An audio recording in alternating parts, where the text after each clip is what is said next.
All right, so, okay, so we'll start without Victoria for now, because we've got most everybody. So this evening, good evening, everybody, or good afternoon, I should say. Welcome to the Town of Greenwich Planning and Zoning Commission meeting. We have had one application withdrawn for tonight.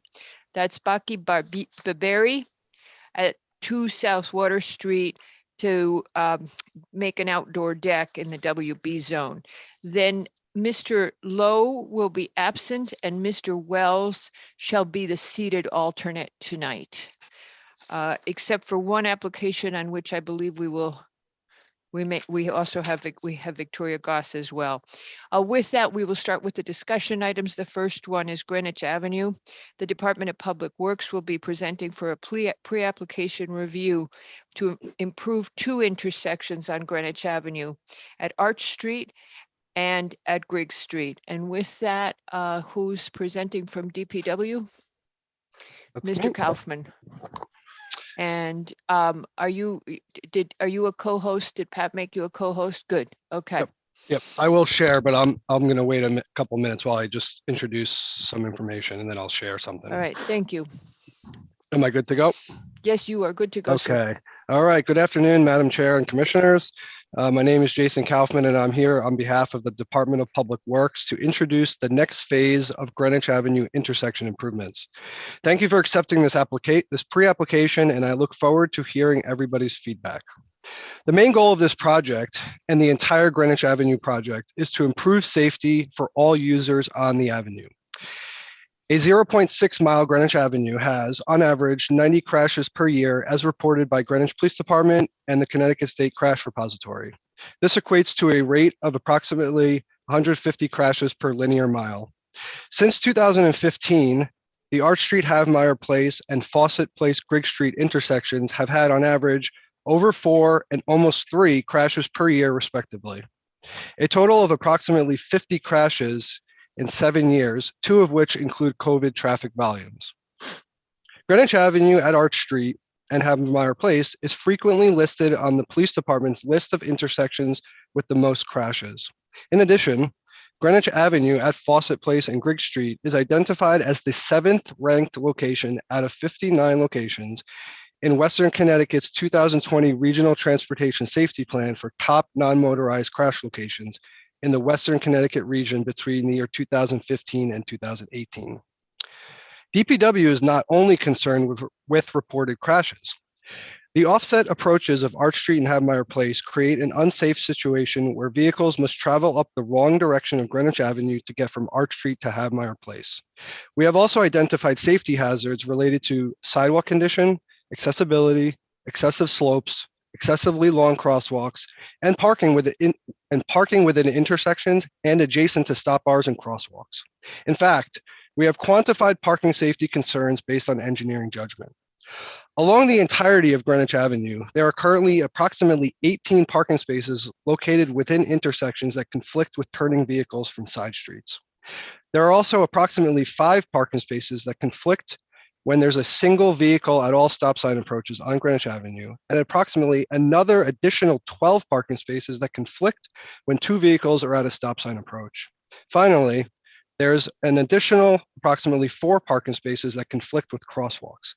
In total, we believe that there's approximately 39 parking spaces that are direct contributors to the high rate of parking-related crashes on Greenwich Avenue.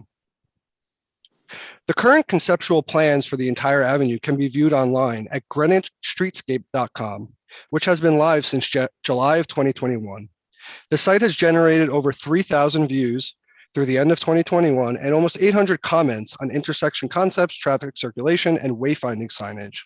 I'd like to take this moment to share my screen and demonstrate the website and show the existing and proposed sliders that have been created for these 2 intersections.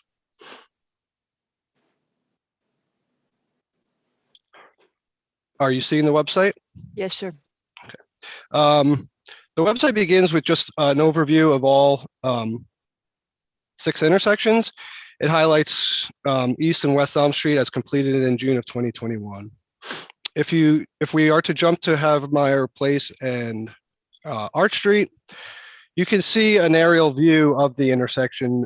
This is a southbound view looking from the north. You have Havmeyer to the left, which is east, and Arch to the west. If I slide this to the left, you could see we are proposing to shift Arch Street so that it is more in line with Havmeyer Place. In addition to adding much needed green space and improved safety. I'll quickly jump to the next intersection. This is looking in the opposite direction, looking north up the avenue. And you see here the construction of older bump outs that were installed about 18 years ago when standards, traffic, and safety concerns were much different. I'm going to slide this here to show the proposed improvements. Again, added green space and amenities.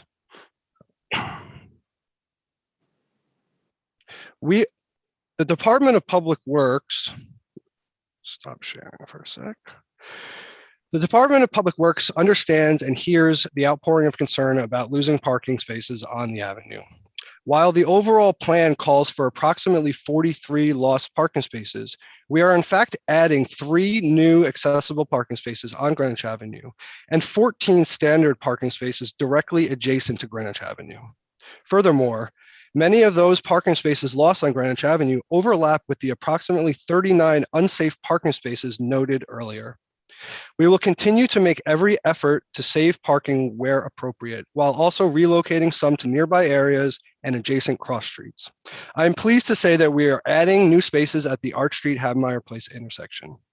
This brings me to my second visual.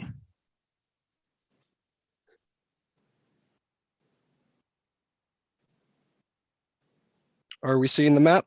Yes. Okay. What you are seeing here are the site plans overlaid with additional information on parking, crosswalk length, and outdoor dining. First, we have broken out the parking modifications by smaller segments to provide additional clarity so you could see where each area either adds, removes, or keeps the same number of parking stalls. For example, at the top of the page, the northwest corner of the intersection, in this bank of parking stalls, we are losing 2 standard spaces and we're not changing the ADA spaces. And this is continued throughout all the sections. So we're actually adding 9 spaces on Arch Street by means of shifting the road. And overall for this intersection, we're adding 1 standard space and 1 ADA space. Also on this graphic, we have noted the reduction in pedestrian crossing length for every crosswalk. These reductions are in the range of 49% to 76% at the Arch Havmeyer intersection. Sorry about that, let me just rotate this.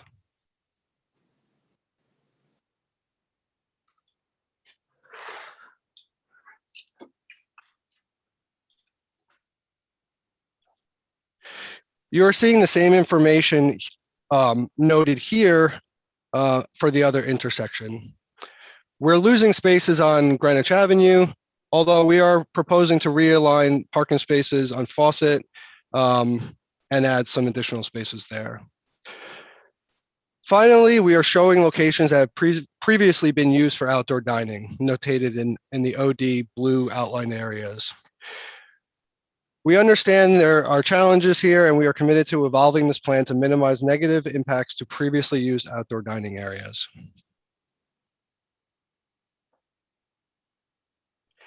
As we move forward with the P&Z final site plan and municipal improvement approval, DPW has developed a robust outreach plan that begins with today's meeting. In addition to town-wide public hearings that will take place at future Board of Selectmen and P&Z Commission meetings, we plan to host many focused stakeholder meetings with all adjacent properties, local communities, and volunteer groups, committees, RTM and BET subcommittees, the Board of Education, the Senior Center, and so on and so forth. In addition to safety improvements, this plan incorporates 3,600 square feet of new green space, new sidewalks, curbing, pavement, in addition to improving lighting, signage, benches, bike racks, and decorative crosswalks. Now, I know you all have a very long agenda today, and I don't want to take up too much time talking. DPW is first and foremost before you today to hear feedback from the commission and the public. This project is a wonderful opportunity to improve safety while also creating a sense of place and fulfilling goals of the 2019 Plan of Conservation and Development. We hope to continue the implementation of features installed at Elm Street and Greenwich Avenue intersection, a project that has been recognized by the Connecticut Society of Civil Engineers for achievement in civil engineering and excellence in sustainable development. That project was one of 4 projects in the entire state of Connecticut to receive an Achievement in Civil Engineering Award in 2021. Finally, I'm happy to report that there have only been 2 non-injury related crashes at Elm Street since the work was completed, and both occurred in a 1-week period between November 29th and December 6th of 21. Thank you very much for the time today, and I look forward to hearing everybody's feedback. Thank you very much, Mr. Kaufman. Commissioners, do you have questions or comments on this application? Mr. Kaufman, in the Havemeyer Arch Street, is the center of that raised on the platform as well? Mhm. We're working that through right now. We would like to have it elevated slightly like the other one, but we need to make sure that the grading will work. Elevating the pedestrians has a benefit for visibility between vehicles and pedestrians both ways. So we would like to do that, but we just need to make sure that the grades work. Okay. Same thing for the cross around for the slip loop there from Arch Street onto Greenwich Avenue. Is that crosswalk way raised? It can be. We also are proposing a stop sign at the entrance to Greenwich Ave from that slip lane. Right. But yes, the crosswalk could be elevated. We just also have to check grades and make sure that it's possible. Is that something that the commission would like to see or not like to see? I think it's a function of your technical requirements, but one of my concerns would be people, just zooming up Arch Street and ripping right around that slipway there onto Greenwich Avenue. Trying to make this safe and, just zooming around that to get onto Greenwich Avenue as fast as I can because I got to go get Starbucks and get my coffee. No, well, you would be going straight for Starbucks maybe, but yes. Yeah. Yes, that's a very good point because it's really whatever DPW ends up with their data on what's going to be the highest pedestrian safety on that as people swing right. So we would leave it to you when you're ready to, when you've resolved it, to just let us know. But I think we all noticed it over the weekend that people zoom, if people can swing a right, they will do it, and they'll do it fast. Right. Also, now the right below that, there's that the new parking spaces and that brick triangle adjacent to the monument. Had you considered putting maybe a bike rack in that brick triangle? We certainly can. Okay. Go put that on your list of things to consider. Yes. Okay. Now, before I get to the real tricky one, down on Fawcett Place on the east side, it's the configuration of that where that comes together, the circle and those kind of things. There are some triangles that lead in and out of the roundabout there. Are they considered to be part of this, or maybe in future to actually put those as raised areas for planting? We're currently not including those. I know the circle has been looked at, several times over the years, and it's definitely something that could be incorporated in the future, I think. Okay, and kind of put that on your list of maybe to-dos in the future. Okay, now getting back to Havemeyer, this is the downtown. This is the heart of Greenwich, right at this intersection. And understanding the hardscape that you're putting in terms of the revisions to the curb, the sidewalks, and all that kind of stuff, I would really appreciate that if the landscape itself is thoroughly thought out, significant consultation with ARC, that kind of thing, to put in the best possible landscaping that can be here. Starting with shade trees, those kind of things. This is downtown, and having some really nice shade trees, some really great landscaping there would really make this snap through and continue it as the heart of Greenwich. So Yes. as you're going through, I think if you can incorporate consultations with, Yes. ARC, et cetera, in the design as part of that, it would be most appreciated. And I think actually the outcome would be incredibly successful. I think that is true for both of the intersections, all of the improvements. One of the comments we made yesterday at the briefing, Mr. Kaufman, was that I found that this proposal, although you're not required to be for in the pre-app, but just to make the comment that it's consistent with 3 of the guiding principles of the POCD, which is to preserve community character and sense of place. And that's the first guiding and most important principle of the POCD, to enhance sense of place in Greenwich. The next one is to sustain and improve our natural environment and landscape. And that would be guiding principle number 4. And then the third one is to maintain economic vitality and thriving commercial centers.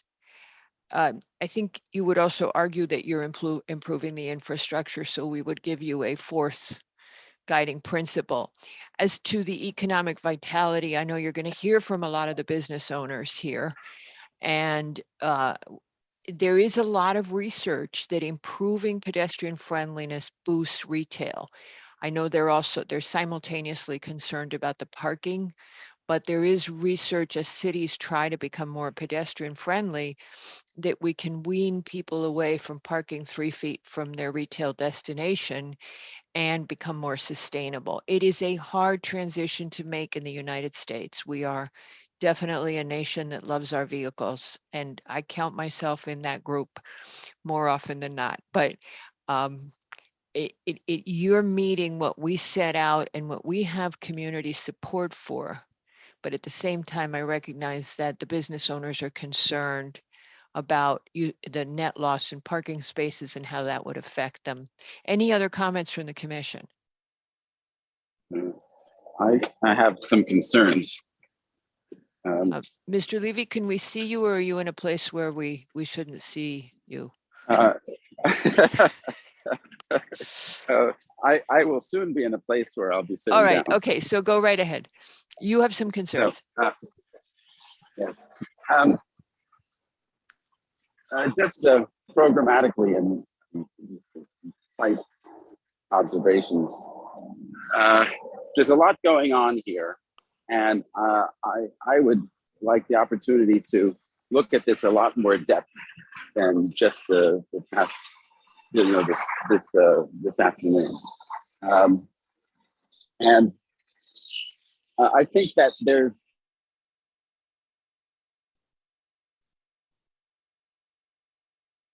we lost Peter Levy. Just to answer Peter Levy, yes, this is only, I know you don't have the agenda in front of you right now, Peter Levy. This is a pre-application. We are going to see a lot more detail from DPW on this.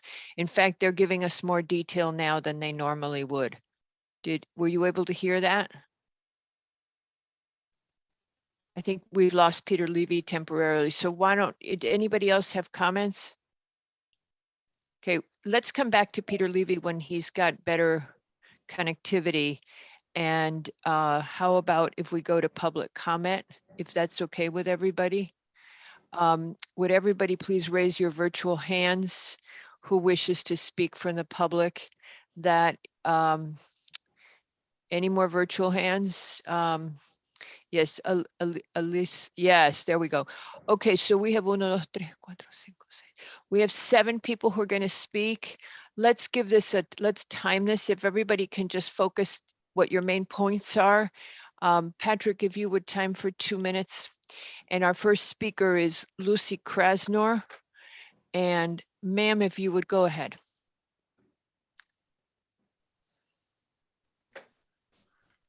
Okay, I think I've unmuted. Can you hear me? Yes, we can hear you.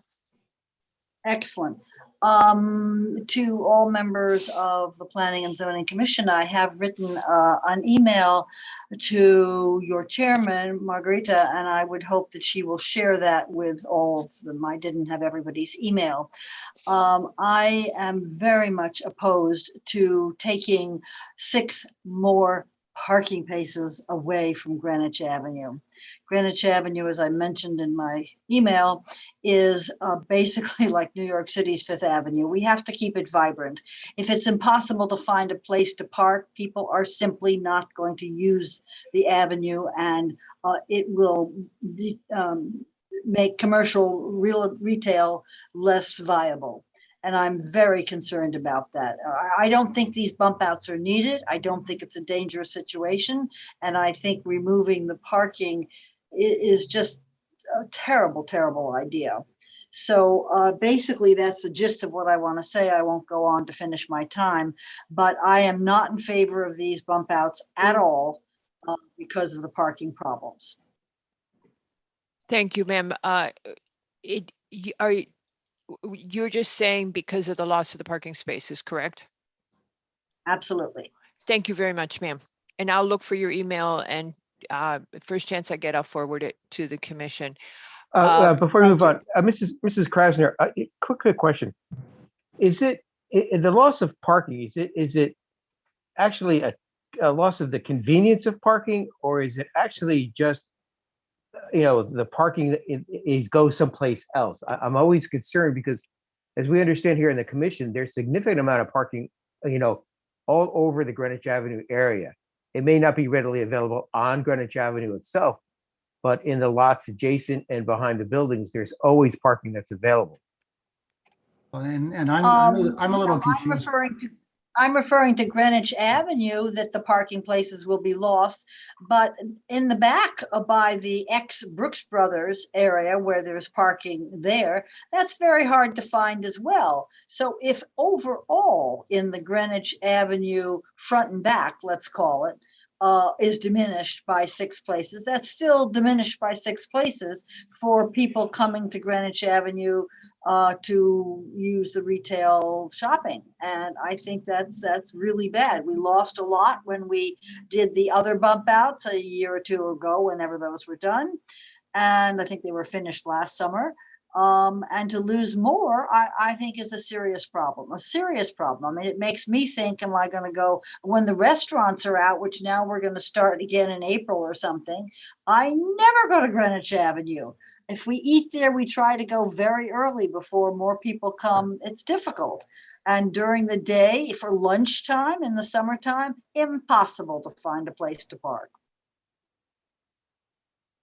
You didn't mention sidewalk sales, which is always, well, you guys, maybe you go Well, away. even just excluding the sidewalk sales when it's crazy, but even just a regular time. Lunch starts when the outdoor eating is available at 11:30. So if you want to use Greenwich Avenue, don't go there between 11:30 and 3 practically, because you're not going to find a place to park. So again, 6 more spaces taken away, whether they're on the avenue or behind the avenue, wherever those 6 are, they're prime spaces that we cannot lose.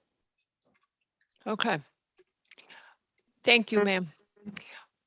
Our next speaker is Susan Fleischer. And you should be all set. Try you again. Now try. Yeah. You just have to hi. Hi. My name is Susan Fleischer. I'm speaking as both a property owner and a residential real estate agent and a former retailer. My dad came here in '56 and we owned Richards, and parking has been an issue on the avenue since that time, and it's been studied. And now to hear that on our block, which we own the building across from Richards, you're basically suggesting taking away 13 spaces, which I counted, from in front of Apple, where you have that ride sharing space, to Grigg Street. So I counted today That block has 25 spots. So we're taking away 50% of those spots. And I hear complaints from my tenants that their customers drive around and circle. And when they can't find a spot, they just leave the avenue and perhaps go to somewhere else and most probably buy online. So my concern is convenient parking, and also the people who are moving here from elsewhere that I sell homes to want to have a vibrant downtown where they can shop. And if they can't park on the avenue, maybe some of the parking lots, like you say, behind Saks, but they won't go to the stores. And we're kind of teaching people to go online rather to come in the stores. And I found the town very supportive of restaurants, which I support, but not as supportive of the merchants who need the parking. Anyway, I think any less parking, and I count less 13 spots, not 6 on our block. Time, ma'am. Anyway, that's my point. Our next speaker is Adam Zaka. Hi there. Hello, Mr. Zaka.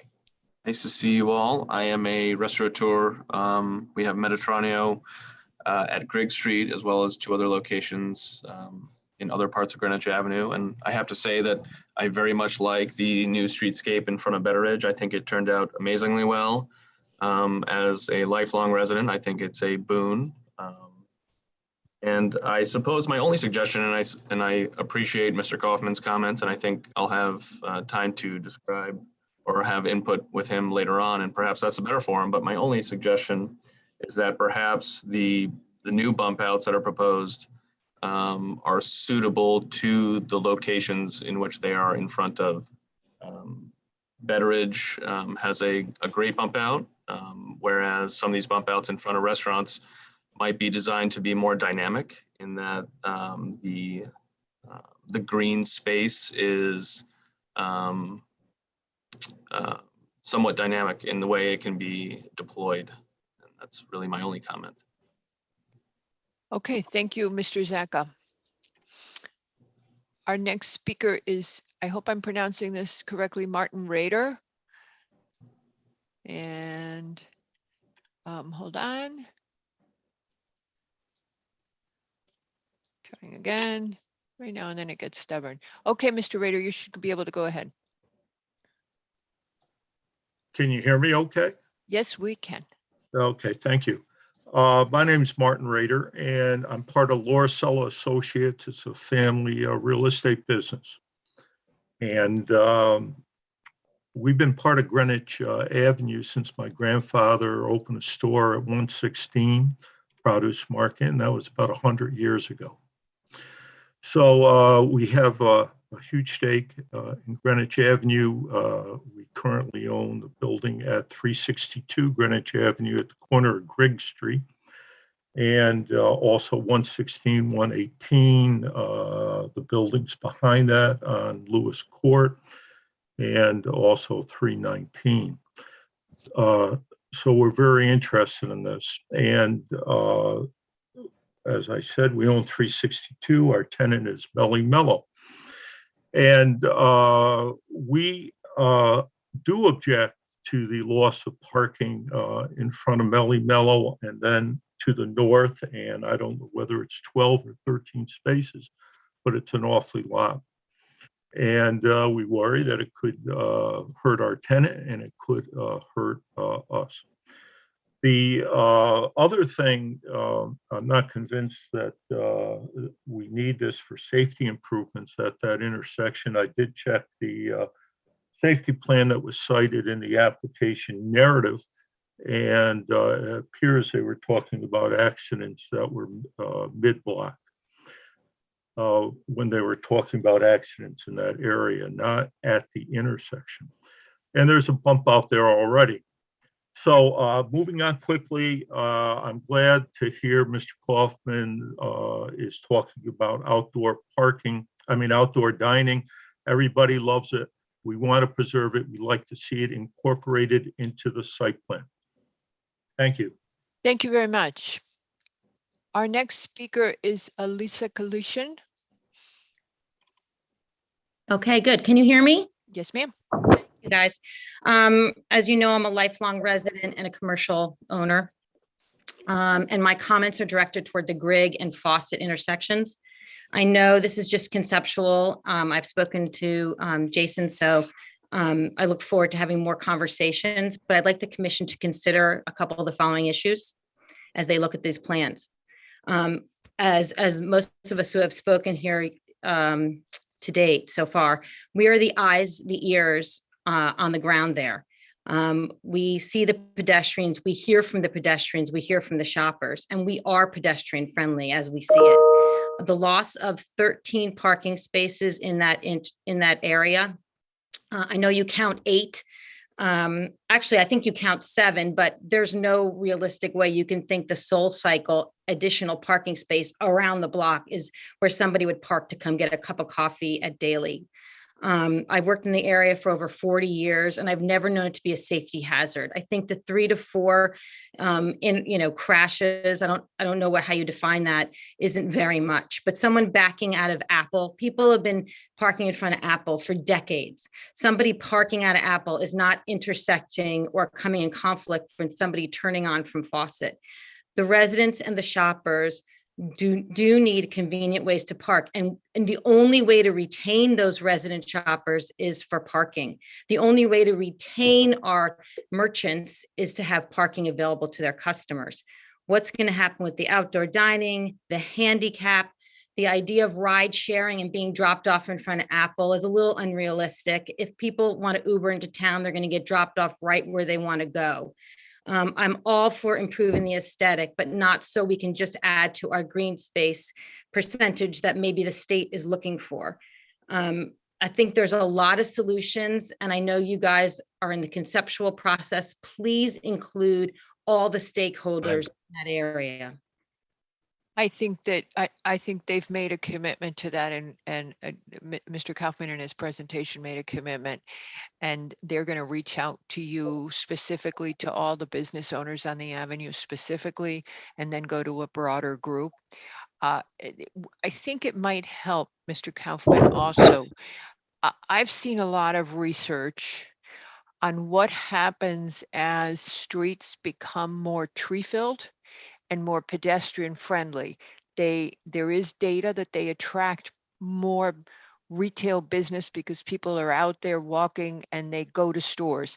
Well, we need to weigh that versus the folks that refuse to do that and want to have parking. And I think that's what Ms. Kalishin is the point she's making. So as we go forward, it's to thread the needle, as we enjoy saying on P&Z, madam. The next speaker is Helen Nitkin, and you should be all set, ma'am. Okay, very good. Can you hear me? Yes, we can.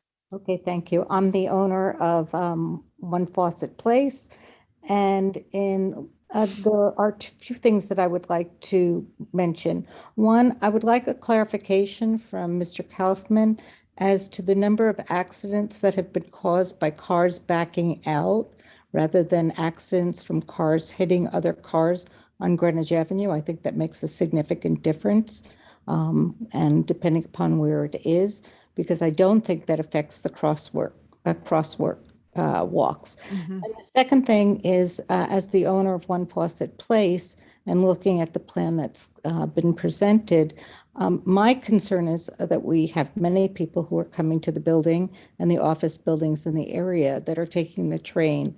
And I don't see them walking further up the street to come back to the building. And my concern with the design that is at the Fawcett Place and Greenwich Avenue is that rather than being a safer solution, I think that people will just start to cross the walk and jaywalk and go outside of the sidewalk area or the walkway area. And those are the considerations that I would like to mention, as well as the loss of parking. The lower half of Greenwich Avenue is very underparked. And also, while I do think that the idea of landscaped areas encourages pedestrians, Mhm. they have to have a place to park that's not far away. And I Yeah. don't, this plan provides that. Yeah, and you know, one of the points we made, ma'am, is it's hard, and I count myself guilty. It's a habit change not to park exactly where you're going. It's a habit change. Understanding that disabled people have a different reason for wanting to be exactly where they're going. That people with disabilities may absolutely need to park closely, but I find myself wanting to park right in front of the storefront, and when it's not going to kill me to walk a block. And that's the habit that we have that so many other countries don't. And that's, you know, every time back when we used to go places, we'd see that. Thank you very much, Ms. Nitkin, for the comments. Our next speaker is Jonathan Martin, and you should be all set. Madam Commissioner, John Martin, members of the commission, how are you? Hello. I'm representing a property owner on Greenwich Ave. I have a couple comments, and I don't want to be redundant on what everyone has already said. A couple questions to put on the record. I heard from Mr. Kaufman there's going to be 43 lost spots. Then in addition, if I'm not correct, of 14, and then an addition of accessible spots of 3. So in total on Greenwich Ave, if I'm not mistaken, and I just did quick math here, it looks like it's a total of 26 spots. So we're not talking about 6 or 13 just on the lower Ave. We're talking about 26 total, which is going to have a ripple effect. Patrick, could you stop the clock for just a second? Mr. Martin, I'm going to interrupt you and let Mr. Kaufman answer, just so that Sure. the answer's out there before we go farther. Go ahead, Mr. Kaufman. Thank you. Just want to clarify, before we start adding parking spaces in adjacent areas, we're at a loss of 43. But we're supplementing that by adding parking directly adjacent to Greenwich Avenue. We're adding the what was that number? I'm sorry. It's 13. We're adding 13 back in, plus the ADA spots. So the net loss is what we're talking about, is the 26. And just to clarify too, 39 of the existing parking spaces are in unsafe locations and can directly contribute to the high rate of crashes on Greenwich Avenue. And that's for the entirety of Greenwich Avenue, not at these 2 locations. We've already lost 4 at Elm Street already. Then we're looking at a loss of 3 at Route 1, 6 at Emma Jerome, 10 at Lewis. We got the 4 at Elm, 8 at Arch, 12 at Fawcett, but we're adding in the 14. So I'm sorry, I misspoke before. It's not 26, 29 net spaces lost. But that's also adding 3 new handicap spaces that were not there before. Okay. Yeah. Okay, Mr. Martin, go ahead. Patrick, you can restart. Yeah, I mean, obviously, I came up with 26. Now we're at 29. These are huge numbers that are going to be incredibly impactful, have huge ripple effects on the tenants and, retailers, building owners. I'm all for streetscapes, but, a term that I heard today a lot of times was pedestrian friendly. I think everyone's for pedestrian friendly, but Greenwich is a large town, right? Everyone can't walk to Greenwich Ave. I live in Riverside. I have to walk to Riverside. Sorry, I have to drive to Greenwich Ave to actually be a pedestrian, right? And we have people coming from different towns, different counties, taking away 29 spots on Greenwich Ave. I don't know what that comes out to on a percentage basis, but it's not small. May I respond? Sure. Sure. Mr. Kaufman, go ahead. It's there's 411 current spaces on Greenwich Avenue. So it's 5%. Yeah, it's more than 5%. It's 7%. So it's a small percentage of hundreds of parking spaces that are available for the public to park in. Yeah, I mean, respectfully, I would disagree. Taking away 5% of the spaces is a huge amount when we're probably short 20% or 30% of spaces that we actually need. have good vitality and parking and for people to get to where they're going. I don't mind walking, a couple blocks or off the Ave, but that's Mr.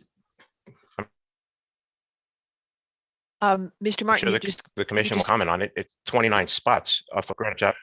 Oh, am I? yeah, you am I cut done? out for a sec, but you came back. Oh, yeah, I'd like to hear what the commission thinks about it. Everyone here is a resident of town. There's going to be some other speakers too. But Yes. 29 spots. And one other point too, the allocation of where some of the spots are being taken from and the concentration on the lower Ave.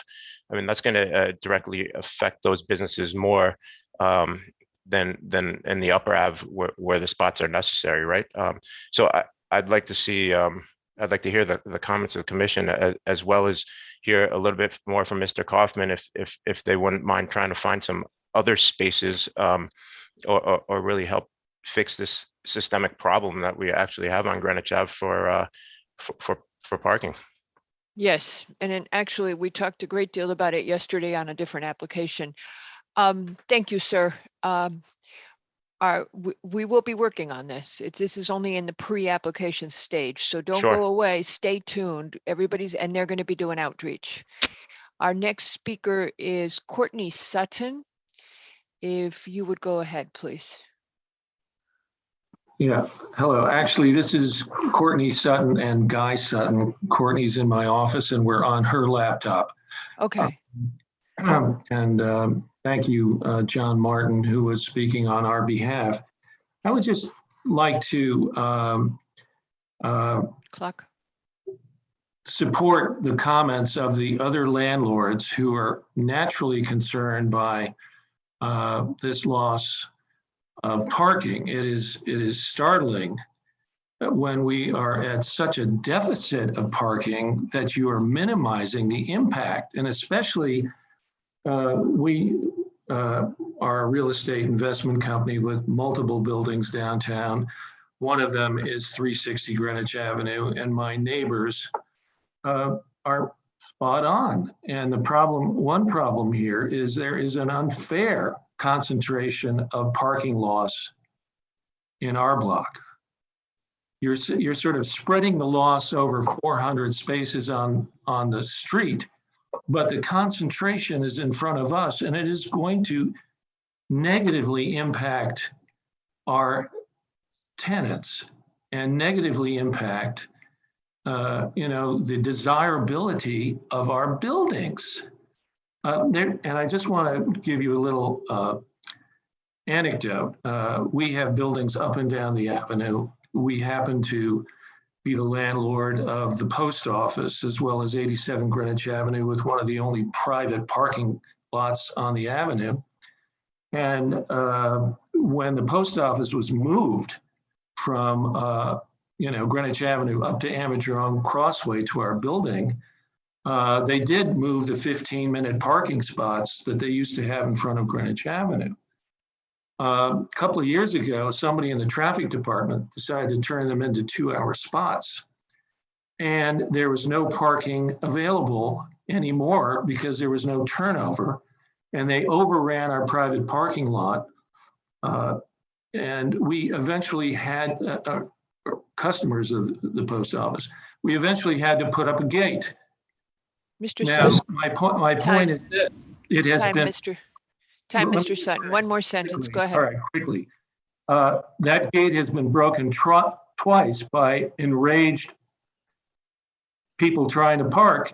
And we also have a window from our offices on Greenwich Avenue and constantly see something equivalent to road rage. It's parking rage. People can't find parking spots on the avenue. They go around and around and around, and they get angry if they think somebody stole one of their spots. This is a very serious problem. And please do not minimize the importance of every spot we have on the avenue. Thank you, sir. Our next speaker is Joanne Messina from the Greenwich Tree Conservancy. And ma'am, if you would go ahead. Thank you, Madam Chair. I want to endorse both what you said and what Commissioner McRae said about the bump outs, improving the green space area on the avenue, and would like to confirm that there are no trees being removed for this, and that trees will be planted in these areas. I also was curious about any green space being taken away from the front of the Havemeyer building. So those are questions. Leaving that, I want to briefly speak as a downtown homeowner and one who does walk the avenue from home, as well as someone who 20 years ago was chair of the Parking and Traffic Committee in town. This has always been an issue. This will continue to be an issue. I think very much the lower part of the avenue is a concern. I don't think personally losing spaces at the Arch Street area is of the same concern as the lower area of the avenue. 20 years ago, when I was chairing, we were discussing the parking lot at Benedict Place. And part of that, the reason we did not do that parking facility was because that was on the upper part of the avenue, and that wasn't where we needed the spaces at that time. It's changed some, but I think the percentage of need being at the lower end of the area of the avenue is important. I strongly endorse, however, Mr. Kaufman's statement that we can put parking adjacent to Greenwich Avenue, and maybe that's what we should be working on. Thank you. Thank you very much, Ms. Messina. Well timed too. The last speaker is Horst Tebbe. And if you would go ahead. Yeah, hi. Hi. I would like to speak as a driver. I think the Arch Street changes look beautiful, and I heartily endorse them. I also, however, have to talk about my experience at Elm Street, which is that there is vast confusion about who goes next. If one car gets through and then the next car is has right angles to it and it should be the next car to go, and then a bunch of pedestrians start to cross, and then it's usually not one, it's usually several, and by the time all that crossing is finished, the drivers have forgotten about who's next, and so they're invariably both drivers, both on Elm Street and on Greenwich Avenue, start to go, and then somebody has to, yield. I think you absolutely have to have a way to direct traffic.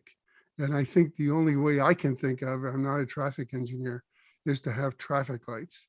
This confusion at Elm Street is ridiculous. So I wish someone would consider what to do about that situation. Finally, I am in my early 80s and it's getting harder to walk. I'm not disabled, but boy, I see a lot of people cruising around trying to find the next spot on Greenwich Avenue. And it would, I understand how they feel. If they're younger, maybe they shouldn't feel that way, Madame Albans, but people do. Yes. Yeah.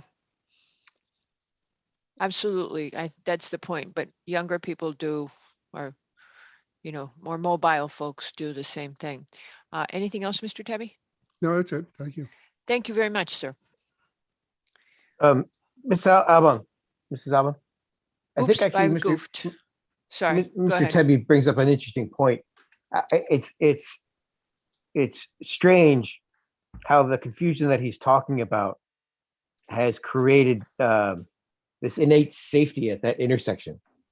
It's now become so confusing, we don't know what to do, but it's kind of succeeded in creating traffic calming and safety in that intersection.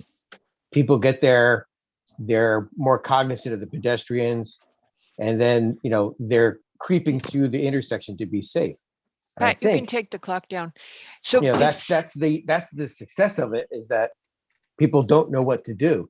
It seems to me way back when I was learning to drive, it was say whoever got there first went through the intersection. If not, then it was the person on your right that goes.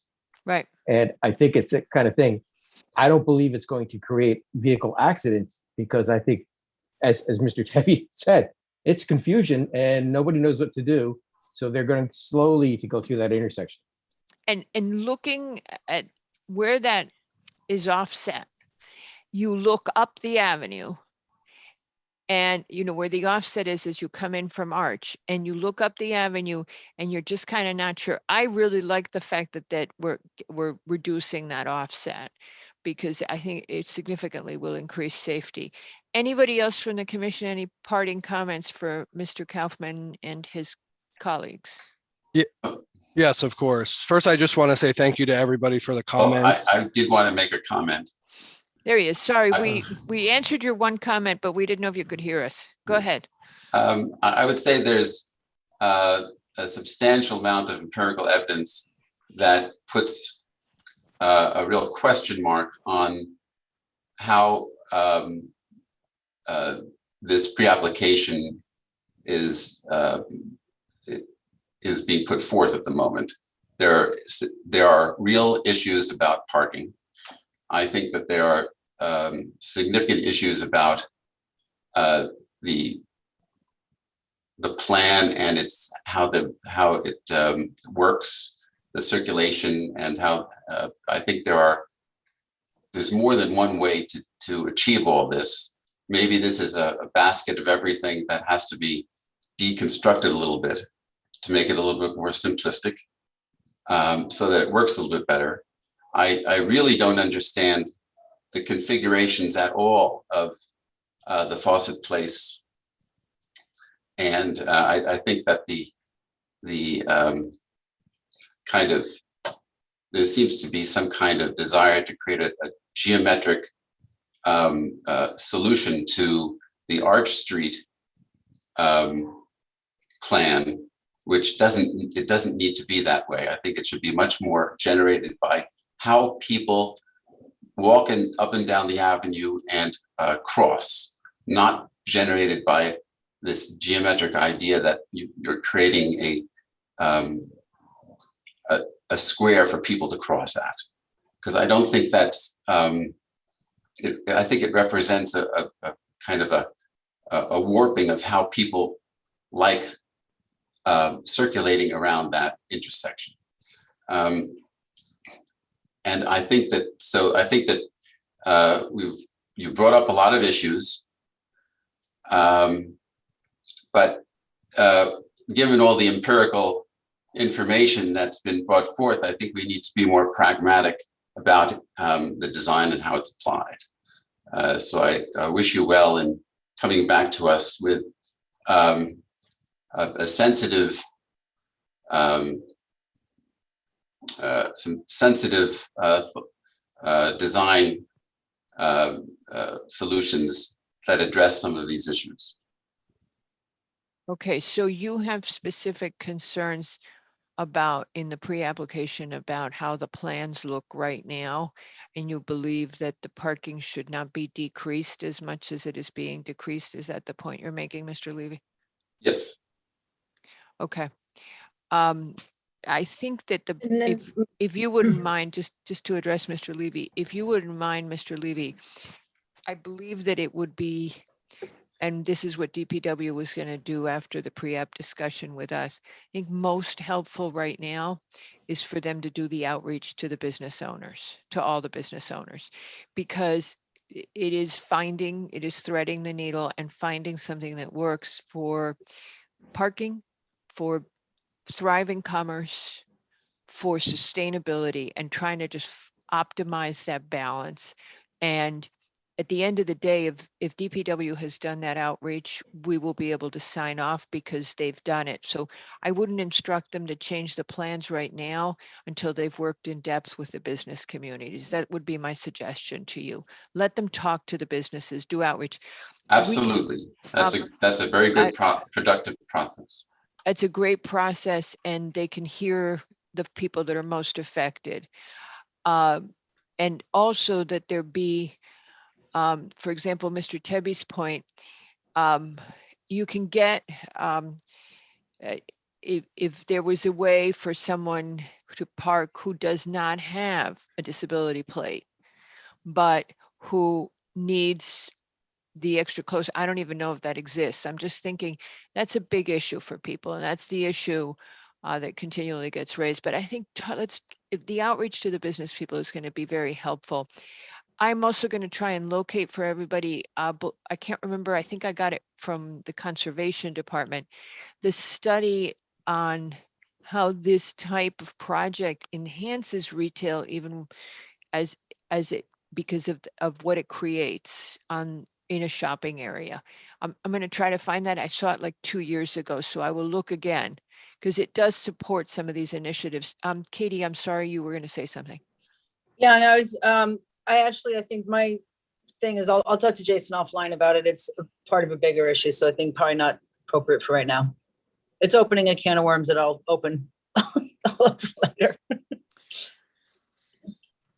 Okay. All right. So it's a technical issue that you want to wait until they come in for the final application? No, I'll talk to Jay. It's commentary about discussion of this meeting he's going to have with the property owners.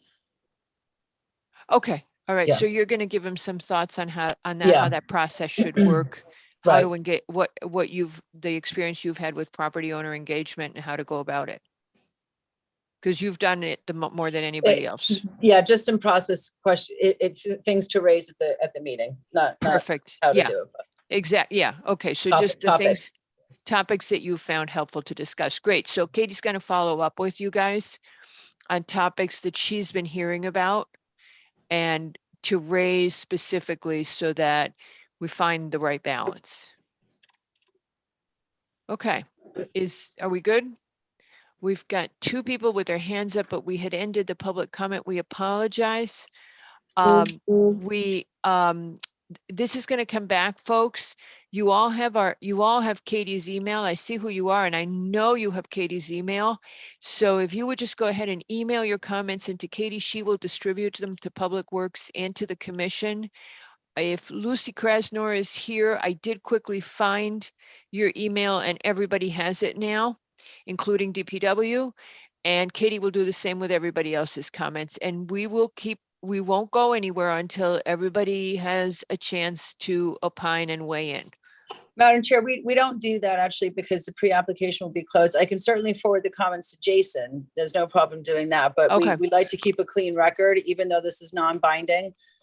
We still like to keep it clean. And so once the discussion's over, that's it. So you guys, what Katie just said is you're going to have to send your comments back in when it comes into us. So please don't forget to do that. Katie says, I was good that I circulated Ms. Krasnor's comments because it was still open, right? Yes. So in the meantime, all of you guys write back in when it comes back, keep talking to DPW. And they've made it very clear. Margarita, Mhm. if anybody does have any additional comments after this meeting, if anything comes up, they're happy to send them to publicworks@greenwichct.gov. That's the Public Works basically hotline that we have for emails. Send them there. We'll get them to the proper people in Public Works, and it will get incorporated into our stuff. So thank you for the time for today. Thank you, sir. Thank you very much, all of you. And thanks to everybody who commented. Mr. Kaufman? Yeah, I just want to say one more thing. For those who are property owners, we've had some trouble in the past getting a hold of people that are LLCs and have addresses far away. So if you are a property owner and we're looking to schedule a meeting with you, if you could email us the best way to contact you, that would be helpful. And Katie may be able to help you. I would hazard that Katie knows probably just about everybody who spoke tonight. I didn't take a screenshot, but Katie can give you contact information. These are people she works with often. That's and we've had a lot of discussions with them. All right. Well, I appreciate it, and just want to reiterate that we're conceptual, and we're here to get the feedback, and we appreciate the feedback, and we're here to work with everybody. So, thank you very much. Thank you. Have a great evening. Patrick, you're going to have to, or Mr. Kaufman's going to have to remove himself, I think. The next application, also a discussion item, is a pre-application from the Arnold Food Company for a generator at their facility at 10 Hamilton Avenue. And who is representing? Could that person kindly raise their virtual hand? It's Mr. Haslam, Madam Chair. Mr. Haslam, I'm not. Oh, there you are. All right. Okay, Mr. Haslam, you're good to go.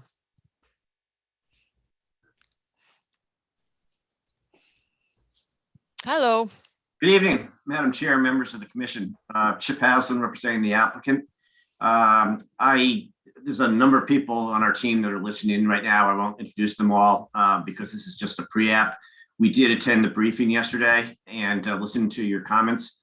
So as you know, we'll have to come back to you for final site plan and special permit. I think this is coastal as well, so we'll have to include that. And we'll have to go to the Zoning Board of Appeals as well for variance for coverage issues.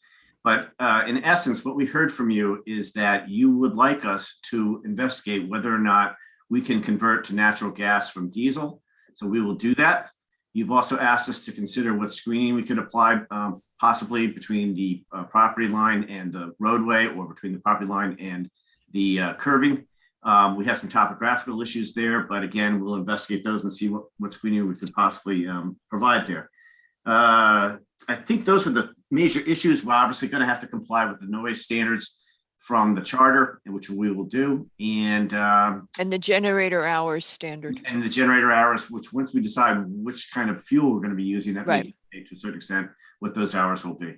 But I believe those were the major points. We took them under advisement. We're working on them, and when we come back to you, we will have some solid answers for you. And if I could give you a resource, I will send to Katie if you want to tap the Energy Management Advisory Committee for the town. That's a Selectmen's Energy Advisory Committee. They'd be happy to talk to you. Mr. Wells and I have been working with them, but we would of course not be part. If you're coming in for the application, we wouldn't be part of that discussion. But if you, their expertise is impressive. So if you want to hear from them, if you want to reach out to them, I'll send Katie the contact information. It's Peter Schweinfurth. They've done a lot of work at Greenwich Country Day, as I understand. And he's the chair, and Laura Di Bonaventura. So those are just the people who had sent comments about that. And just throwing that out if you want that resource. Good, thank you. Yes, I would appreciate that. So it's short and sweet, and you're going to come back. Does the commission want to say anything about this? You're good, right, everybody? Yeah, I think actually, Mr. Haslam, I would You nailed it. Just reach out to our DPW. You're on top, or close to, or on top of a very large drainage pipe. Very large drainage pipe. I just want to make sure that anything that you're doing is not going to conflict with that. So if there's any issues with what's happening off-site. Yes, we'll do. Great. Madam Chair, I had a couple of comments. Well, this is, Arn has been working with the Energy Management Advisory Committee. Yeah, first of all, thank you, Mr. Haslam, for your flexibility and exploring, natural gas alternative. Mr. Ersprung as well, I believe he represents Arnold. Yes, that's correct. Thank you, sir. And just want to note, you're in, as you know, you're in a sensitive location. You're right next to the playing fields of Western Middle School. So obviously, greenhouse emissions are important because they do affect the health of the people living near you. So being able to explore natural gas alternative is terrific. I also want to note your ultimate parent, Grupo Bimbo, and also Arnold Foods itself have been leaders in sustainable energy. You've got big solar farms down in Mexico. You've entered into a cutting edge virtual purchase power arrangement whereby almost all your electricity needs, not only Arnold Foods, but every bakery in the US is going to be offset by wind power generated out of Texas. So you guys really know what you're doing.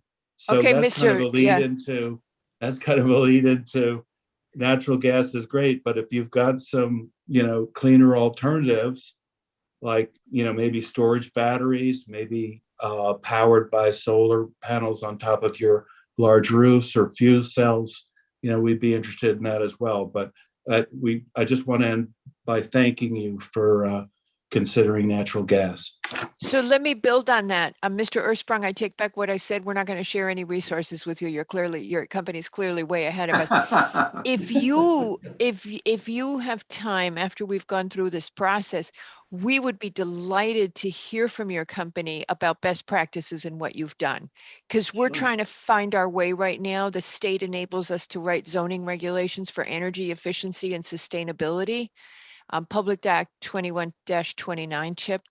And we're listening right now to everybody who knows something. So if anybody from Arnold wants to come tell us what we should be doing, we'd be delighted to hear from you. Deb, I think you know this already, but I think the Hyatt has those fuel cells. So that might be something to go and take a look at. And it's whatever helps you run your business. We don't want to ask you to do something that doesn't work for you. So you tell us what's best practices in sustainability and energy efficiency, and we're with you. Okay, well, folks from Arnold are on the call, so they've heard what you said, and I'm sure they'd be happy to share what they know. Okay, so we'll then we will have Katie share the information, but it'll be more so you can come teach us. Okay, thank you. Thank you, sir, very much. Okay. And wait, hold on a second before you go away. Any comments from the public? No comments from the public, and the rest of the commission is good? All right, over and out, you guys. We'll see you soon. Thank you. See you again. Thank you. Thank you very much. I just moved Chip down. Is he coming? Don't tell me he's on the next application. No, next is Mr. O'Donnell. All righty. That's right. I had forgotten that. Okay, so our next discussion item, Mr. O'Donnell, would you raise your hand so we can get you in? It's always that scary moment when you don't know if somebody's actually there. Hold on, looking for him. I don't see him in the room. I don't see him in the room either. Wow, I hate to hold him up if we're gonna have to, are we gonna have to go to the high school then? Well, we're gonna have to open the public hearing if we do that. Yeah, and then we'd have to, that's what I'm worried about. And then we're gonna have to go back to the back to the pre-apps. Is there any way we could, no, we can't reach him, right? We could try. Can we give me a sec. comment without him being here on something that's a pre-app? No, right? He has to present, right? I mean, technically, we would never be able to do that on the regular item or a public, but on the pre-app, can we issue any comments, Katie? Is that 7159 doesn't provide for anything different than the standard protocol, right? Oh, you're muted, babe. I'm sorry. Ms. DeLuca, you're muted. Madam Chair, he's on his way. He'll be here in just a minute. All righty then. Okay. Okay, so all those people that we cut off with, but if you did want to discuss it, I mean, obviously he'll be here in just a minute, but for a matter of interest, you could, because it's non-binding. I mean, I don't think it would be particularly productive because the idea is to have a back and forth. But certainly if you wanted to discuss it amongst yourselves and then discuss it with the public and have it at another meeting, you could do that, but we'll hang tight for a second. Yeah, he should be here any minute. All right. I'm glad you guys got a hold of him. Yep. This is when the RTM plays music. Just saying. They have playlists. Oh, I volunteered a program. Yeah, the RTM has playlists. It's really quite interesting. And they've gotten good at it. And the first few were a little rocky, but then they got really good at it at the beginning of quarantine, because when you wait for the vote. Well, which would you like, Prokofiev or Pink Floyd? We can do both. Well, the RTM favors rock and roll. They like Neil Young a lot. YMCA was a non-starter for me. I think we had a good chuckle that night because it was in the middle of a P&Z thing, and it just, out of character for us. Here's Casey. All righty, Mr. O'Donnell, you're all set. Hello, Madam Chair, and Katie, thank you so much for being patient while I got organized tonight. All of us were patient. Just so you don't have to thank Katie. That is true. As I know this commission to be. So again, I appreciate go. it. Sorry for the mix up. Mr. So- O'Donnell, did you listen into the briefing yesterday? I did not. Oh, okay. So do you want to give us a recap, or we've all read your material? How would you like to go? My specific question for Homestead is this: essentially, is the parking work for you as we have it proposed? And are there any other specific issues that we can address? I recognize that there's parking in the front yard when we submitted the application, but I thought it. Oh, you just went dead. So let's go ahead. It was consistent with the overall neighborhood feel, and I thought. Your audio, you froze, and then your audio came back in off. But okay, we know we talked a lot about the parking yesterday. Who wants to rock with that one? Nick. Mr. O'Donnell, with the parking, I don't think I saw a specific layout of how that's going to work. I'm looking at the site plan and I see the two garages. I see the areas to the left and right of that. I see the curb cut. But I think when you come back, it's a specific layout of how that works and the turn radiuses to get in and out. One of the things I was concerned about is that the curb cut is actually off center to the building and those two back out areas. And it's, how does that work and how do I get in? And do I have to kind of do some kind of strange, calisthenics to actually get into the garages? Okay. Okay. With that, as you're looking at to configure things, there was no landscape plan that was provided as well. If you can actually do something about that, especially in the front for screening on the street, something that we consistently ask for. Additionally, I think you had provided a lateral section through the building. If you can provide a longitudinal, I'm at a total loss as to really what's happening in the attic areas above. I see it in one view, but it's very difficult to see without the other section. I think that goes to actually my concern is that the building, because of the flood zone grade plane and we're pushing everything up, it becomes incredibly tall. And if there's anything we can do about actually trying to making it a little bit lower, that would be great.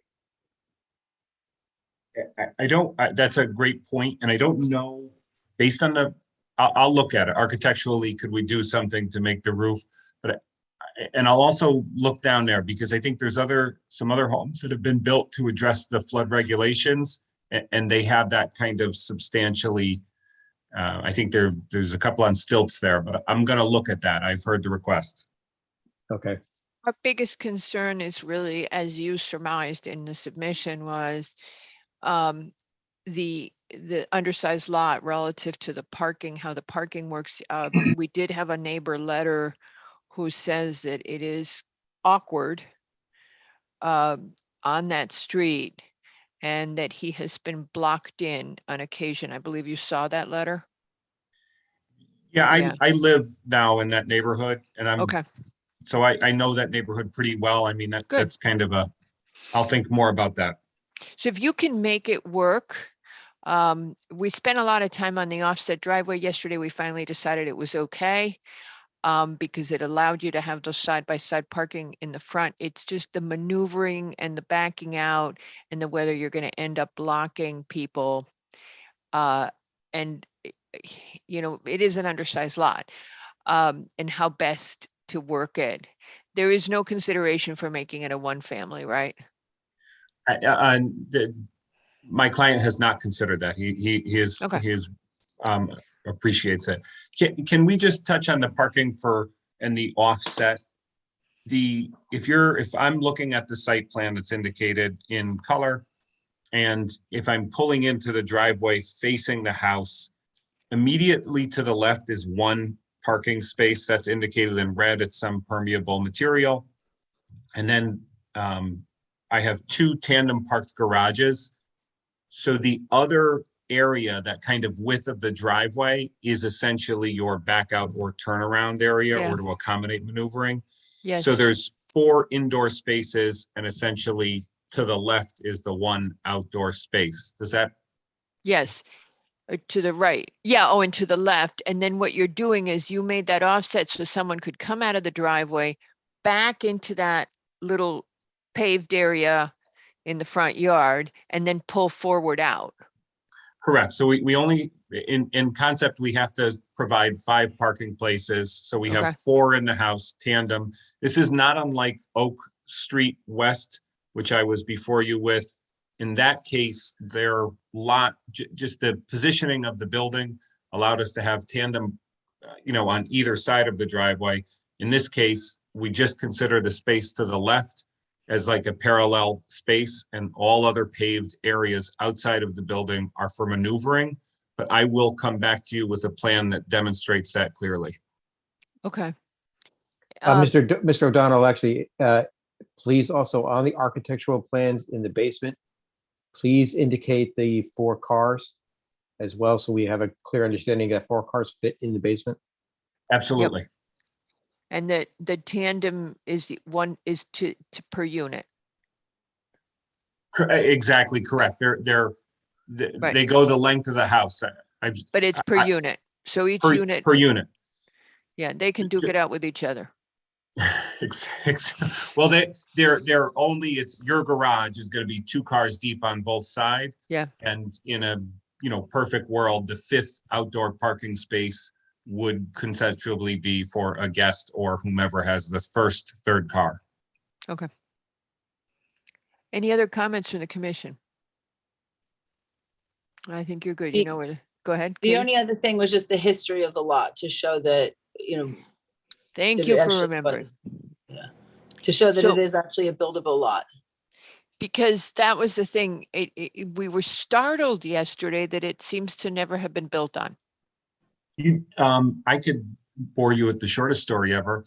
In my days when I was privileged to be a zoning enforcement person for the town of Greenwich, this was one of the jobs that I was sent back on. And it was a local owner who owned it. He bought it.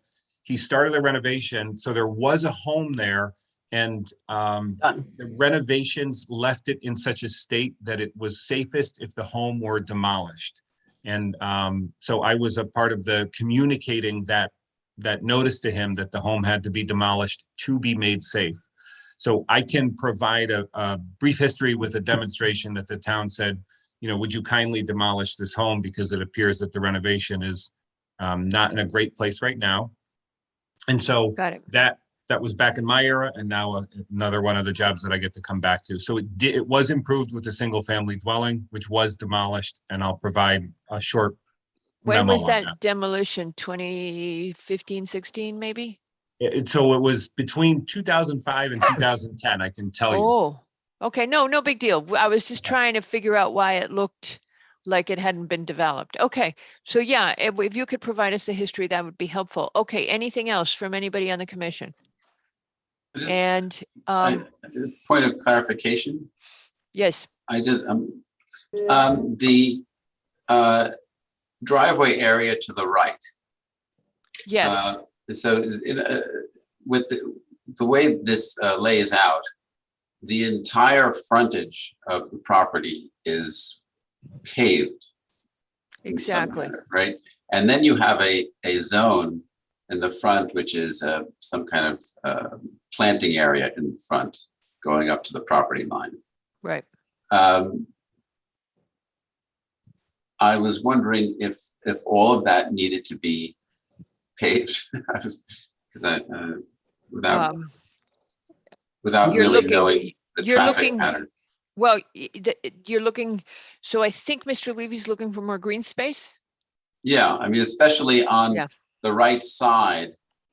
I just don't know to what degree you need a turnaround space and that. We'll make a study of minimizing the paved areas in the front once we lay out the cars. Okay.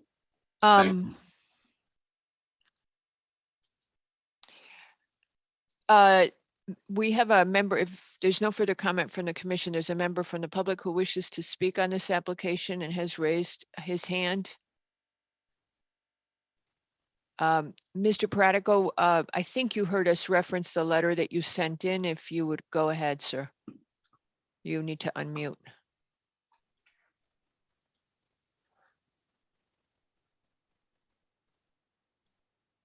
Can you hear me? Yes, we can. Thank you very much. I just wanted to give you a little insight. I did meet with Jacqueline Pruitt of the zoning department last week, looked at the plans. I did receive a letter from Mr. O'Donnell, and I did download the plans prior to that. And I have a lot of concerns. Given what Mr. O'Donnell said about the raising of the former house, when Mrs. Gentile died 20-something years ago, twice that property was, an application was put in to build on it, and twice it was denied because of the size of the property. Not only is that undersized lot, the street itself is non-conforming.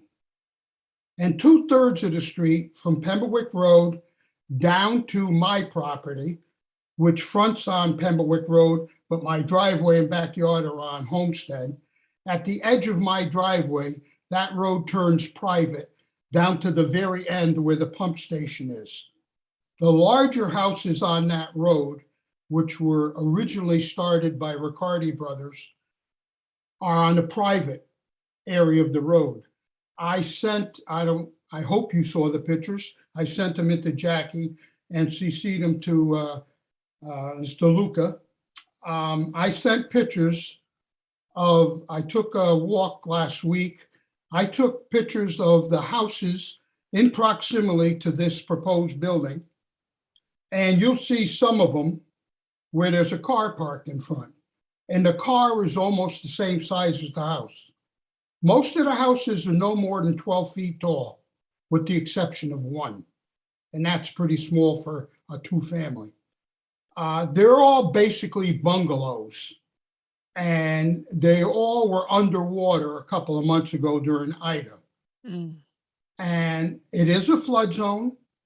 I was very distressed to learn that they would get an exception for the grade plane and the building height. Regardless of what exception they get, if you're on the street, that house stands 39.5 feet tall. Now, he gets the exception from the floodplain, I understand that, but you put 39.5 feet next to the houses that I submitted pictures of, and you're in a state of shock. Plus, we have an ongoing problem in Pemberwick. I've lived there for 42 years. And Pemberwick Road, little by little, got converted from single-family small houses to 2- and 3-family without parking. You could start at Comley Avenue and drive all the way to the Post Road, and it's bumper to bumper. In fact, to the point where DPW had to post the street, no parking on Wednesdays, so that they can clean it. Now we're getting spillover effect. On Wednesday, all the cars come down Homestead Lane. The excess parking from the multifamilies have recently started parking on Homestead Lane, at which point they walk through my yard or my neighbor's yard to get back to Pemberwick. I've scolded a few of them, but that means nothing. My main concern is the size, the development of that particular piece of property compared to everything else around it. And the parking. From what I see, that's a 4-bedroom per apartment house. That could mean teenagers or kids. That very well could mean 4 cars per family in today's world. I don't know where they're going to park. I have a suggestion. I don't think it's in your scope, but I think you could recommend it to the selectmen that if something does get approved, that the selectmen should post that street parking on one side only. Otherwise, we will not get out of our driveways at all. As we experienced a few years ago, the house directly by the way, the proposed property is behind mine, off to the left slightly. The house next door is a white raised ranch, mostly below grade. They were wiped out. First floor completely gone by the flood. And the person that owned the house prior was running an upholstery business out of there. And between the UPS trucks, delivery trucks, interior designers, customers, what have you, I used to knock on their door almost daily and ask them to please move their cars because we can't get out. One more item. I know I'm talking a lot, but if you look at one of the pictures I sent you, or perhaps two, you'll note that on looking up the street from the said property towards Pembroke Road, you'll see some cars parked there, which normally do. And on the right-hand side, on this particular day, when I was taking pictures, another car came down the street and parked on the left-hand side. So we did our thing. My grandson was with me, and we measured the street, because in the proposal, I saw the number 35 written, and I said, impossible. There ain't a 35-foot road around here. So I went and got a tape measure, and I measured the road from grass to grass, completely going over the pavement at 23 feet. A suggestion, perhaps someone from the commission should go down there and actually look at the neighborhood. I think you'd be surprised. Anyway, Okay. I had to go and knock on that person's door and ask them to move that car so that I could exit the street. It's not the first time. We 2 saw that weeks in your email, sir. I think we've got the gist of your comments. Don't forget that this is going to come in as a formal I application later. understand. Yes. Believe me, I know it's Thank you, sir. application. Thank you very much. So, Mr. O'Donnell, you've heard all that. If we can assist you with the Board of Selectmen. Madam Chair, I'd and- like to ask Mr. Pratico a quick question. Okay. Yep, You had mentioned that a portion of Homestead is private. correct. From approximately what address on the street does it turn to be private, Okay. as you understand? The applicant is number 26. Yes. The house next door, I believe the numbers go down. The raised ranch is number 28. At the end of their property, it's private from that point down to the Town of Greenwich pump station, which blocks off Homestead Lane from Hollowood Lane. If that pump station wasn't there, you could drive right through down to Hollowood Lane. But from that area there where Riccardi Brothers years ago built a couple condos or rentals, whatever they are, and then two very large two families, I believe one on stilts, were built and had a multitude of problems trying to obtain sewage services. One or two of them went to Portchester through the backyards, got a special permit from the office building behind them. Riccardi went all the way up the street, I think in a neighborhood of 1,800 feet to pump sewage to Pembroke Road. Like I say, I've lived there a long time and I know the area very, very well.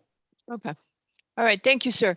Okay, Mr. O'Donnell, I think you've got more marching orders than you counted on, more input than you probably were thinking. So we will,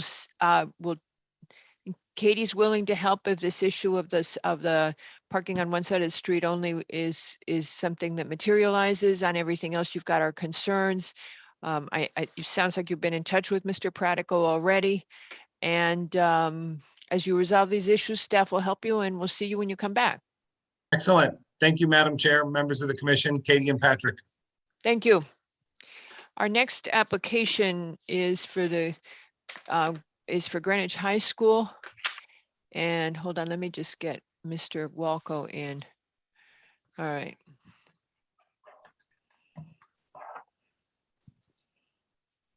All right. And hello, Mr. Walco.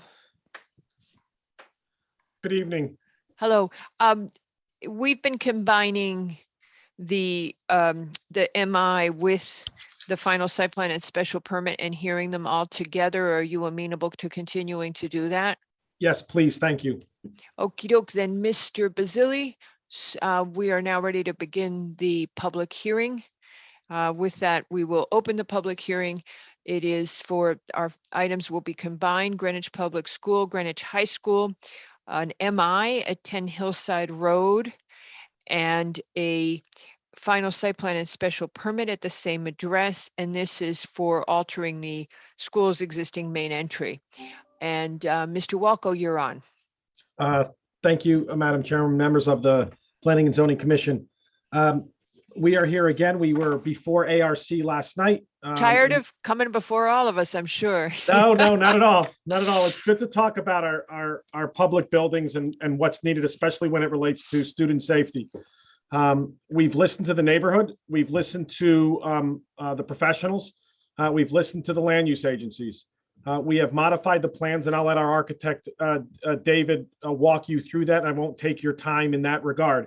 I can say, though, that since our last meeting and even since our ARC, a couple of meetings since we last were before you, I've met with the superintendent about lighting, not just lighting for this portion of the building, but lighting across Greenwich High School. I've inquired not just on behalf of the neighbors, but simply as a resident myself, and wonder why lights are on at all hours and why there can't be better utilization of dimmers and switches that allow for lights to be either turned off or dimmed when not in use. I can tell you, without speaking for the Board of Ed, my understanding is they're a little bit in a crunch right now in terms of staffing and cleaning. And my understanding is cleaning is going to sometimes 2 a.m. And so that's for the entirety of the school. But I feel it's important that as we're all public servants, that we try to make areas better. And in this regard, we're trying to make the lighting better for this school, not again, just for our project, but for the neighborhood. And we take that charge very seriously. You'll see in the new design, a lowering of heights of bollards, a lowering of the roof line, a lowering of the lighting of the exterior of the actual building or the room that we're building. And you're going to see a revised landscape area. Are we fully, did we fully flesh out a landscaping plan? The answer is simply no. As we've talked about, this isn't necessarily a function of money. It's a function of process and a function of authority. We are a building committee, and by our rules, we are tasked with building whatever we're told to build, and that's what we're doing. Last night, although I haven't seen the written report, ARC requested that the item come back. We suggested before CO to review a landscaping plan with such things as species of plants, location, things of that nature. And I don't think the committee is allergic to something like that. We haven't met as a committee since last night, so I can't really speak for the entirety of the committee, but having talked about landscaping at great lengths, such a condition, I think, is important for the process and would allow us then the authorization to go out and do the things that we haven't been able to do up to this point. I think the only objection, if you will, of ARC's recommendation is they would like to see our construction plans again before construction. Frankly, I just disagree with that. I think we've spent an awful lot of time going through this building. We have a building committee with volunteers and with members from both land use agencies on it. And I think we're fully committed. We've listened, we've shown we've listened. And I think we would be prepared to proceed if we were allowed to by your body. So just in terms of timing, we are, if approved, we are looking to hit the ground running and start construction in June of this year, literally the day after students leave. The crunch time is those few months where we're impacting the glass corridor. We would then have all of the work impacting the glass corridor finished before school starts so that the school could still utilize the glass corridor. And then we would finish all work by the February break of 2023. And that assumes obviously building in lead times and the things that all builders are dealing with now in this sort of new supply chain era. And so we are here tonight asking for approval so that we can begin the process of selecting a GC. But we do realize, especially as it relates to landscaping, that we have to show more, and we're committed to doing that before CO. And just as I listen to you, Mr. Walko, I want to go back to this comment you made. I know I went on a bit of a rant yesterday about this topic, but it seems to me that the Board of Education has a disconnect. Our zoning regulations require a special permit to have a landscape plan. So when you come in, when your building committee delivers your building, some sort of the landscape requirements are implicit to that. If the Board of Ed has not realized that, we probably need to communicate it clearly for the future. And this is a great opportunity to do that. And we also said yesterday, it remains a sore spot with the neighbors adjacent to the high school that yes, it was partly due to the contamination. We understand that, but that in other areas, there has not been the screening and buffering that neighbors were hoping to have to shield them from the non-residential use. And it's actually is in our POCD. And so since the MI has to be consistent with the POCD, that we are looking to further buffer residential uses from the non-residential. I think if there's anything I can do to be helpful to you in this, or that Katie can be helpful to make it clear to the BOE that it's part of what you have to do. It isn't just you build the bricks and then you walk away, or you build the glass thing and you walk away. And it puts us in and you heard us yesterday, it puts us in this really awkward situation where the only folks that aren't complying with zoning regulations is our own town. Our own town entities. Okay, I did my lecture. You know where I'm coming from. I wanted to say it again, and I'm happy to help in any way we can, that we can be supportive. And with that,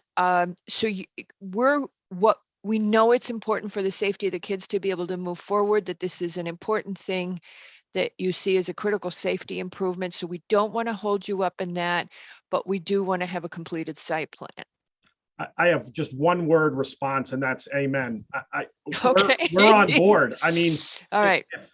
The discussions have already started, Madam Chairman, with respect to setting up a process that we don't, our other fellow town boards don't set themselves up for failure. And we'll do our part, and we know we're limited in that, but we're going to do everything that we can to carry this thought process forward so that others aren't in the same position.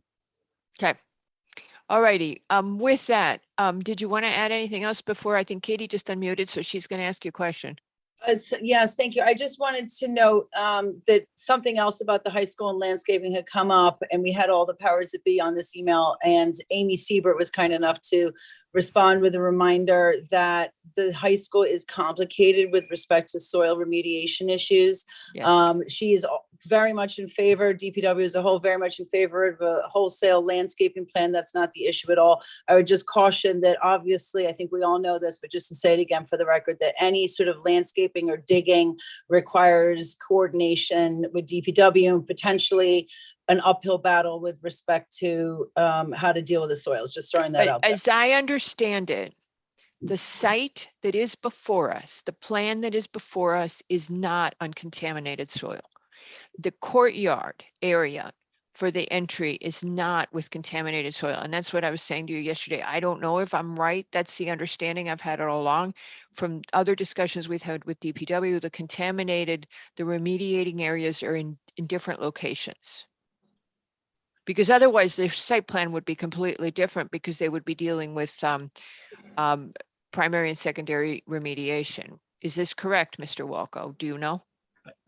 I can't say, I can say that in general, the thought process was that the contamination was more to the rear of the glass corridor, and that's why we stayed to the front of the glass corridor. Yes. I know that we've engaged with Langdon to do soil tests. And I do know that those soil tests were done, and that a report has been issued that, quite frankly, I don't completely understand, being a layperson myself in this regard. So I don't know that we have a clean site, but I suspect that it's not as contaminated. I know there are varying levels. I'm not trying to parse words. I just know that there are varying levels. And so I suspect we're going to have to do some sort of remediation, whatever that term may be. I doubt that our soil is clean, because I don't know that any part of Greenwich High has a totally clean. Yeah, to that, Okay. you're absolutely right, Mr. Walker. It's described as there's two areas. One where it is less likely to require regulatory approval, but not a given. And a second where regulatory approval is going to be a clear requirement. Got it. So there you go. And again, I won't do the little rant about that should have been one of the upfront. I mean, that's got to be included. Y'all are dealing with a contaminated site. Okay. With that, any other comments, or I'm sorry, Mr. Walker, did you want to say anything else? I would just, at your discretion, I'm finished with my sort of overall holistic approach, and then I would turn it over to David Stein, if you allow. Okay, Mr. Stein, were you going to, I'm not sure that we have architectural questions right now, do we, folks? And we saw what the ARC did today. I think we're actually in good shape with that. Well, one question I did have, if I may. So yes, ma'am. The thought that came out of the ARC yesterday that Mr. Walker already addressed is that they wanted you to come back during the construction level phase. So just the question I have is, the plans that you have now at this stage, are they such that planning and zoning staff will be able to sign off on it? In other words, is it clear what you have, or is there potential change, or the ARC asked you to change? I just want to clarify the comment that came from Marisa on that. Because I don't want there to be a problem later on when we're trying to figure out what the right plan is. I'll let David answer the technical, but I'll talk about the process for 2 seconds. So we just met with ARC last night. We had a building committee meeting in the morning, and then we went with ARC last night. We are meeting again as a building committee tomorrow morning. So I haven't been able to take the comments by ARC to go back to the building committee to talk about things like one commission member thought that the roof line should extend out further, and another a varying degree of how the beams were then adjusted. This is where I even get lost as a layperson. Is that a detail, or is that it's not structural in nature? And so, from a process standpoint, I would think that the town would want the building committee, who's been working on this the longest, to make those final decisions, provided we fit within the general framework of what's been provided previously. If that's not how the town wants to operate, then we would accept those recommendations. We're just trying to do our part relative to the process. I don't know if I've answered the question from a holistic standpoint, but David can answer it from a technical standpoint. Ms. DeLuca, did that answer your question? In part, but I think David will be able to round it out. All right. All right. So, Mr. Stein, you now have an assignment. Great. So the discussion last night with the commission was about specific details. It was about the aesthetic components, and these are purely just aesthetic components dealing with some of the columns and how the wood intersects, or the distance the wood may be from our base or our plinth that we have designed. We're also looking at the upper part of the fascia. So these are, as Benny described last night, and I'll use the term loosely, is the devil in the details. Those are elements that need to be finessed and get finessed during design development and ultimately construction documents before we go out to bid. But to step back away from what you have been presented and we presented to the ARC, that design is intact, and those details are subtle, in our opinion, and can be massaged through the building committee to meet that overall design intent. But the frame of the building, the overall design intent, is presented to you this evening. So in other words, the materials, the widths, all of that kind of stuff. And that's what's on the plan before the commission this evening. So Yes, what ma'am. you've shown in renderings is what you've got in plan form, and the ARC wanted you to make some changes, but but what you have is what you're presenting to the commission, Yes, and ma'am. you don't want to make those changes. Our intent is to make those changes, and those Right. would be made through to the building as we work through the building committee on the further development of the plans. What I understand is you agreed pretty much everything with ARC. Am I incorrect?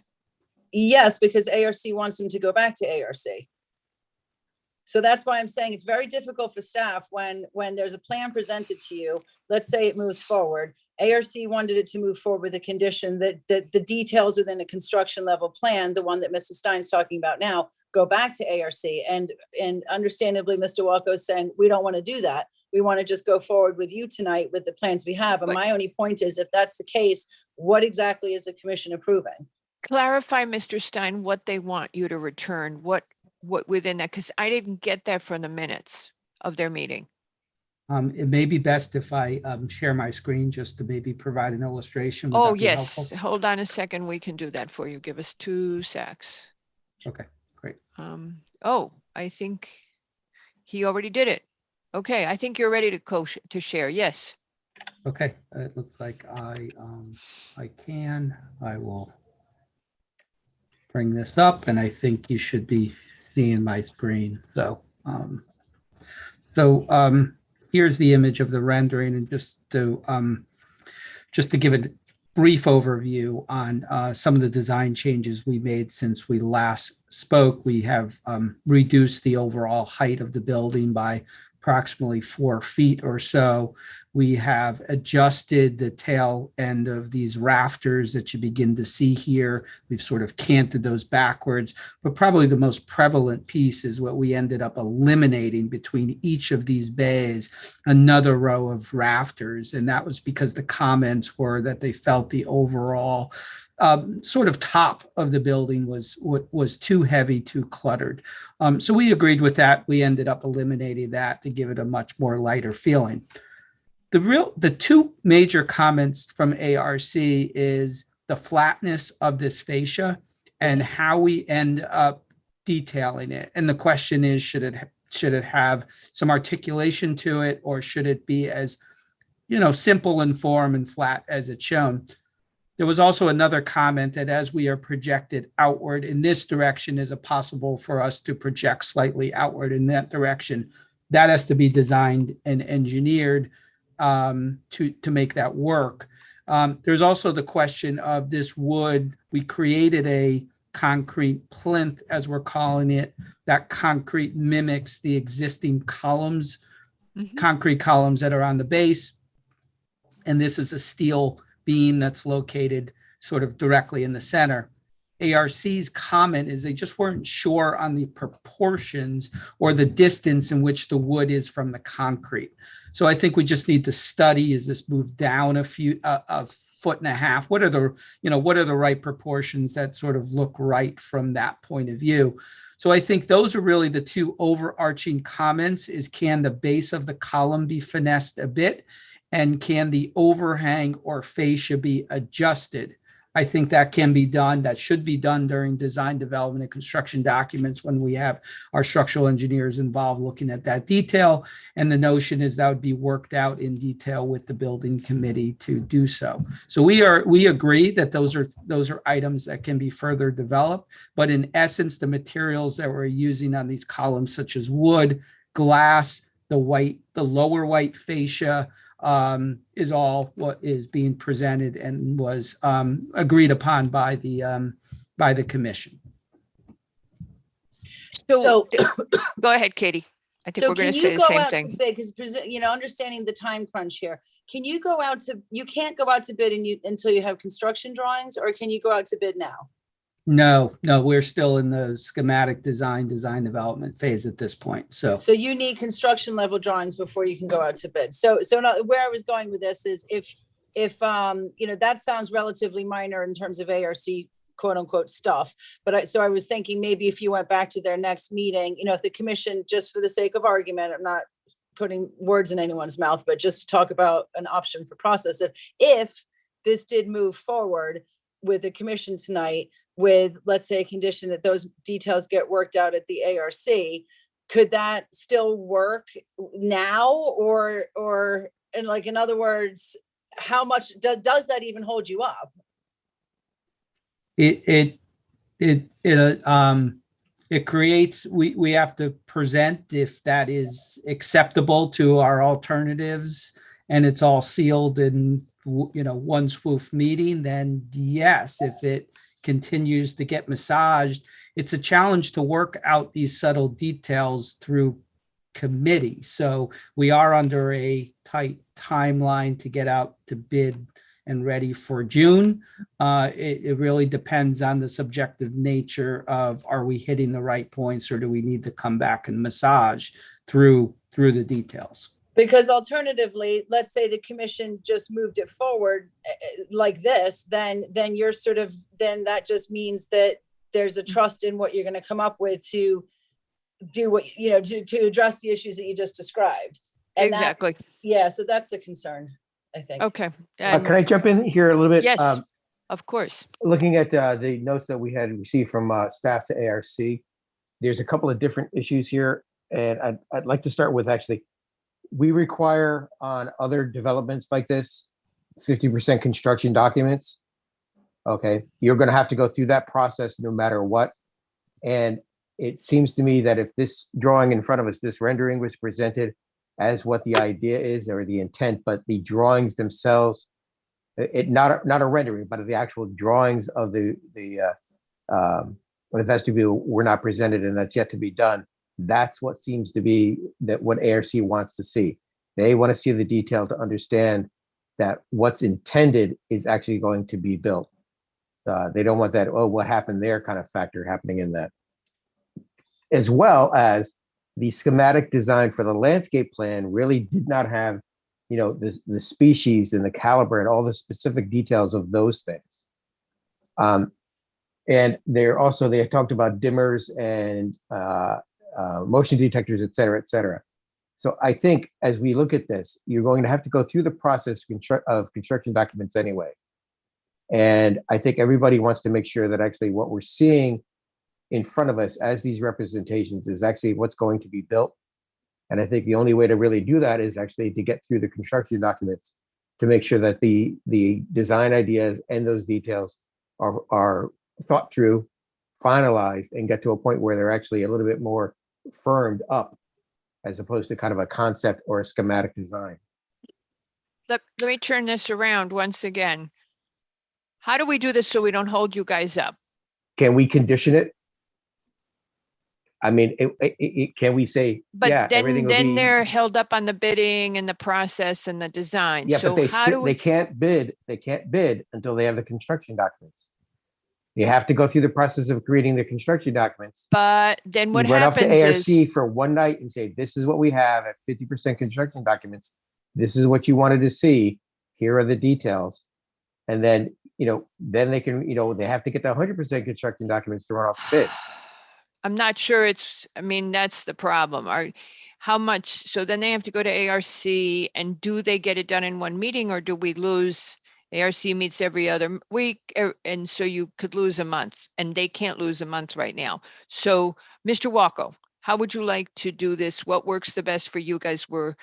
We'd like to help. Katie, go ahead first. Quick suggestion. What if Mr. Stein, you went back to ARC with these level drawings, like let's say in 2 weeks? I mean, you're fresh, everything's fresh. So go back to the next ARC meeting. We can get you on that one. Work out what you're going to do, and then that way you know exactly what you're supposed to put in your construction level drawings. In other words, they meet regularly enough that if you just go back. That's what they were doing last night, wasn't it? Right, but then in order to get them to go forward, they said, go ahead and then let us know how you've worked it out at your construction level drawings. And then Mr. Welko is saying, that sounds very nice, except for the fact that we don't want to do that because understandably that could cause a problem right when they're ready to go out to bid. So I was suggesting, instead of getting the construction level drawings, why don't you go back at this level now? And then you'll know exactly what to put in your construction level drawings. So in other words, shifting the focus to now instead of 2 months down the road. Thoughts, you guys? We're here to We're here we appreciate the comment and the courtesies already granted. We will do whatever it takes to get this building built in whatever process that needs to be had. So if the solution is go back to ARC, yes, I would prefer to go back now as opposed to 2 months from now. I will say that listening and being part of and participating in the discussion yesterday, I think that in general, the design was well received, and it shows the level of attentiveness to the comments made by all the groups. And I think that was also repeated by the neighborhood. And so in terms of somebody asked, is it, a matter of trust? I think we've already shown that we listen and we adapt. And as community volunteers, we too want a building that people are proud of and that agree with as opposed to disagree with. So if you're asking me if going before ARC is quote unquote a deal breaker, of course not. We will act accordingly. I do agree that we should go sooner rather than later. But I also think that we've shown that we've listened and that we can build this building as we've shown, taking everyone's thoughts into consideration. And I just say that was reiterated, that same comments was what we received from staff also, that yes, come a long way, and you guys did a great job of and I get the impression from both staff and from you, it's just nitty gritty details at this point. I would just note that the ARC did say too that they could hold a special meeting for you, because I think everyone's sensitive to the need to get this moved forward. So if needed, they can always hold just a meeting just for you kind of thing, so that you can work through this. I mean, obviously this is a special situation given it's the public high school and the bidding process and all of that. So I think you can get it done. I think like you said, it's sooner rather than later is better.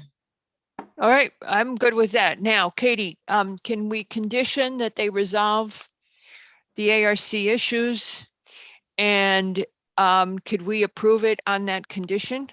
Yes, because the height, bulk, all of that is already is being determined by you. The vast majority of the architectural is here. It's just minor details that Mr. Stein described already. So that's not going to change the overall design from this level plan standpoint and zoning compliance standpoint.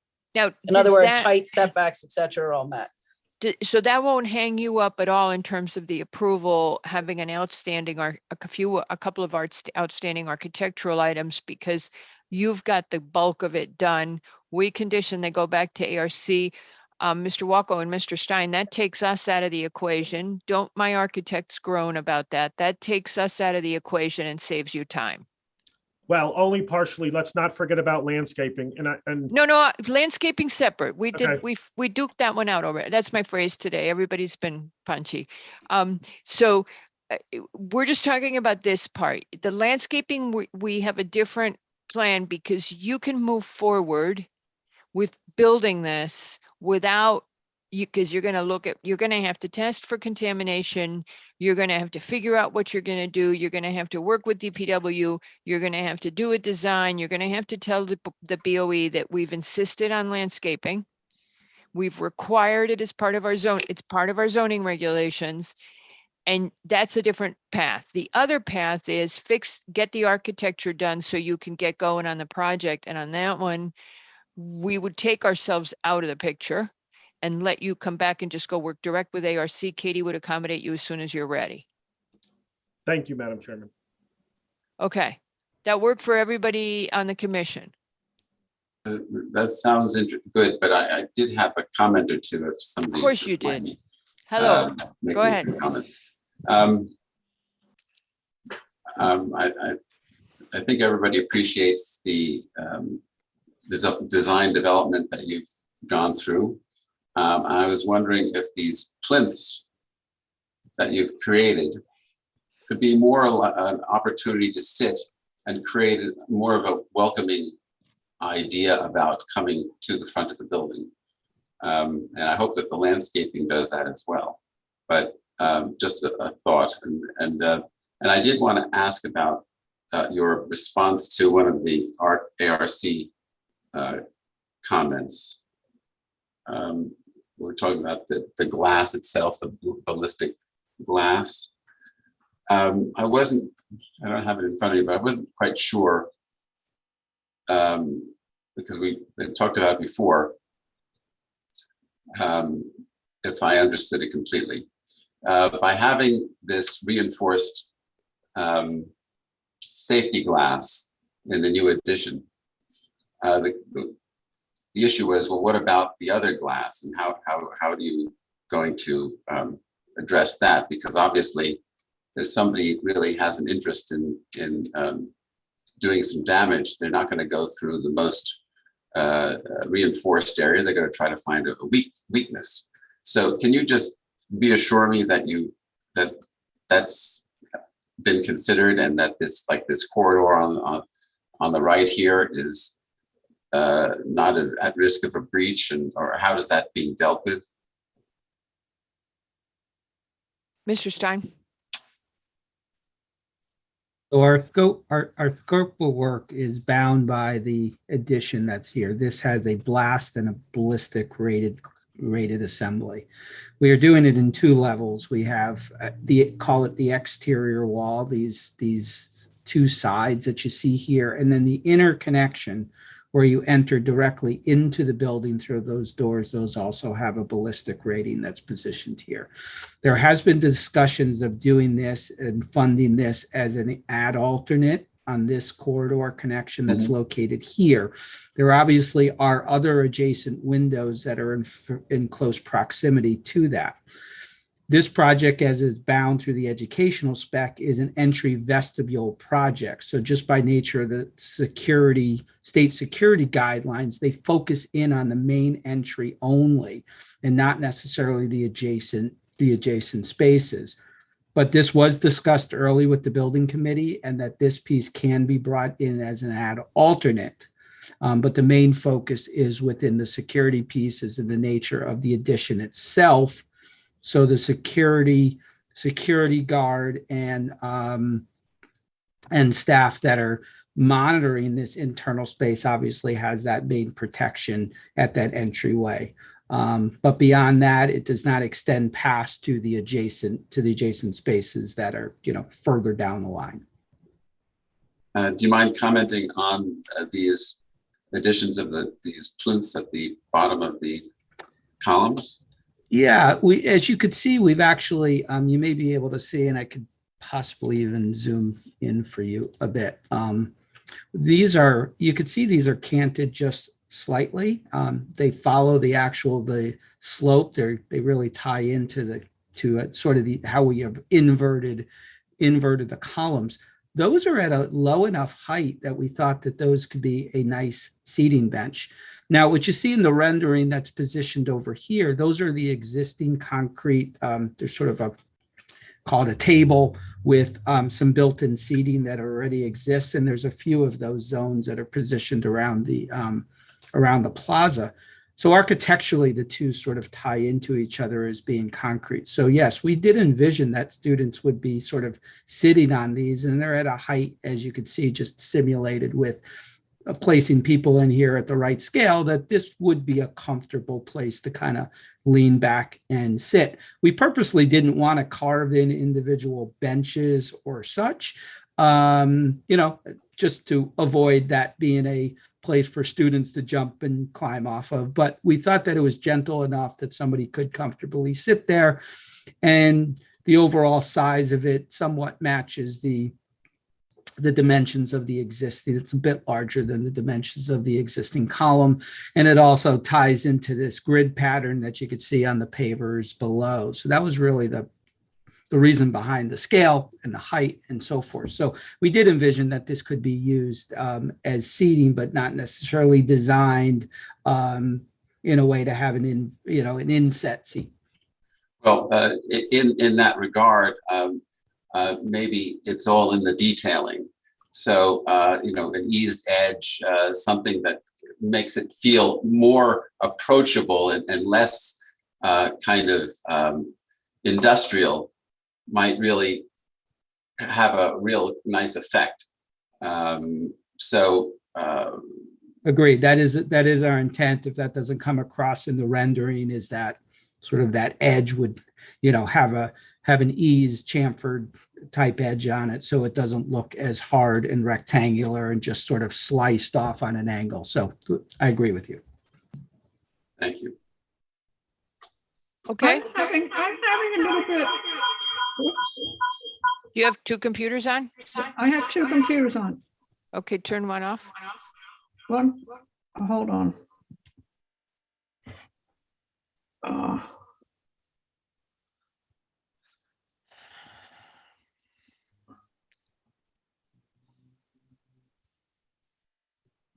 It didn't echo actually last time you spoke. Okay, what about now? Is it echoing? Perfect. You're all set.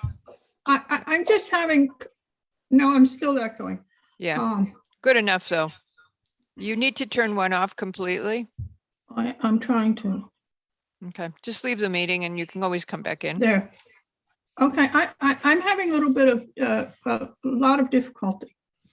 I don't really, I have to go back to the very beginning. I don't understand why we're putting this front piece here to protect the person who sits at the guard desk. When if someone came in with, I mean, this is just educating me. If someone came in with a gun or something, or we needed the protection, they wouldn't go through that area where the wooden structures are. They would go in either through the right glass area, or to the left glass area, or to where the old Performing Arts Center was. So I don't understand quite the function of this structure. Can you help me? Well, I can at least give you what I was told that from the Board of Education, which is they looked at the security of this building. This building obviously is vast and has, I won't give you the exact number, but let's just say there are many exterior doors to this building, and there are likely many vulnerable spots of security relative to this building. That being said, Okay. All right.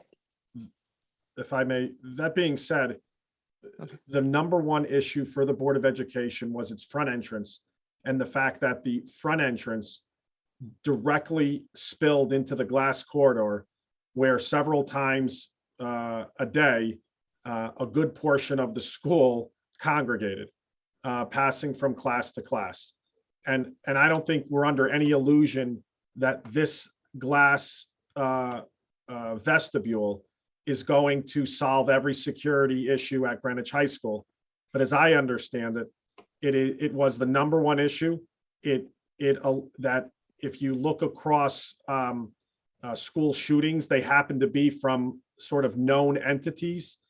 And the concept is to be able to put your security personnel in a situation to visually see the students coming in, and to then identify threats, and to then be able to capture those threats within this box. Is it perfect? And I'm not a security expert. So is it perfect? Likely not, as we've just discussed. And I think Peter raised good questions, and the same questions the committee raised, which are, there are other vulnerabilities in this area. Can we address those? And that's why, as a committee, we talked about that and putting things like ballistic glass along the glass corridor, at least in this front entranceway. But we weren't tasked with securing the building and locking it down and doing those types of things. This is what was designed at the feasibility level, not even at our level, as to what would be the best use of resources for the town relative to the safety of Greenwich High. Okay, thank you. You're welcome. All right. So yeah, that whole point about it's people who know the students. It's students or someone related to the school normally did come up. All right. So where are we on this? We stopped mid-process on the discussion of where we go with this. Let me throw out another question. Just saying, what if we did it the other way around and you didn't go back to ARC? And I know the commission will mutiny, but what if you came back to us instead?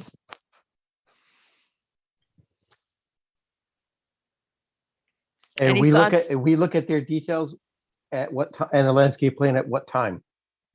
Well, the details have to be finished ASAP. The landscape plan, they got to figure out, the first question they're going to have to answer is this contamination question. I had understood that this was not a contaminated area, but that's the first thing. That's going to take a while. They got to do the boring. They got to get the results. So I would just separate what's the most efficient way to get the architectural details finished and done. Should it just come to P&Z? And I don't know, maybe ARC can weigh in or something, and then we're done with it. I'd rather your first proposal, which was to us to condition approval upon their meeting with ARC and getting ARC sign off just for the building. And then, as you said, later on, when they get the landscape done, they'd come back to us. But I kind of think we're done on the building. Nick, having been on both boards, are you comfortable with that? I think actually there was a lot of talk about what's happening with the landscape. I saw what the schematic design was, and not the landscaping. Do the architectural details. The landscaping, the architectural we have to details. postpone. This is what I think of the architectural details. Is that I'm looking at a rendering here that has the schematic designs of what's intended, as opposed to what's going to actually be built. My concern is, as in other projects that we've looked at in town, it could be different.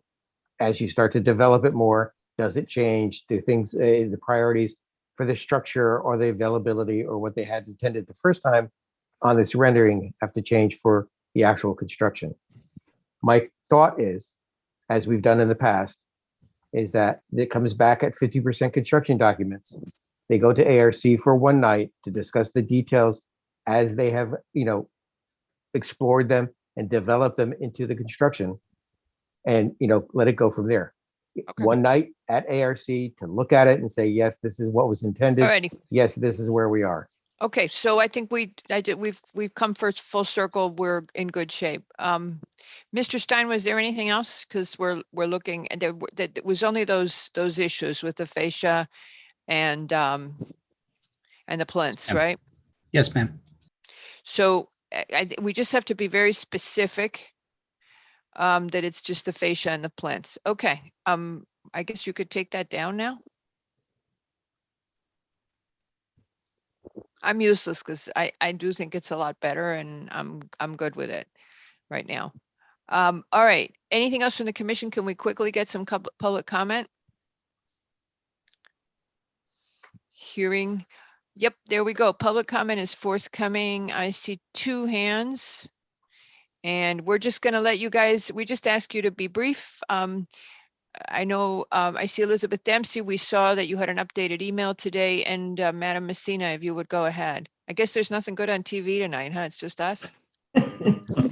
Thank you, Madam Chair and Commissioners. Speaking from the Greenwich Tree Conservancy. Number one, just want to remind you all that the campus of the Greenwich High School has lost in excess of 800 trees over the last decade. So really important when you see that landscape plan that there are trees involved. Also wanted to comment on the discussion about the soil. We, the Tree Conservancy, did plant 12 trees in front of the building. So I believe, to Katie's point, that the contamination is really in the back areas where we can't plant, but we can plant in the front. So I think it's worth our while to do that. And thank you. As I remember, when we first started this process, I mentioned that the Tree Conservancy might be willing to work with the high school in tree contribution area. Absolutely. Okay, great. I think that's how I remembered it. We paid for planting the trees in the front of the school last year, 2 years ago. Okay. Also, in your remarks, you didn't mention the tree warden. I think he should also be. Oh, great point. Thank you very much. So, Mr. McRae, if you could ensure that the tree warden is looped in. Okay, and our next speaker is Elizabeth Dempsey. Thank you, Ms. Messina. Hi, everybody. Just a quick question so I can gear my comments briefly. My understanding at the end of the ARC meeting last night, which I watched into its entirety, was that they were going to make a request for conditions on lighting usage, specifically lighting cutoff times. And is that correct that was, because I have not heard mention of that tonight? No, we hadn't talked about it, but we are aware that the high school has committed to timers. They lowered those lighting ballards. Yep. Mr. Walko, just nod if you're muted, so just nod. So those commitments have been made. We have been very pointed about trying to do something as well, if they would address this issue of the lights being on constantly at Greenwich High, and whether that's really such a security need as has been represented to us, because we know that it disturbs the neighbors. But yes, we were going to address the lighting is going to be part of our conditions, what ARC has discussed. Mr. McRae, you went dark, but I'm assuming that you're in agreement. Yeah, I'm still here. Okay, well, you went dark. What else, madam? Oh, okay. Thank you so much. So in other words, that is a consideration that you are considering to put onto the project. Is that right? Yes, that it Okay. would be something, the ARC, the summary of the ARC meeting was given to us, and we would include it in a motion that is made. Okay, great. So my only point was that I was very appreciative of Mr. Walko mentioning all the trouble that they had gone through and the building committee I mean, he said he was basically going to make sure that we got it to a pattern that was as minimal as possible. And I was hoping that it could be that it was on a motion sensor type of arrangement, because most of the lighting seems to be specified with that. And here's my concern and why I'm bringing it up. Without going into all the history, for 20 years, I've watched all the developments. I've watched conditions being set. I've watched the Greenwich Public Schools go forward with projects that and done things that hadn't even been permitted yet, like clear cutting of trees, blasting rock right beside neighbors without notice of blasting so that people could check their foundations. All sorts of aspects have happened, and without, reorienting the past, there needs to be, I believe that the conditions have to be very specific. And despite the fact that there have been several requests for some clarification on how the lighting would actually be used and a lighting plan, there has been no response on that. And I find it, hard to kind of fathom, in the sense that Mr.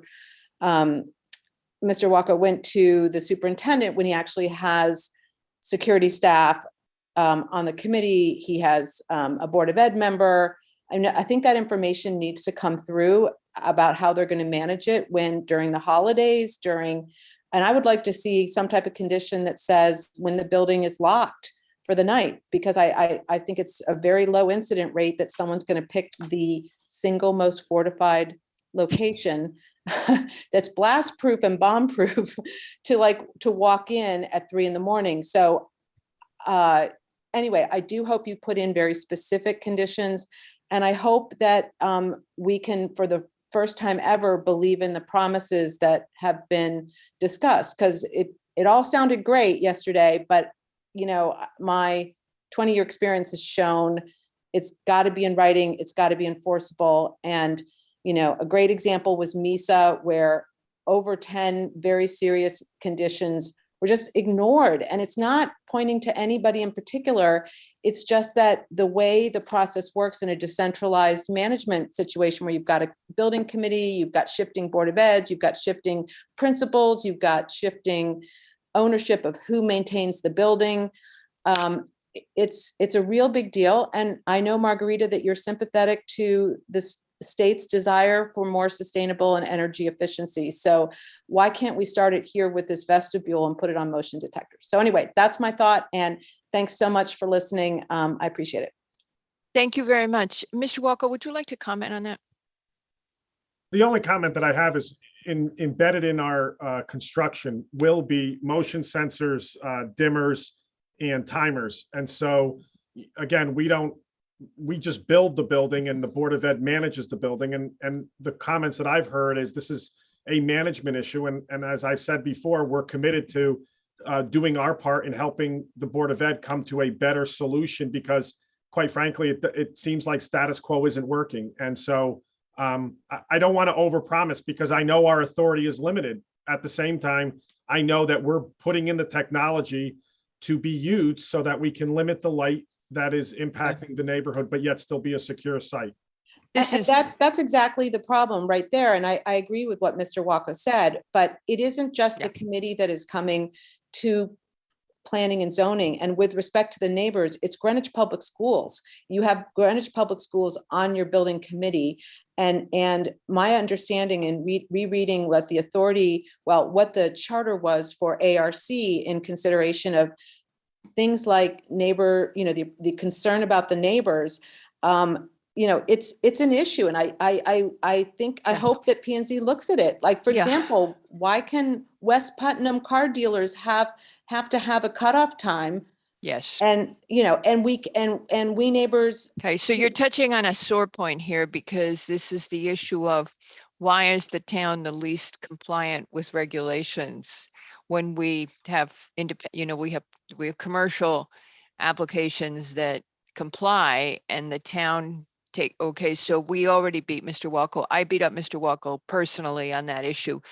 Mr. Walko, this goes back to MISA over and over again. And that's really, if your building committee scope had one extra line on it, it would be not making any of the same mistakes and beginning to rectify the past. And I think you're on a start there.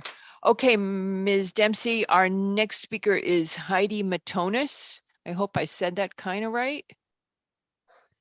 Yep, you did just fine. Thank you.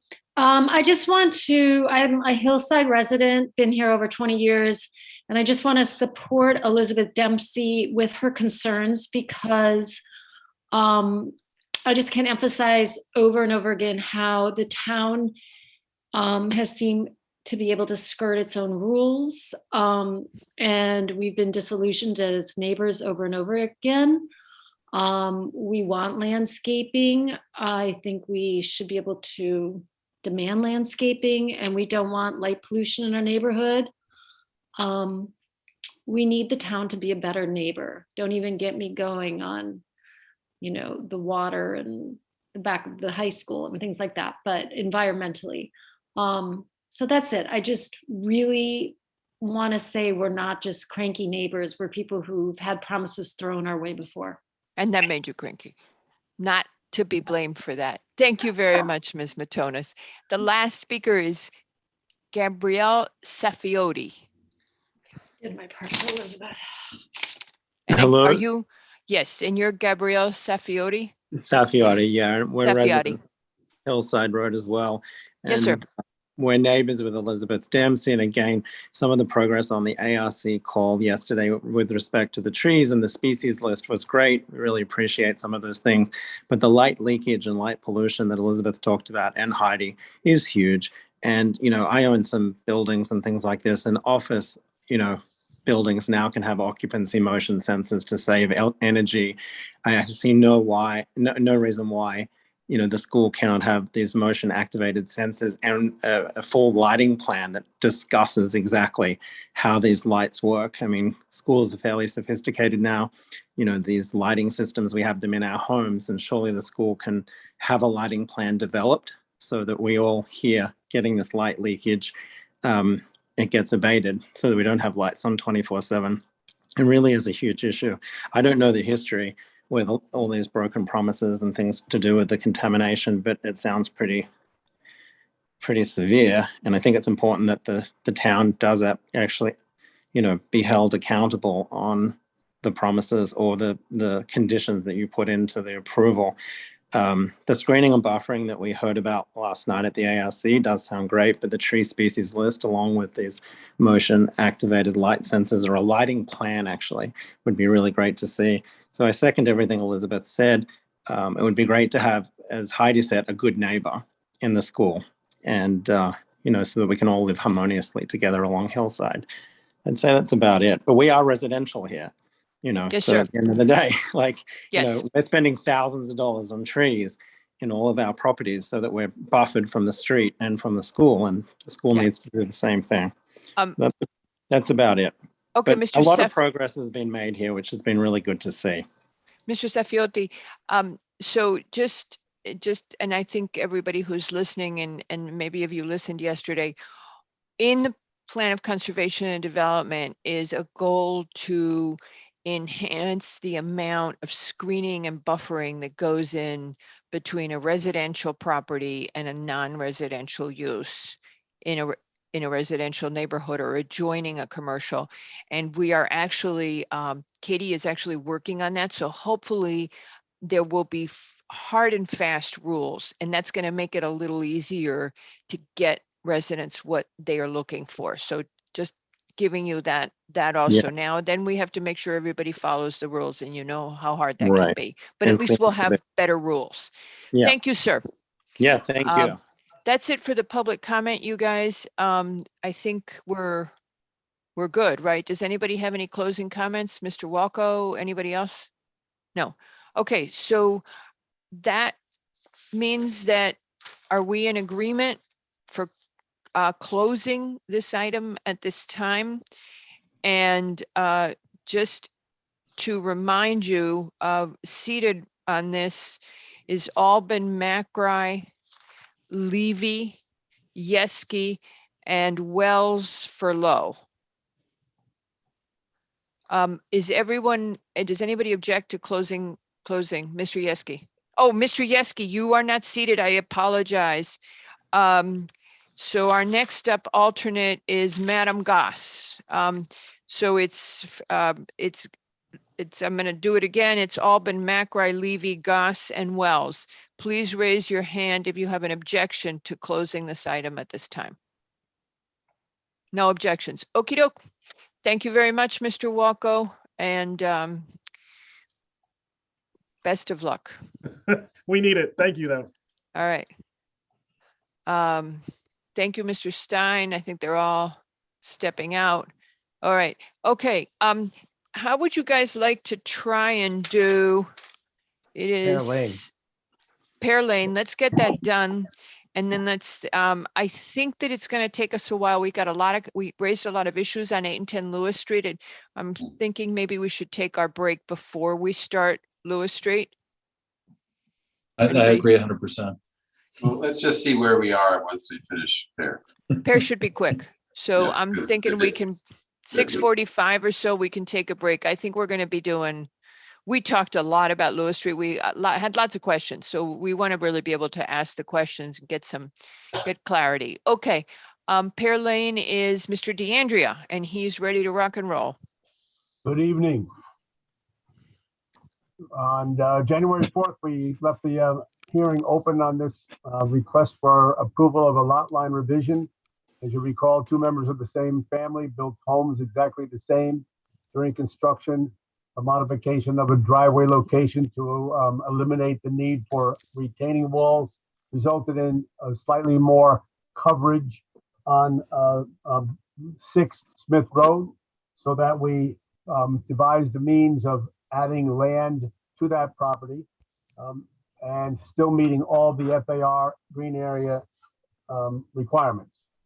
Since that time of January 4th, we have completed the easement documents. There are now 4 affecting the properties. One is for the sewer easement to accommodate neighbors who flow through the property. We have a driveway easement between the 2 owners. There is an easement prepared by Melissa Clawberg for the generator access across 6 Smith Road to accommodate 25 Pear Lane.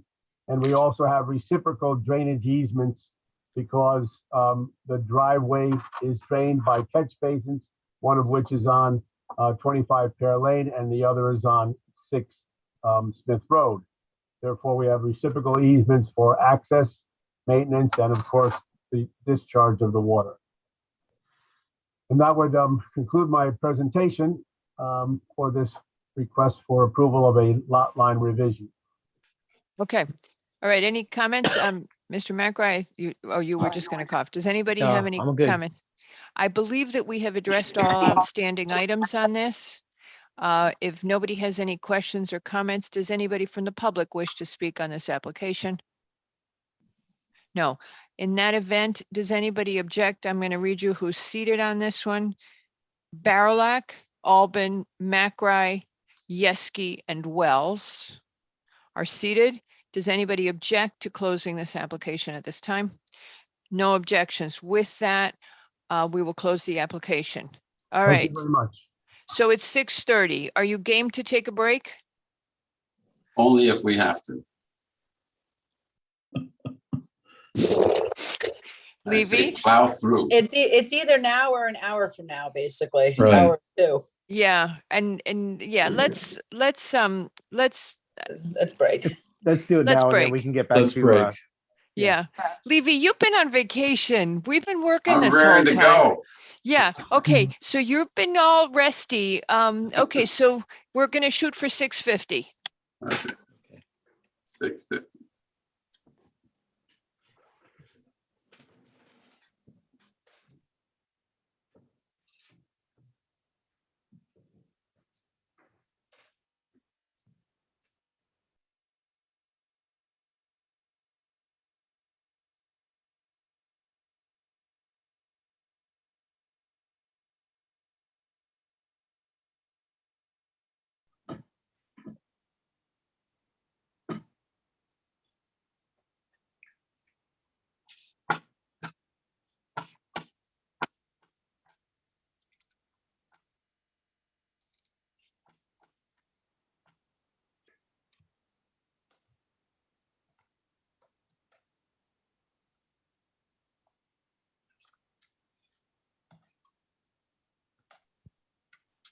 Sorry, folks. I'm ready. Mr. Haslam, the following application is MH Cohen Realty LLC at 8 and 10 Lewis Street, and this is for a bakery, a supermarket, and a restaurant in the facility formerly occupied by Sophia's and the New York Sports Club. Mr. Haslam, if you would go ahead. Thank you. Madam Chair, members of the commission, for the record, Chip Haslam for the applicant, MH Cohen. Presenting with me tonight is Rudy Rydberg, who's the architect of this project, and also Bernie Adler, who's our traffic consultant. And also on the line, but not presenting, but may want to chime in, is Costa Giannopoulos, who is the principal in Kaima, the applicant. And we also have the privilege of having Mark Morris with us, who's the representative of the MH Cohen owner. And Mark's actually the great grandson of the original owner of this building that was built in 1910. So this family has owned this building for all those many years in the town of Greenwich. I have to say, if I may, that we were all a little surprised with the briefing session yesterday and the tenor of it, for lack of a better word. You may recall about a year ago, we came before you under a pre-app, and this is before you actually made the text change to 6-100 and 6-103.1, allowing for a two-story restaurant in the CGBR zone. We had come before you with the proposal to have a two-story restaurant at this location with a bakery, and there's other retail on Lewis Street, which would remain as it was. And we did so even though at that time 2 stories of restaurant was not allowed in central Greenwich, because the prior occupant was the New York Sports Club, and that was a non-conforming use, rendered non-conforming since it was approved in 1981 by the fact that you had changed your regulations to make it so that health clubs couldn't be on the first floor. So we came before you with the concept that this would be a less detrimental use under 6-141. We also made the argument that we had actually 2 ground floors, one on Lewis Street and one on Liberty Way. But we thought you were pretty favorably received at that pre-app, and that the issues could be resolved, if any. And therefore, we proceeded with a final application to you folks in August of 2021. And in the meantime, of course, you had made those text changes to 6-100 and 6-103.1, which permitted under certain conditions, which we believe we meet, a restaurant on 2 levels. So that's how we initially opened with you back in October. Some issues were raised at that time. Again, we didn't think that they were insurmountable. And my sense actually at the end of that meeting that you were about to close this matter. I may have been wrong, but that was my sense. And then we had some comment from the public, and including comment from Attorney John Martin on behalf of the Sutton family, and some commentary from the owners of 39 Lewis and the owner of the shop Splurge across the street as well. And that led to a suggestion by the chair that we have some sort of a traffic analysis done to make sure that this was not going to confound traffic in central Greenwich. Mr. Levy at that time said, I said, well, it's difficult because you're asking one property owner, an applicant, to present a traffic study when you don't require that of anybody else in central Greenwich. And Mr. Levy piped up and said, well, we're not asking you to do a complete, thorough traffic study of central Greenwich. We just want to get a sense of how the traffic circulation might work at this particular location. So we hired Mr. Adler to make an analysis. We'd previously given you a comparison of the previous requirements for parking under the ITE standards based on the former use as the New York Sports Club. And then, of course, Mr. Adler, as I said, submitted in November 23rd of last year as traffic analysis to the commission. Again, I'll remind you that because this property is between the front and rear building lines, it is exempt from parking requirements. It's also a use group 1 restaurant and retail. So again, those were deemed exempt way back when in the 60s, when the town reached an agreement with the property owners along Greenwich Avenue and adjacent streets to a certain extent, that in exchange for giving up, in many cases, part of their property to the town for municipal parking lots, that the town would not require those 2 use groups to have parking associated with their building, but rather everyone would use the shared parking in the municipal lots. First come, first serve, all for one and one for all. And that actually also benefited other people who aren't between the front and rear building lines, because of course they can use the municipal lots as well. So it was quite an undertaking and remarkable how it's really worked.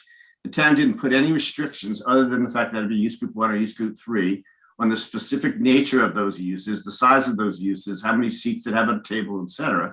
And I think for good reason. They didn't want to then turn around and get into, well, we didn't really mean that. So for your use, we disagree that you still have to show that you have parking or that you're not displacing other people from their parking in the municipal lot. So I think that was very wise. And I think it's a slippery slope to go back and try to think of what the intent might have been differently back then. Also, under 6-100, of course, it clearly states that restaurant uses do not require a special permit when they're between the front and rear building lines, as this is. So the staff, after I submitted for the site plan and special permit, I did so very cautiously because I wanted to make sure that we had determination that we're between the front and rear building lines. That determination was made. And in fact, I don't believe we need a special permit application whatsoever. So it's really just a site plan application. But we did submit to you, as I said, a comparison on parking anyway as a courtesy. And Mr. Adler did the traffic study as well, which I think it shows that there's not a tremendous impact on the traffic circulation as the basis of this application. So in the meantime, after submitting in October and doing these various other studies, Mr. Rydberg went to the ARC on 2 occasions and worked through the exterior of the building. And he received approval from the ARC the other night for our exterior renditions. And maybe, Pat, you could throw those up on the screen at some point so people have a nice picture to look at. Don't have to look at me. Not right now. That'd be great. Not right now. Not right now, please. Oh, I'm sorry. Okay, you want to continue on? I will. Yeah. So in any event, we went through that. Rudy made some changes as well after talking to Bianca, staff, the PNC staffer, and also with Jody Kuchar, as to having to make sure we had a public space on the first floor that was associated with the restaurant, which we did, and have an access way, the vestibule for the restaurant coming in off the first floor and going up to the restaurant use on the second floor. So that change has been made and satisfied the zoning enforcement officer after it was made that was compliant with the intent in the letter of 6-103.1. In addition to that, there's some questions raised about the restaurant's kitchen. And we thought at the end of the last hearing in October that we'd fairly satisfied the commission in that regard. So again, we were surprised yesterday to hear that that might still be an issue. Specifically, what the regulation now says is that the restaurant has to come in on 2 floors, but has to have 1 central kitchen. And that's what we believe we have. It happens to be on 2 floors, but I think Mr. Lowe said, or mentioned the fact that, well, it can be on 2 floors and still be 1 central kitchen. And that's in fact the case here, because on the floor where the restaurant principally would be most of the cooking facilities, et cetera. And the floor below is dishwashing, storage, some prep, and whatever. But it's 1 central kitchen that just happens to be on 2 floors. And in fact, your regulations allow for that when you have restaurant uses on the first floor of Greenwich Avenue, other restaurant uses. You allow for separate kitchens to be in the basement as well, and also to be up on the 2nd floor, as long as they're not open to the public and they're serving the restaurant. So there's precedent for that, in addition to the fact that I think it meets the standards of 6-103.1. We didn't get back the beta comments, unfortunately, on Mr. Adler's study, or even on our submission as to regards to the former use. Unfortunately, until January 13th or 14th, so just last week. And I say unfortunately because, as I said, Mr. Adler's report had gone in back in November 23rd. So almost 2 months have passed since we got that. And that's jammed us now, because here we are in a discussion with you where it seems that you have more concerns with this application. So let's just stop you for a second, because you're listing, you sort of went straight through for a whole lot of different things. I feel like you're a little bit on the charge here, and I think we need to stop, parse it, take a deep breath. First of all, why have we raised so many issues?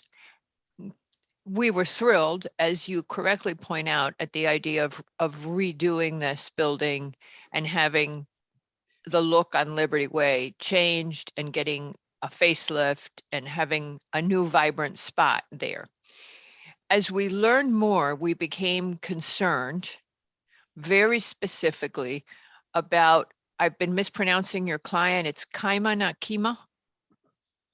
Yeah, you're close enough. Thank you. Okay. Kaima? Yep. Kima's fine.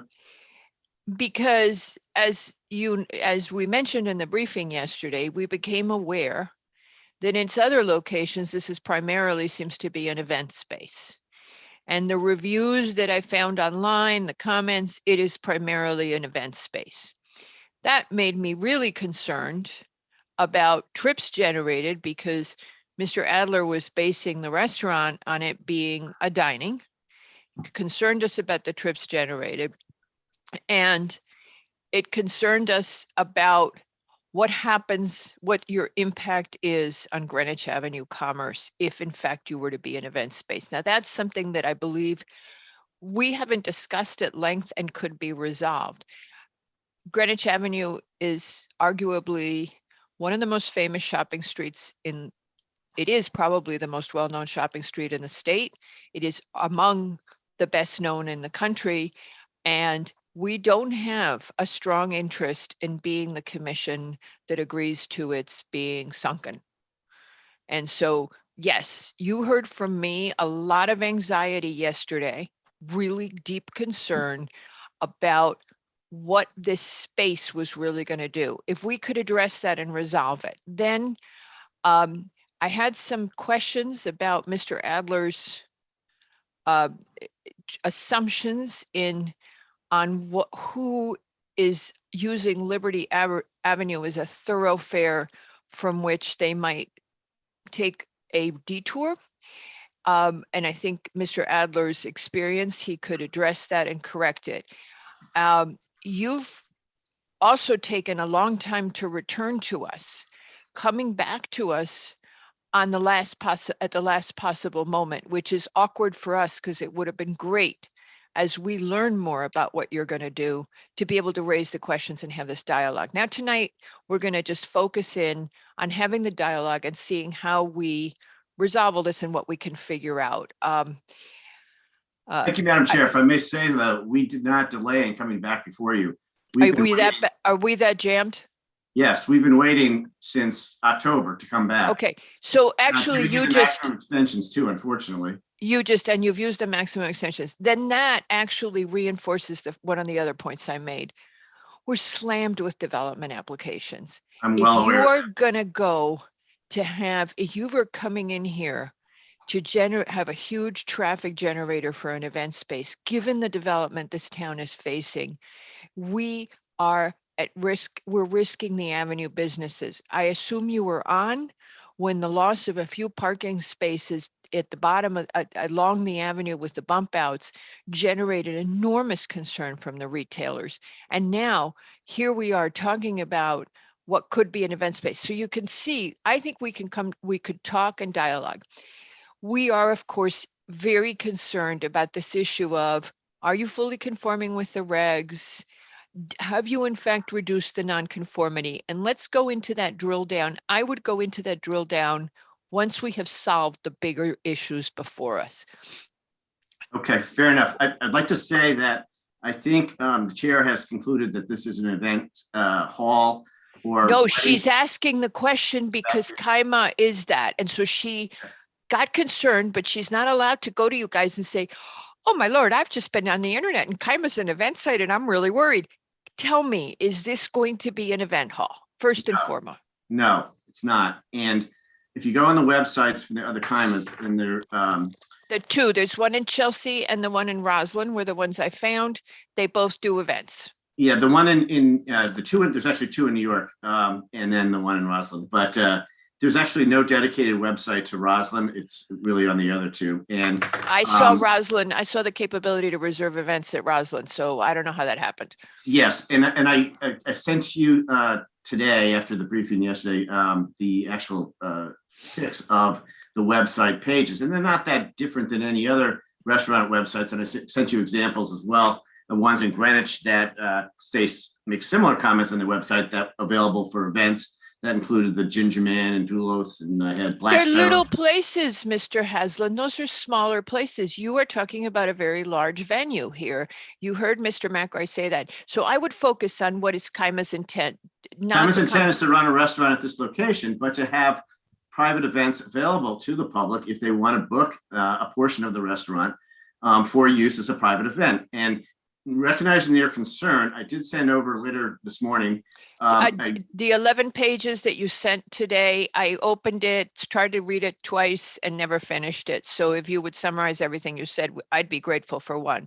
Yes, well, I just point out that later today, I did send over a proposal and in part for compromise with the commission on some of these issues to hopefully see if we could resolve it.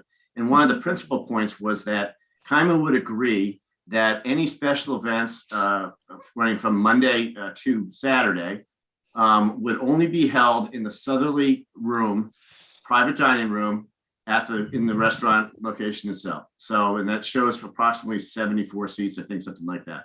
So that was a proposal. And then on Sundays, when there's really no parking demand, that they be allowed to use the entirety of the restaurant for private events. So that hopefully would assuage the concerns of the commission that this is going to be used for weddings, bar mitzvahs, huge birthday parties, et cetera, on a regular basis. I hope that's responsive. And one of the things was, I think you heard me on this topic, was that Mr. Adler, I'm sorry, I'm going to talk about you and then later we'll talk to you, okay?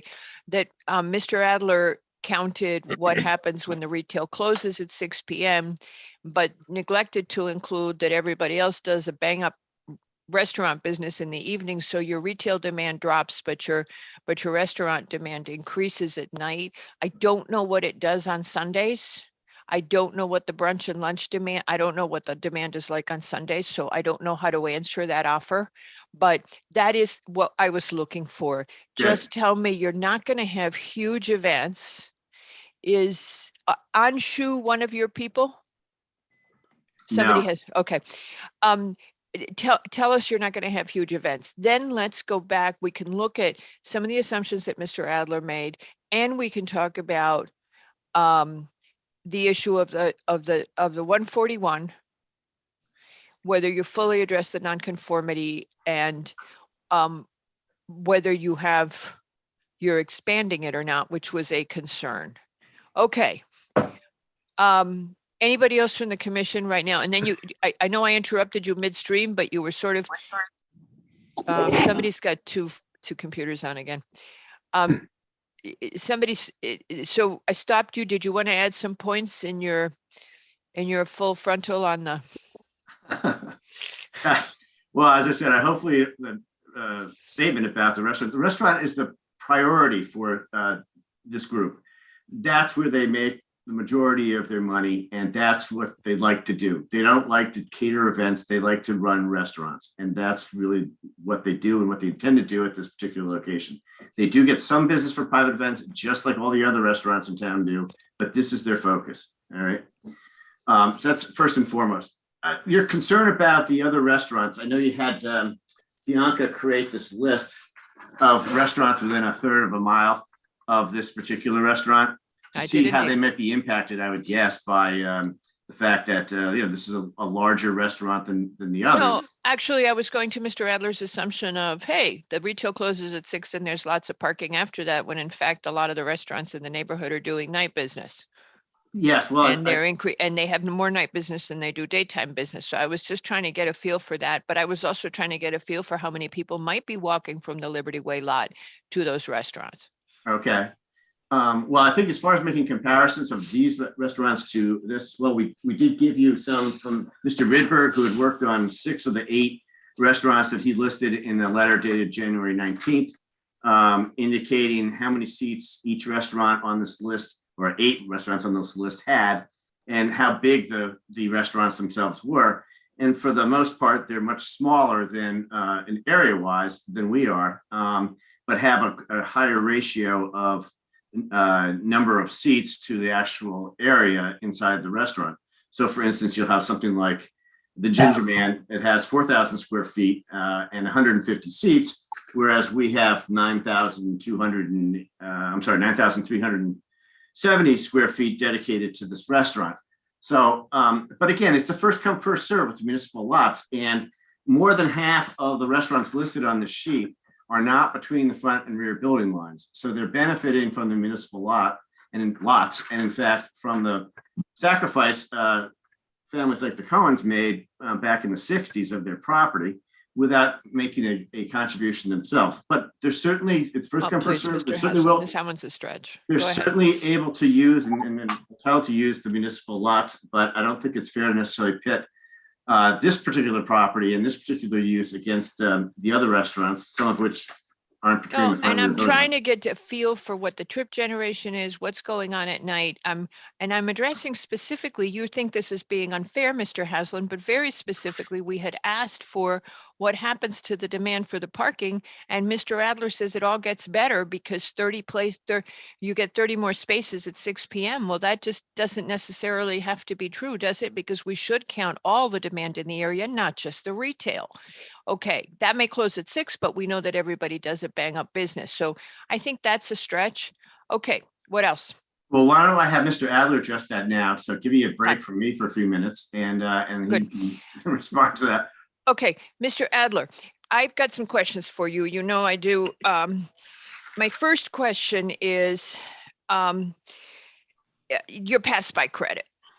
The second question is, of course, that I believe I was concerned, having seen that CIMA primarily was generating in its other locations, seemed to be highly dependent on private events. Also, the reviews of the CIMA from the CIMA diners who weren't at private events were saying that the service was geared towards moving them in and out quickly. And that kind of was a consistent thread that I saw in some of the reviews. So I got worried about your basic trip generation. Now, you took a pass-by credit, and I don't know whether Beta finally answered, on what is essentially a non-thoroughfare fronting business. It does not really front on a thoroughfare except for that little piece that's the restaurant access. The rest of it is non-thoroughfare frontage. So I had a real problem understanding why you made that assumption. Would you clarify that, please? It was purely because the restaurant and or the other functions as well, the small supermarket and the bakery operate that way. I didn't take credit for the restaurant for. No, you didn't. You are correct. But my point to you was that the only one of those three facilities that is on a thoroughfare is in fact the restaurant. The other two are on a parking lot. A parking lot by definition is not a thoroughfare. And that was a concern. Now, I don't know if you were listening yesterday, but what I went on to tell the commission much more than they were interested in was how we used to do it in the service station business and how we calculated pass-by credit. And we would not have assumed that we were going to get pass-by volume on a tucked away station that is in the middle of a parking lot. So I felt like you reduced the trip generation when we had asked you for a traffic study. I felt that I could not grasp why you had reduced the trip generation that way. Well, I treated the site as part of the downtown area. And basically we've done this before when we're talking about, we're not doing an impact study, but we're just trying to measure the number of trips that are generated by the alternate land uses. And typically, to answer one of the other questions first, typically we do it during the peak hours, the peak morning hour, peak afternoon hour, peak PM hour. That's what's traditionally done. I was not given any other instructions, and I was not told that you wanted others. But no, I'm just saying your pass-by credit to me was okay. Okay. So I treated the pass-by credit as part of a downtown of a 1 million square feet of all the development downtown and the number of trips that are being generated by people who, especially only for the two small functions, for the bakery and the supermarket, for those people that are driving by and saying, I need to stop by, very much like a convenience store, that I'm gonna pass by and get a quart of milk. I do understand the concept of a pass-by credit. Both Beta and you have now explained it to me. I do understand the concept. My point is you are not in an area where people automatically pass by. It is a parking lot. It is not a thoroughfare. You don't have me driving to town hall and saying, oh, because I won't see the bakery on my way to town hall, assuming I ever go back there. Okay, so that's what I'm arguing about. I'm saying, yeah, I get it, but you're on a parking lot. You are not going to generate much through volume, and nobody's answered that. And I was concerned because you took that credit and I felt like it was reducing the overall trip volume. Then Mr. Rydberg was the first one to say, we're not an event space. And I was like, okay, so these people have websites that take event reservations and they are understating their trip. So you hear why I got so concerned. I am worried about the health of the avenue. Okay, I know I just But beat you up. again, we did not reduce the number of trips to the restaurant. It was, I get that. That's like Restaurants, a tail wagging a dog. Restaurants don't get high pass-by volume. we I am didn't- aware we of didn't- that. And we didn't take credit for it. And that's the only one that you have on a thoroughfare. What is not a thoroughfare is your two retail outlets, and they are on a parking lot. So I'm basically saying I disagree with this idea of taking the credit on the trips. I don't see its rationale given that you're on a parking lot. Okay, I'm done beating you up. I'm sorry. Those were the two concerns I had. Well, actually, before you move on, Madam Chair, Yeah. if I could just address that, and talking to Bernie earlier today about pass-bys, he indicated to me that by their standards, what a pass-by is considered to be is not necessarily you're passing by something, you go, oh, there's a bakery, I think I'll stop and get a muffin. What it is you may very well say, on my way to work today, I'm going to go and get a muffin at the bakery that's now on Liberty Way. That also is included as a pass-by. I am Am totally, I right on that, Bernie? yes. And Mr. Haslam, I know it's hard to believe, but that's what the service station business does, okay? We figure that out. Every single service station that ever got built, we calculated that. What is the guy that says, or the woman that says, I better pick up fuel on the way home tonight? Okay. We totally get that. I'm so done with people explaining a basic concept like this as if the commission doesn't understand basic concepts like these. I'm sorry. It just really got me that you were assuming that high level of pass by on a parking lot. I just don't agree with it, Mr. Adler. We would never have done it. And, I'm sorry. I know a lot of people don't like ExxonMobil, but it's not a shabby outfit. They know what they're doing. And they know how to calculate who's going to come in and who's going to go to Dunkin' Donuts and who's going to go to the car wash and when. Okay, so that was the first thing. And I think that set me off because in combination with having seen that all this was an event space, I was really concerned that you were understating the traffic you were going to generate and how much you could potentially damage the avenue. I'm done, but I am hell-bent. I think you understand. My passion here is to protect Greenwich Avenue and to protect the vitality of the businesses on the avenue. I'm just worried for them. All right, I'm done. I'm going to let Mr. Yeski talk because I'm sorry, Mr. Adler. I'll make it up to you some other day. I know I really beat you up, but there you go. Can I Mr. just Yeski. respond very quickly, Madam Chair, to your comments there? We obviously also want to see Greenwich Avenue be a vibrant space. I mean, everybody on this team is. I'm going to hold you to that, Mr. Greenwich Adler. residents, including the Kaima people, and of course Rudy and myself. So we're concerned about that. This is a very large building that's been at this location since 1910, and That got to do with it. it's going to be very difficult to get an occupant for this. But what I think is really great about this particular proposal is you got 3 separate uses, which I think will add to the vibrancy of Central Greenwich. And I think it's very creative. And it provides the opportunity to have an occupant in this large building, but with 3 different uses. Totally agree with you. The first time you came to us for the pre-app, to a person, we said, wow, this could be really cool. Let's get to cool and let's not damage the avenue. If we're agreed on that, I think we can work it out. I'm going to let Mr. Yeski talk. He had his hand up. Okay. Yeah, let's pick up on what you were talking about, the avenue. My concern started back in October on the parking. Now, you can say it's not an event space, but what you're already beginning to lay out is, oh, wait a minute, it's an event space on Sunday. And it's a partial event space every other day. And oh, by the way, if you're successful at running the restaurant, it's going to be a mega drain on all of Greenwich. I know after October, I went down and walked the site. This is interesting. Your own parking analysis, which I'm not going to argue with, shows you need 169 spaces. If you were not given this wonderful privilege of no parking requirement, which we can talk about the intent of the regulation and how that benefits everybody, and how it came together. But this is a little like telling people in Greenwich Harbor that everybody has a boat, has a right to be in the harbor, and then you sail in with an ocean liner. So I think it's unbelievably misleading to say that you're the same entity as everybody else in the neighborhood. I walked the space. It's very interesting. The number of well, let me ask Mr. Adler. Mr. Adler, do you know how many parking spaces there are between Lewis Street and Elm, behind this space, behind this, along where you're going to build the restaurant? Do you have a ballpark on how many spaces are there? I did not deal with parking on this. My charge Mandate was to deal with traffic. strips.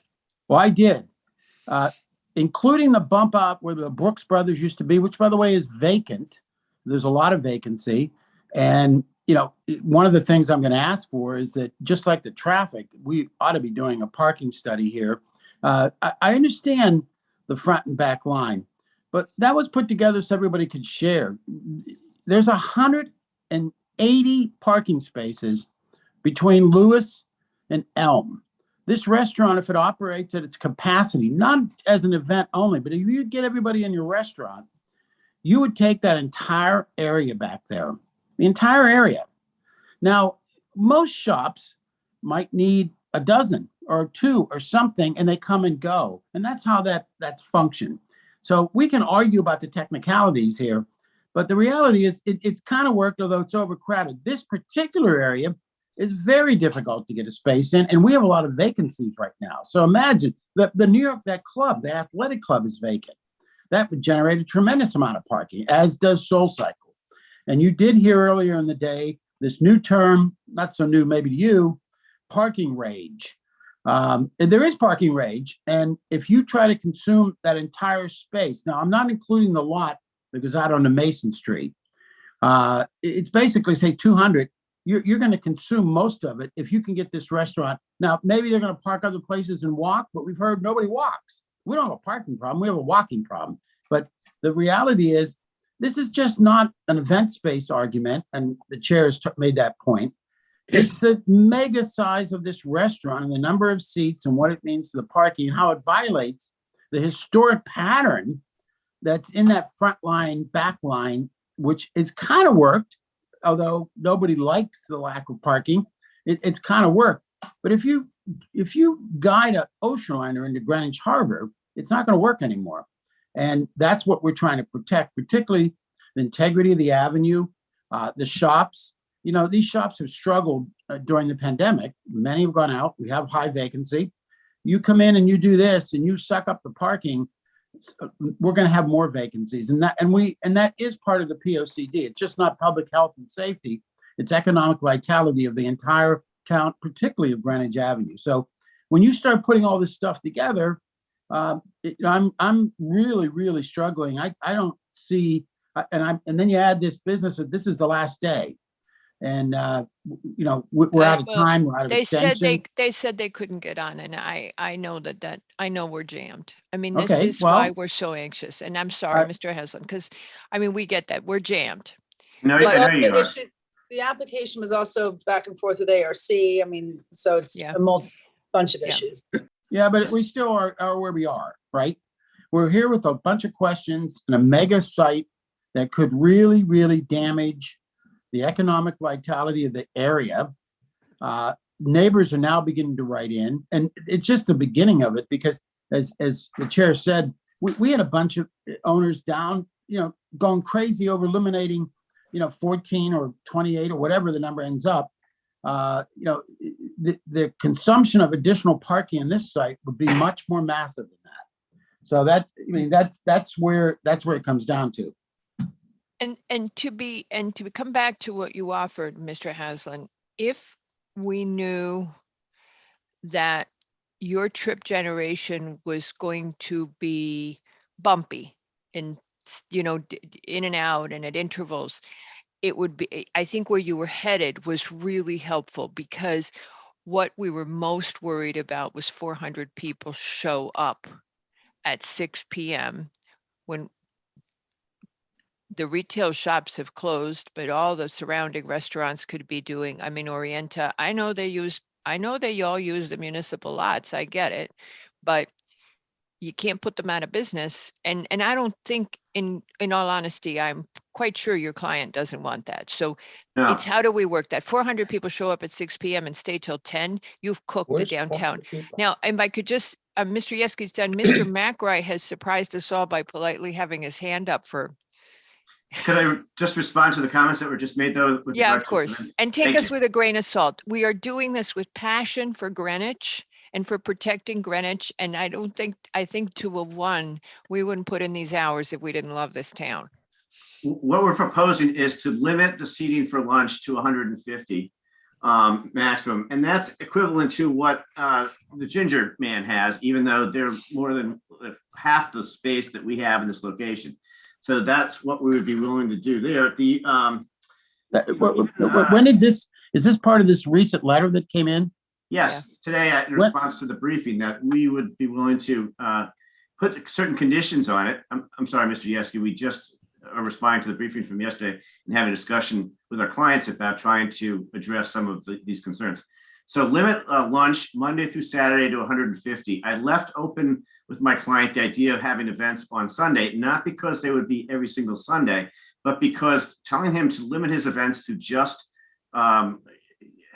which are very few and far between, to just the southerly private dining room 6 days of the week, that if he wants to book an event on a Sunday when the traffic demand is much lesser, then that would be a good way of doing it. I thought that was a good resolution, good compromise with the commission, limit to 150 for lunch.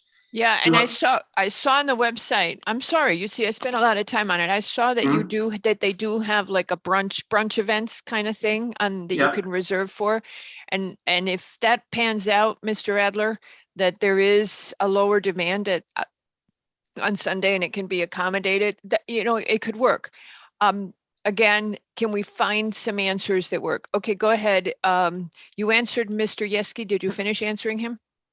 Well, I misspoke. I just want to check my notes here. And we are also considering 150 Monday through Friday at lunch, 200 on Saturday.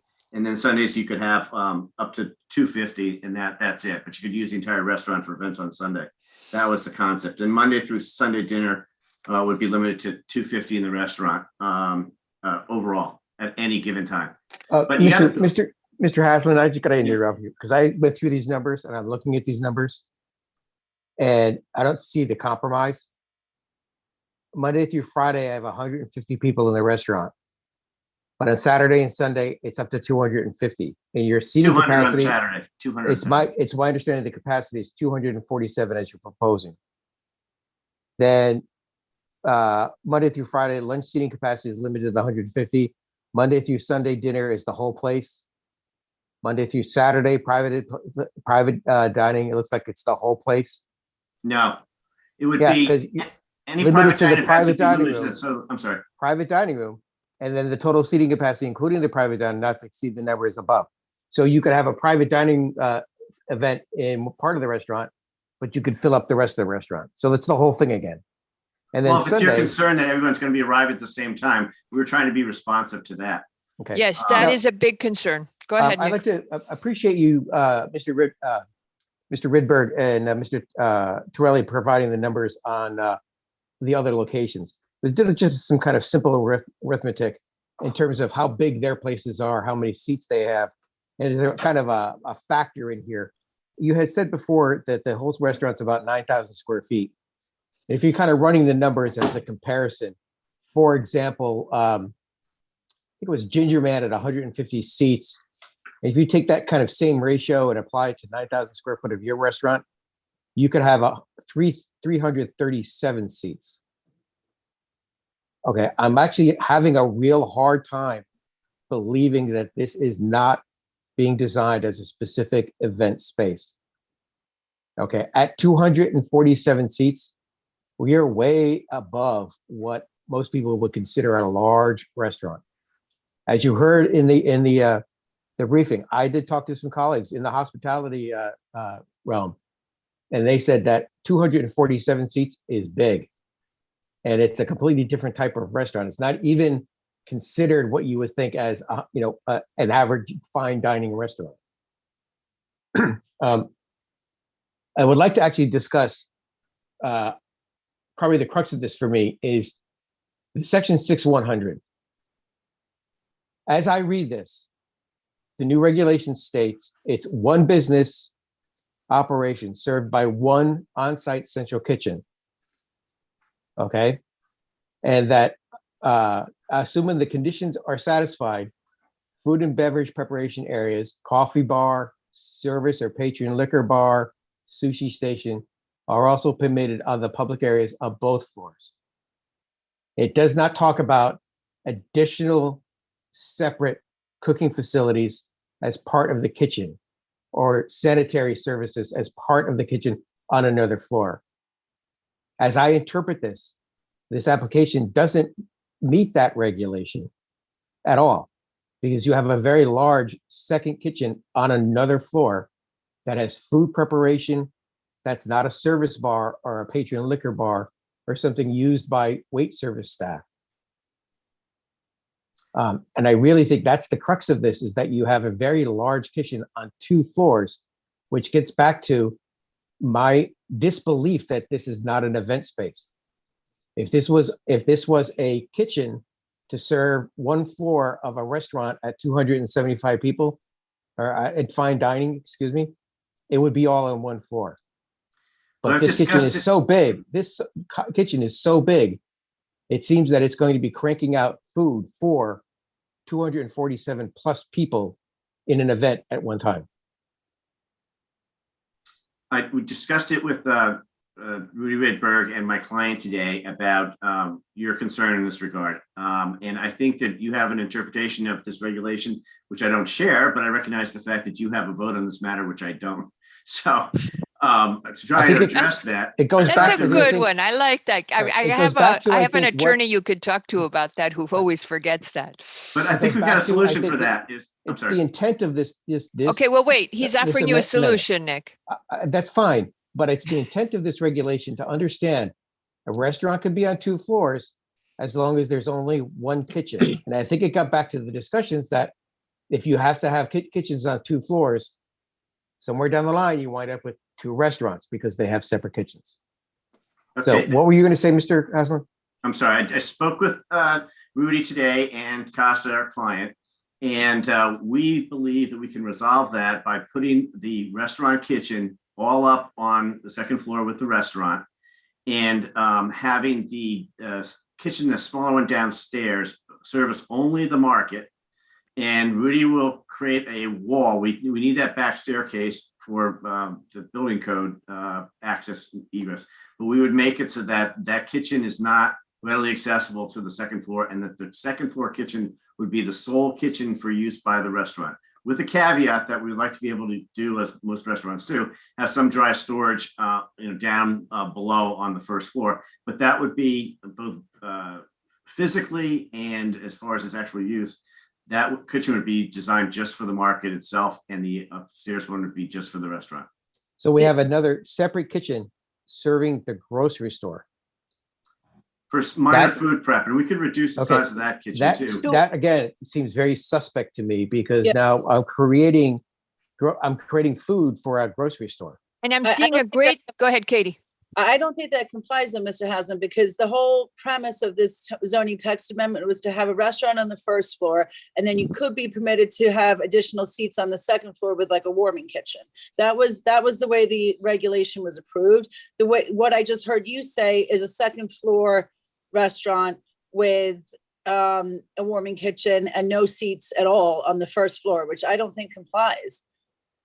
It says that we have to have public access on both floors, which we do by really creating this vestibule in an area we enter into the restaurant from the 1st floor. And that was worked out, as you know, with Bianca and Jody, the concept, 1. And 2 is the fact that it only says it has to be served by one central kitchen. It doesn't say which floor it has to necessarily be on.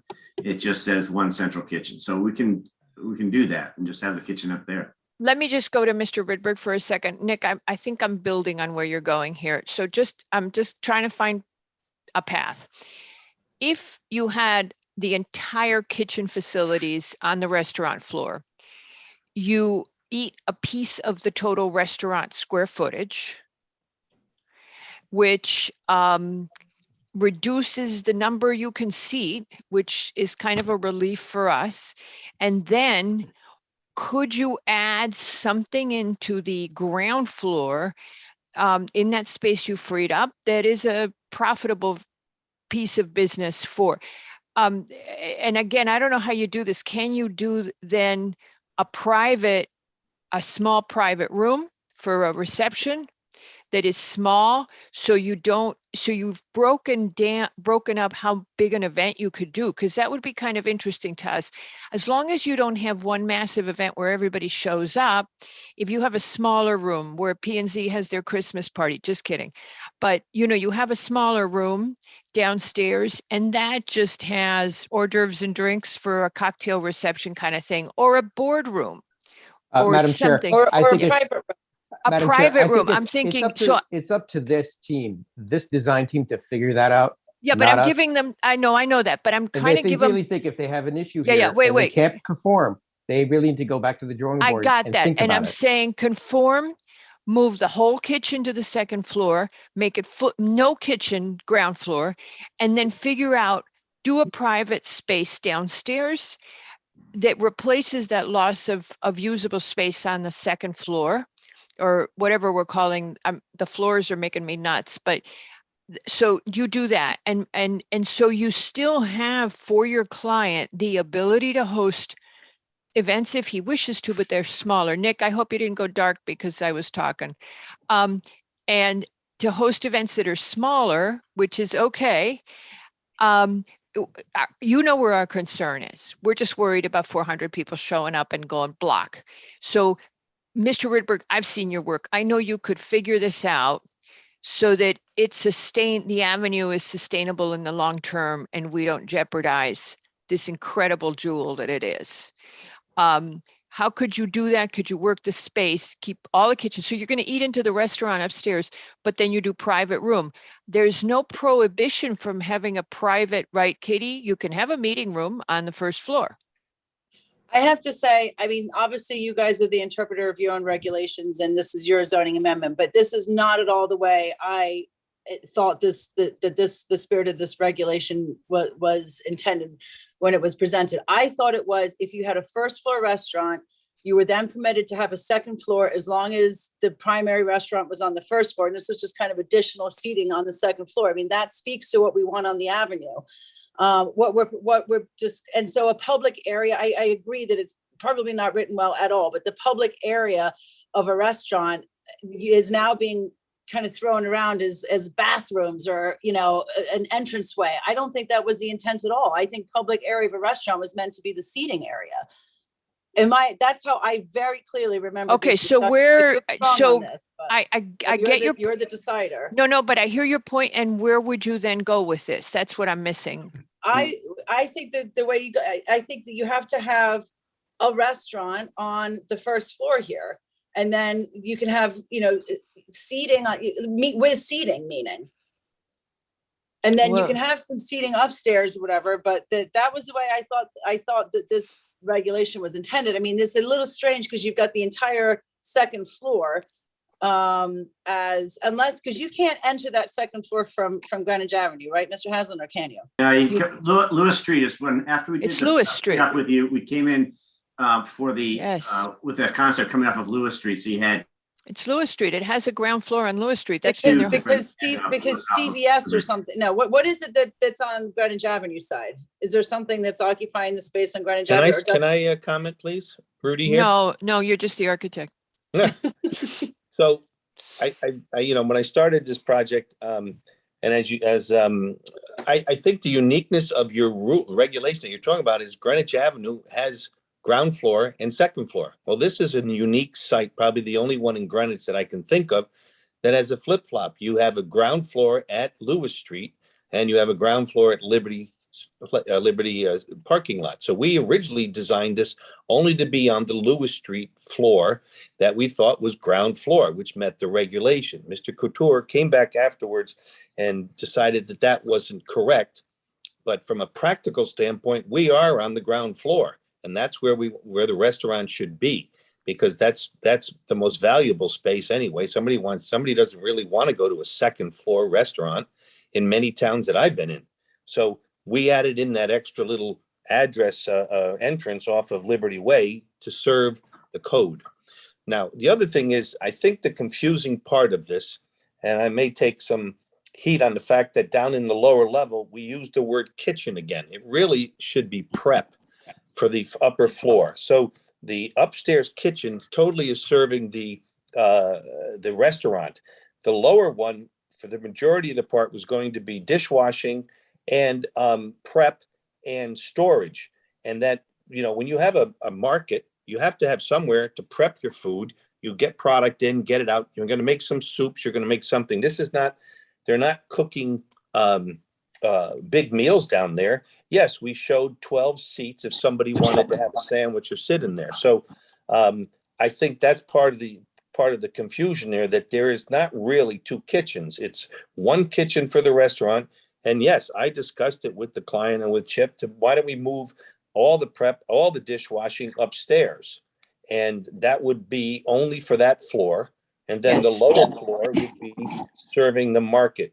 And then there's also, there is some need though, like most restaurants have need for season or, for not daily access for freezers and refrigeration, storage of produce and so on. So that could be on the lower level. But I do need to access the second floor because of the egress requirement for the area of the space that's there.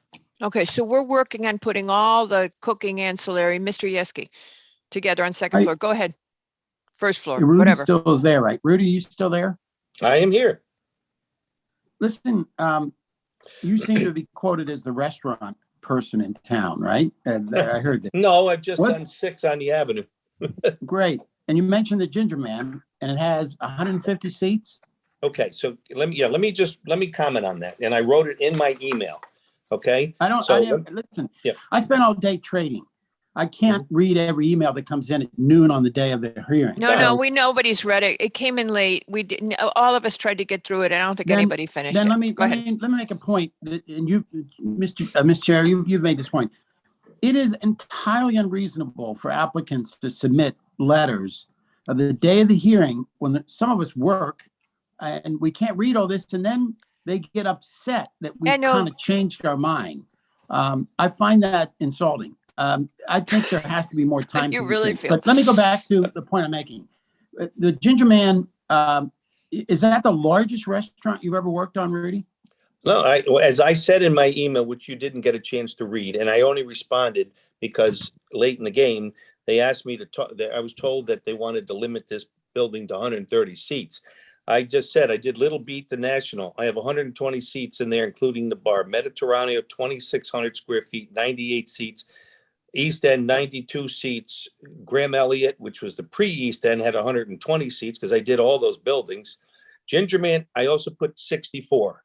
I did not do Ginger Man, but I know the previous owner of 64. I called him up directly to say how many seats and how did you lay it out. He went seat by seat, how we had that space. All I was trying to say was that these small spaces, yes, they're on Greenwich Avenue, they have a large quantity of seating. And no, they I don't. was just trying to give a reference. The largest number I've heard is 120, right?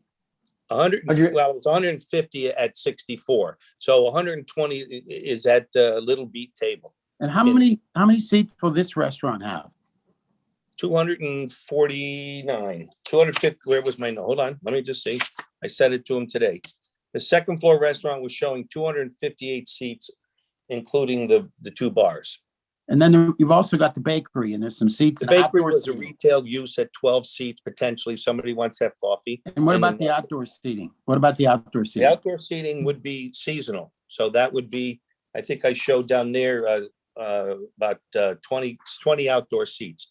And so they you're said pushing 300 seats at this location if you have everything open and occupied and working.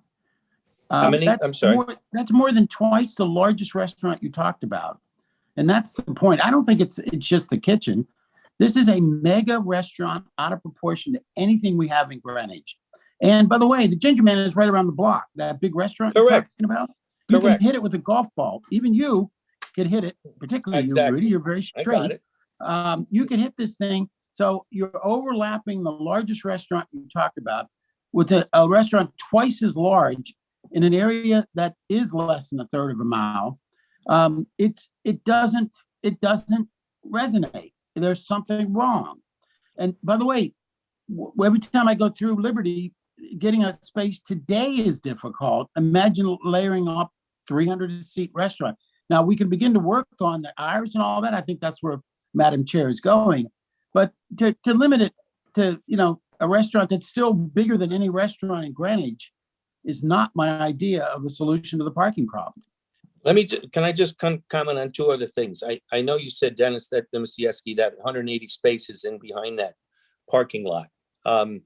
There's 200, about 200, not counting the one lot that comes in off Mason. Right, 180, right. 1974, 1975, I worked with Bill Lewis, who was the selectman at that time, and Charlie Hubbard's dad, to try to get parking in downtown Greenwich. And all the money we spent on all these parking studies, we've seen how much parking over these years. I digress, but I'm just saying we needed more parking that in this lot through the town anyway. But besides that, I don't know where it said 400 people are going to come into this restaurant at 6 o'clock.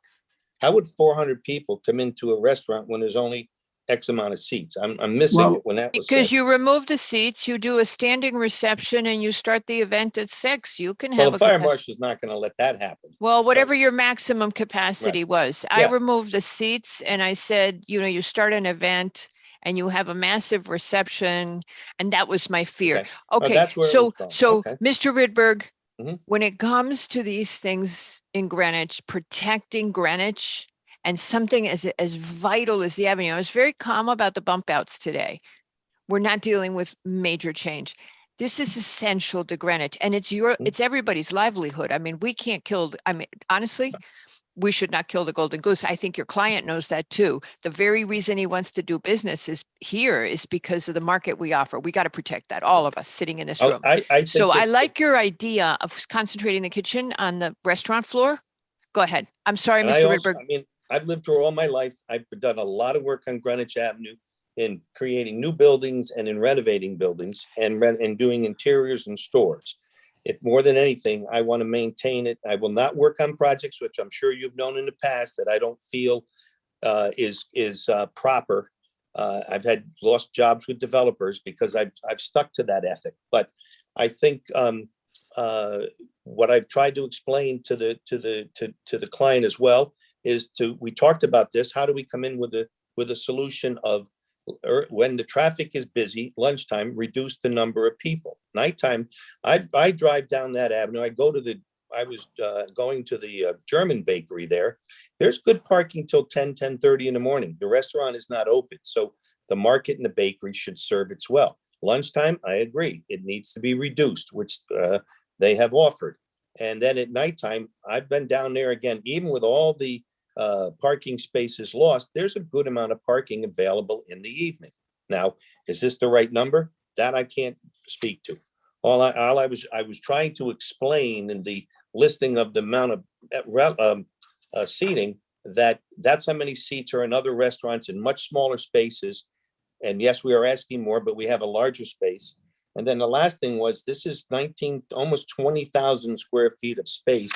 That would require 98 spaces under itself just for retail at 1 to 250 or 1 to 200, 1 to 150 usable as you like it. So yes, it's more. You said it's 169. So what somebody came up with is what we would need. But let alone if this was to be a retail space, which you'll never find anybody take this space as retail for this larger space in this market now. So that's my 2 Okay. cents. And again, it's exciting to have something vibrant, and we would never want to hold up a vibrant business proposal that boosts the avenue. Okay, where are we going with compromise? Does anybody want to weigh in right now? I mean, I see a lot of thoughtful faces, so you guys, I mean, just jump in, because I know that we got kind of Mr. Wells. Yeah, I don't have solutions, so I'm just going to raise more questions. But I saw somewhere Okay, that the assumption was, there'd be 10% use for lunch, but the client's looking for 150 seats for lunch. Number one. Number two, I don't think there's a fall off in parking for Sunday. That hasn't been my experience living here for, I don't know, close to 40 years. And I agree with Dennis. The basic problem is the number of seats is excessive. So I don't like the idea of doing a lot of conditions, this much seats for lunch, no events, this. I just think we reduce the number of seats to a reasonable level, and I'd throw out 130 to 150, and that's it. Anything more than that is going to kill the other wonderful, great restaurants that are in the area and the other retail stores. That's it. Okay, Oh, Mr. Wells. Anyone else from the commission? I just wanted to put forth something. I wasn't sure if this is correct or not, but if the first floor restaurant, if it goes down, I mean, technically, if you're going down a level, isn't that a basement? So if you had a dedicated stairwell that went to a room down to, say, the parking lot, but it's really a part of the restaurant, isn't that going into the basement? Yeah, that was a big discussion about how you count that, because Lewis Street, you can enter from Lewis Street and you can enter from Liberty Way. So at this point, Katie, you were going somewhere and I think we kind of cut off the rest of your thought. Can you go back to what you were saying about how you saw the intent of the regulations and how it should be addressed in this application? Yeah, I mean, I'm just looking at the floor plans, or trying to at least. We can share them. We stopped the share before because we wanted to be able to have at each other. If there was, I mean, you have the bakery on the lower level and the market. Yes. Do you want to throw up the floor plans for the lower level? And Patrick or Rudy or somebody, now that you're being allowed and that the chairperson isn't shutting you down, so that Katie can talk as she looks at them? If Patrick can do that, I don't have the capability of doing that, unfortunately. Well, he could allow you if, yeah. What's the retail space on the second floor again? The retail is Fox house business, Stephen B. Fox, and a tennis repair. Because they're entered. Those are the existing retails that are entered. You didn't answer the question. This property, I thought, used to go through to Greenwich Avenue at one point. No, does that? There's always been an easement. Okay. Alley behind. Vineyard Vines is on the street front. Okay. Yeah, it's the irony here to a certain extent is that when I came with the pre-app, we actually had the restaurant on fully 2 floors. It was just a bakery. And we thought that introducing the market was a good idea to get another use in here. No, I think it's kind of cool. I do kind of like, I myself do like the idea of the market, but the first thing we got to address is making sure that what you do is good business for you as well as good business for the avenue. That's what we got to get to. And then we'll figure out the regulations and how we make everything work. I mean, does it make sense to do something where you have, like, let's just say for the sake of argument, just throwing it out there, 130 seats or whatever the number Orange just said, or whatever this number is appropriate on the second floor, and then seats on the first floor, but those seats would be limited, such as per your letter. So no lunchtime, no, maybe that's the event space or the private room or whatever it is. And so in other words, you have your full-on restaurant on the second floor and it's continuous and it's an open space or whatever. And then that way you can easily close off the first floor, so to speak. And that would only be allowed on the Sundays or at dinner or whatever, whatever it is, whatever the conditions are. And that way I think it would still meet the intent, because you have seats on the first floor and the second floor. I mean, my biggest problem with this, just from the regulation standpoint, and I understand you got a complicated building because what's the first floor and you've been told, to do flip-flop all over the place. But that it's just the spirit of the regulation is you've got your restaurant on the first floor, and then you want to have second floor seats to add to it. Okay. That was what the regulation was intended. Now you've got a funny situation here where it's not that simple. I understand that. But trying to put this square peg into the round hole is what I'm trying to do. And the only way I can think to do it is to put restaurant space on the lower level. I mean, that's supposed to be your second floor. Katie, how you have the second floor is supposed to be the first floor. Go ahead. Go ahead. Again? So here's the problem. This building here on the lower level, let's call it lower and upper level. Upper is Lewis Street, lower is Liberty Way. Okay. Yeah. The problem there is that in the so-called bakery, which right now has at least 20 columns in there, doesn't even have a 7.5 foot high ceiling. Okay. So we are proposing to take that floor out and align it with the upper level floor, so that you actually have a reasonable ceiling height in there, because we have plenty of ceiling height on the upper floor. It's a barrel vault ceiling with 18, 20-foot ceilings, which could be a spectacular space. Right now, it has a hung ceiling up on the upper level at maybe 9.5 feet. Then when you get into the other lower level, which was a sports club, again, the ceiling height there when you come in from Liberty Way at best is 8 feet. So you can't put a restaurant in that level. It's dark. There's no windows, anything. It would be a death knell. He would not make week one. So that's the beauty of a market, because it can handle the interior space. They don't want outside space. Look at CVS and Costco when it was the old Finest store, not fine, whatever the market was there. They closed up all those windows because they needed the perimeter to show their wares.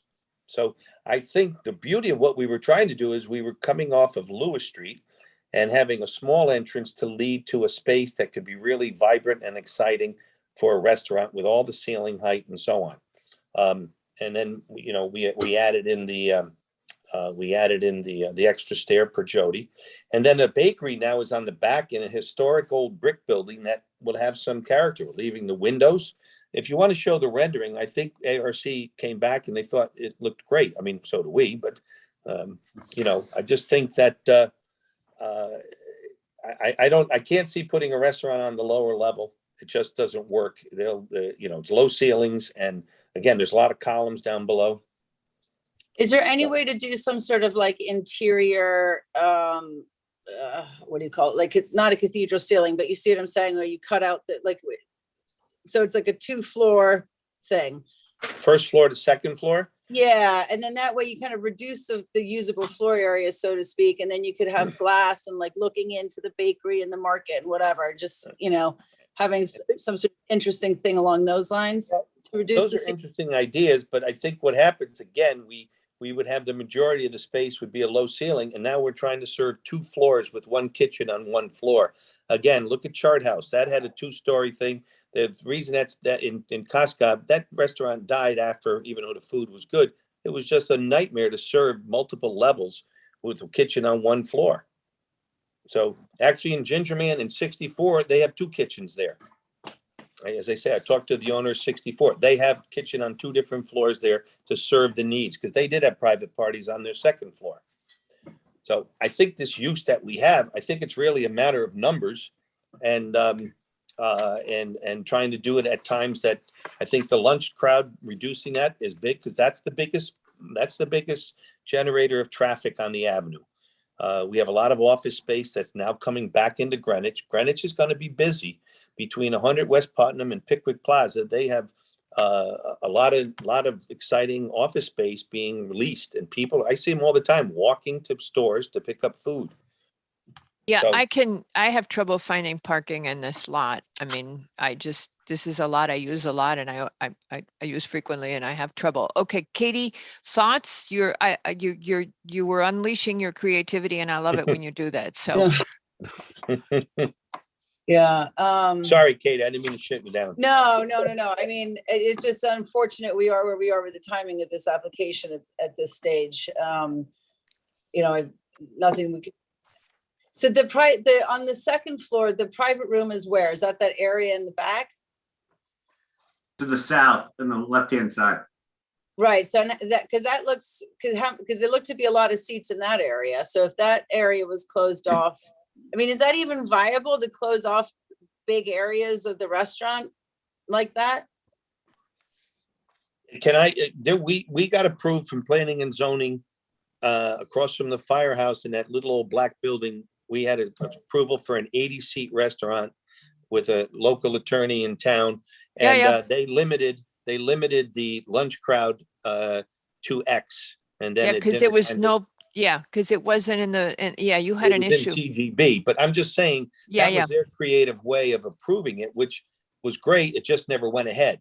So, right, but they also, if I remember correctly, they also had a parking agreement with another property that they owned, and they were going to run back and forth with valet.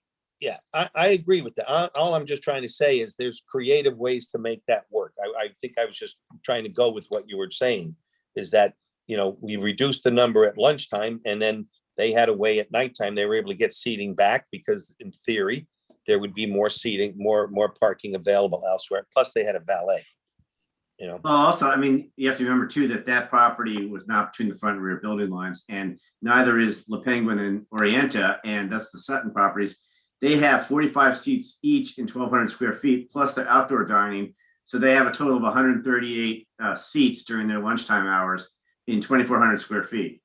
And not between the front and rear building lines either. So, if you're going to be talking about apples to apples, sort of, that's what you're looking at. But let's try to find a solution. Mr. Haslam, just quickly, Mark Morris is your client? He is the owner's representative. Actually, his family has owned this building all these years. So if Mark has his hand up, I'm happy to have him recognized by the chair. All righty.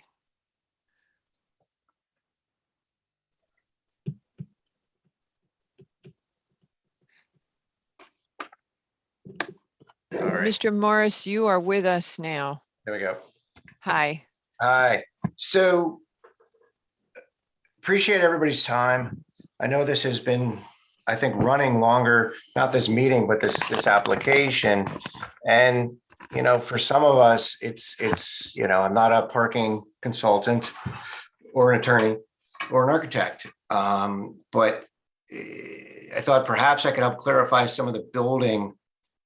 This building never connected to Greenwich Avenue. There is the alleyway between the Greenwich Avenue stores and Yeah, we know that. this building. Those stores on Lewis Street were created by putting up a wall that separated that whole warehouse from the Lewis Street, and it really activated Lewis Street so much so that the building won an award back in the 80s when it was created, and Natasha Prey created AmFit, for anyone who remembers. And it was a terrific use of the building. And, you know, fitness went out, the pandemic destroyed many, many gyms. And we debated long and hard on this particular tenant. And again, it's not been discussed. His most recent restaurant is in Hudson Yards. It is possibly one of the classiest restaurants you'd ever walk into. And for people, I'm sure you're all familiar with Hudson Yards. It's arguably one of the most exciting things to happen in New York City in a very, very long time. And I believe the owner of the restaurant is here on the call. I don't know if. So, Mr. Morris, I'm confused. So, are you trying to help us get to a consensus compromise? Because I don't think. We have a lot of items still ahead of us tonight, and the history of the building and how it happened doesn't help us get to something that works across the board. Everyone seems a little frustrated at the timing of some of this analysis, but you know, we were bumped September, we were bumped December. August was a shortened month. I mean, we've been in this for months. I watched that Ralph Lauren building just sail through zoning. There's no question as to events in that building. People can come spend hours in that building now and park and never move. And so I'm just so surprised that this has exploded into. Okay, Mr. Morris, that you're not helping us reach a consensus by telling us you're surprised that we have concerns about the avenue. I'm sorry, I'm jumping on you. It doesn't help us. What we want to do is move forward. The reason we got concerned was because of what we saw as Kaima's other kind of business. We are trying to address that.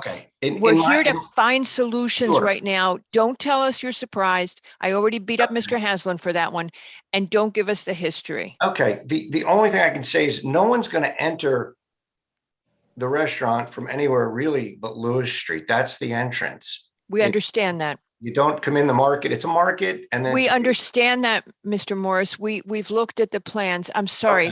Tell us what solution you're proposing to us. I don't have a solution. I don't think the solution is continuing to cut seats out of a restaurant, but you're the experts, and I think it's best if I just go to mute. The only thing I wanted to offer is it's, you know, we were excited, you were excited, and it sort of turned. Okay, we heard you. Okay, all right, bye.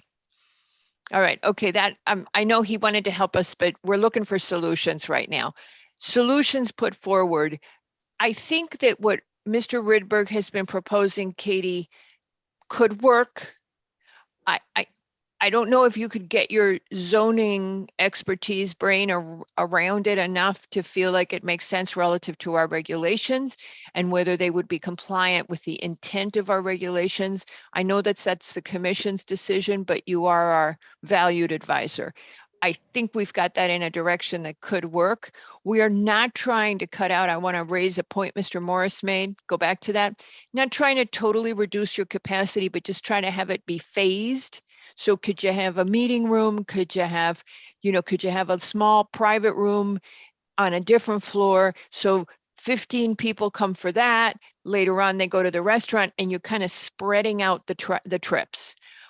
What else can we do? And Mr. Haslam, I think we're also all feeling horribly pressured about the clock. You never did a preliminary. Would you be at all willing to convert? Wow. That had not occurred to me. I mean, because we have done that in the past. Yeah, we have. And I think we can get to a happy ending, you know, a better solution if you are willing to do that. It's I been think it makes a lot of sense, and I would recommend it to my client strongly. And I'm texting with him so I can address that with him. But I think that makes a lot of sense as long as we can hopefully get back on before you in the final fairly quickly. I know you stepped back, Deputy. You worked so hard. I know. I'm well aware of it. No, and we'll do our, I mean, look, we don't want to be unfriendly to business and into vitality on the avenue. We know better than that, but at the same time, we got to protect everyone else. So we're all trying to work on this. Right. You did get the freak out factor, and but we're working on it. And that's a new one for our dictionary, Nick. We're getting there. Okay. You've made some offers to us that we have liked, which is stage it. I do like the idea of the market. I do like the idea of the bakery. Bakeries are very popular right now. Cobb's is doing very well. People love that, having that in Riverside. I believe that, the place that has the sandwiches has done great on that same parking lot. I like those ideas if the commission's comfortable with them. And if Katie feels that we can get around the zoning issues, again, if you can get the kitchen all concentrated in one area, and then have I think we could get a floor plan layout that addresses our concerns. Can I just throw out what I just thought of it to express my discomfort with this thing? Let's say you're in some other place that's just a normal, two-story building on Greenwich Avenue, and it's laid out where you walk in and it's like, coat check, bathrooms, something along those lines, and then you go upstairs to your restaurant. And I appreciate this is a funny situation with this building, and maybe there's something that can be done there, but what's to prevent someone from saying, you guys did it on Lewis Street, so now we want to do that on our Greenwich Avenue site? That's the issue that I think, if the commission's comfortable with it, then that's your decision, of course, but that's hopefully you can see where my discomfort comes from. And that's not what I thought the regulation said when you were going forward with it. I think there's two ways you can differentiate this application from that kind of situation. One is the fact that we'll have the entryway off of Lewis Street, which is at ground level based on the regulations in its relationship to the curb. So that's a very unique situation. I really don't want to come in with a text change or anything. No. I think it has just to do with this location. Yes. So that, Katie, and the fact that the 6-141, that we're getting rid of a non-conforming use and we're going to have a conforming use. And I think those two critical issues are what makes this unique, and you're not setting a precedent for the future. I think that's it in a nutshell. I could buy that. I could buy it under 141 for sure. Okay. I could too. That's me. I mean, no, I could too. And I thought this was a big selling point, that we're getting rid of a nonconformity, and we're reducing. We don't have any kind of nonconformity expansion. I mean, if we could work that, and then I think all of you guys are I think we're on the same page. You know what we're concerned about. I don't think we're unreasonable in this. And would you be willing to do that? Because otherwise we're just going to try and we can't figure out. Here's what makes me nervous. We can agree to the conditions. What we can't agree to right now is what Mr. Rydberg's floor plans are going to look like. I understand. Well, I have a suggestion, because I know you've got a lot of other work ahead of you tonight. I think I need to talk to my client and also maybe the building owner as well.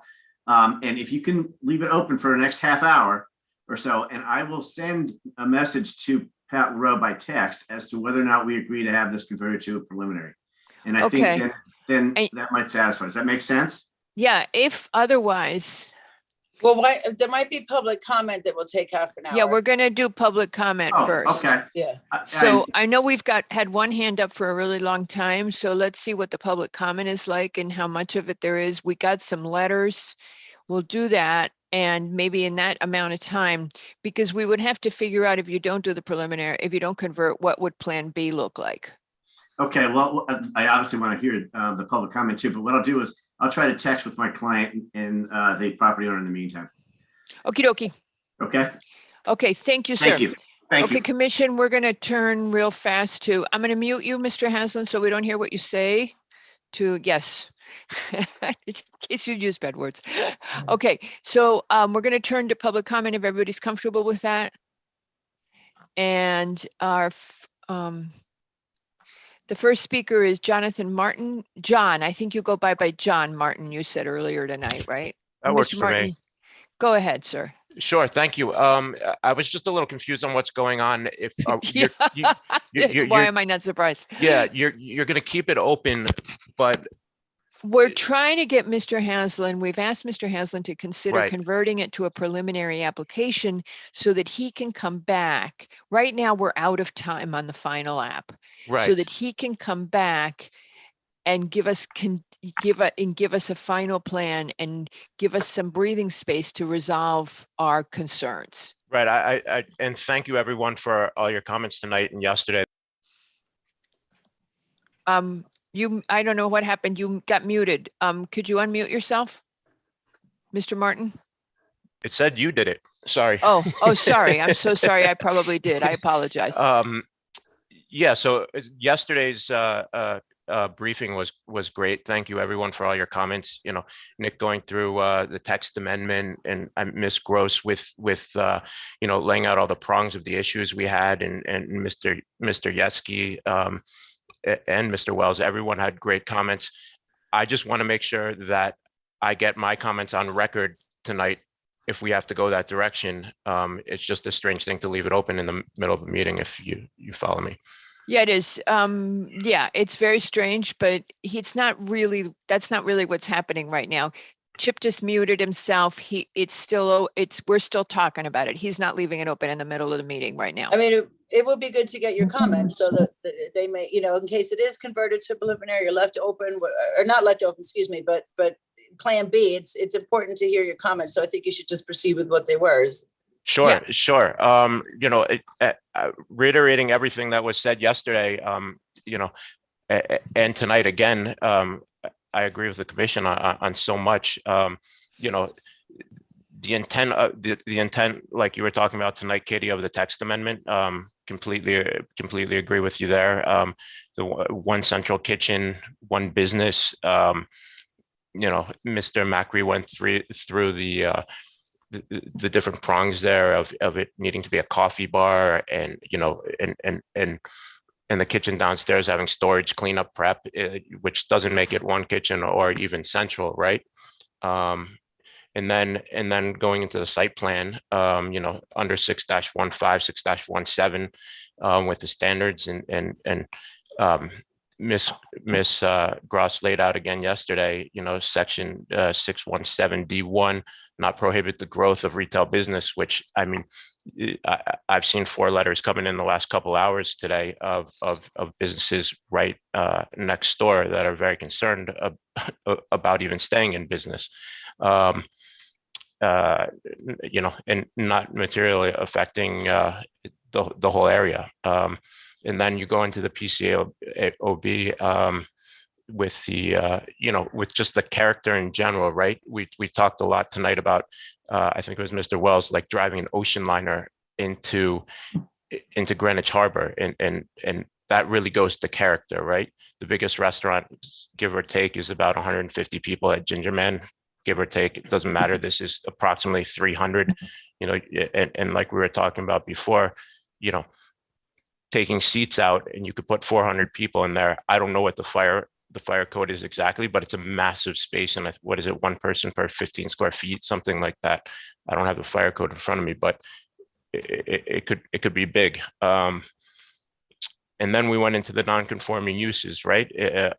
Or is the use, are we intensifying the use here? And of course we are with traffic. Of course we are with parking. And just put that on the record. And then I think Mr. Yeski, he made a great comment yesterday too. I wrote it down. It was good. The regulation reflecting the parking regulation was reflecting the assumption on how people share parking.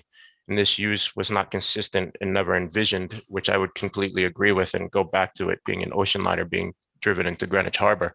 And then to reiterate your comment, Madam Chair, I thought it was a very powerful one. We are not the commission that wants Greenwich Avenue sunken, which was spot on. And that's what all the building owners, retail owners around the area don't want.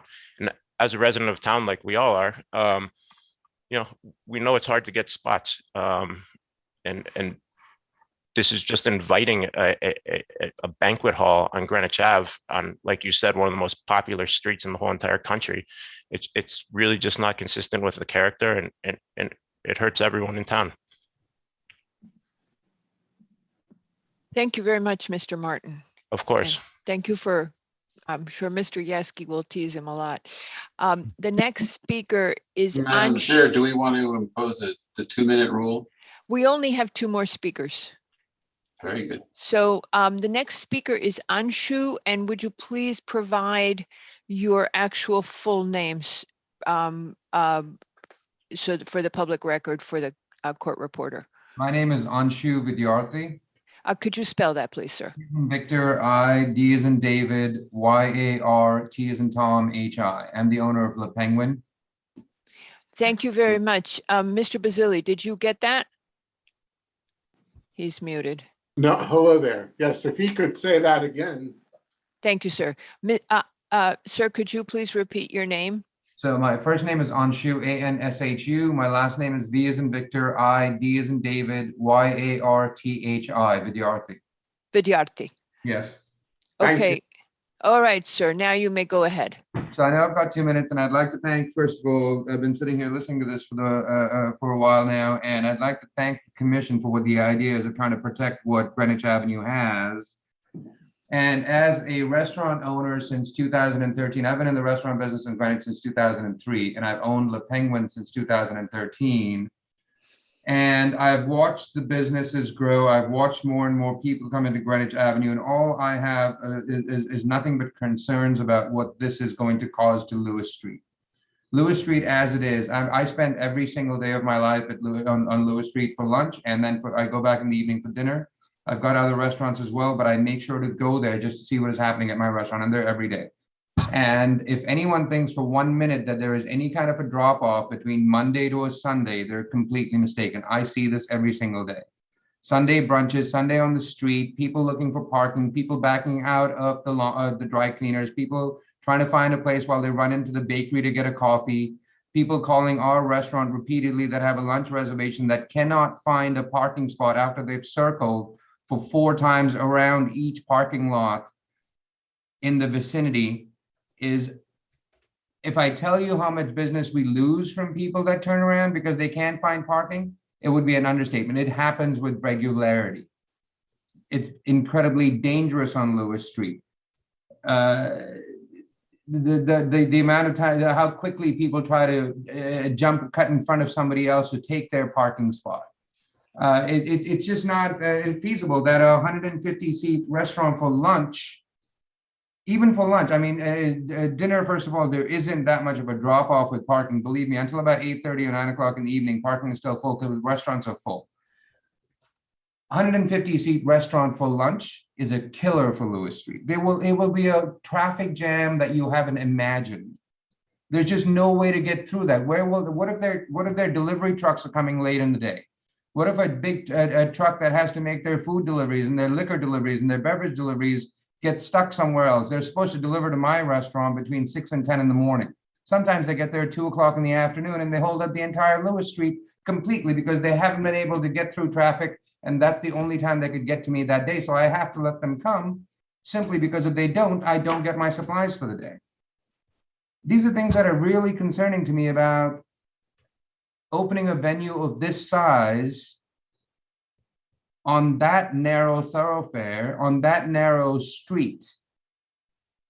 It's incredibly, incredibly concerning. I think it's. Okay, I think we got you. And I think you've heard us say the same thing. You're sounding just like us. So maybe you should apply for the commission. But I think you got a restaurant. I just want to be clear in the fact that yes, I'm hearing a few things about how it's different on Sunday and how it's different on a Monday, but it's we got you. Really not. And Mr. Rydberg made that assertion, and Mr. Adler, I unfortunately got shut down a couple of times, so we can ask about those assumptions. So that was very helpful. Anything else, sir? I mean, I think I've covered what I wanted Great. to. It is going to be incredibly detrimental to Lewis Street. Okay, great. Thank you very much. Our next speaker, we're going to need an identification on again. You are up as Zoom user. Would you please give us your name and spell it? Hi, this is Claudia Leitenberger. And would you spell Leitenberger for the court reporter? Sure. It's Leitenberger.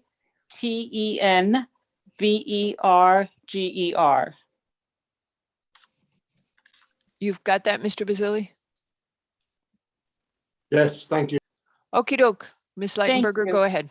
Yes, I represent the owner of the building at 39 Lewis Street, which is across the street of the proposed location. Mm-hmm. And we conducted our own little traffic study back in November, where we took photos of the parking lot on different days at different times. And I submitted that letter to the P&Z on November 22nd with copies of all the different photos with the date and timestamp on them. And as you can see, the parking lot at all various times and on different days is almost at full capacity. So our tenants in our building are very concerned with this new proposed restaurant, because as it is, there is not enough parking to accommodate the current situation. And you have vacancies right now. The gym isn't there. A few of the retailers are gone. So I just can't imagine what the situation will be like if a restaurant of this size opens up. And then you also have not only the patrons of the restaurant, but you have the staff, which I don't know how many people that includes. So it's a concern. Yes, it's exactly what we raised tonight. Anything else, ma'am? No, I think you're worried about the traffic and the parking. You're worried about the trips and the traffic and the parking. We're very worried about the parking because there's no parking as it is. Yeah. Okay. All right. Well, thank you, ma'am. Thank you. All right. So that's it for the public comment. Nobody else has a hand up. And Mr. Haslam is now coming back. Hi. Unfortunately, I wasn't able to hear the public comment, but I did speak with it was Costa. traffic and parking. Okay, no surprises there.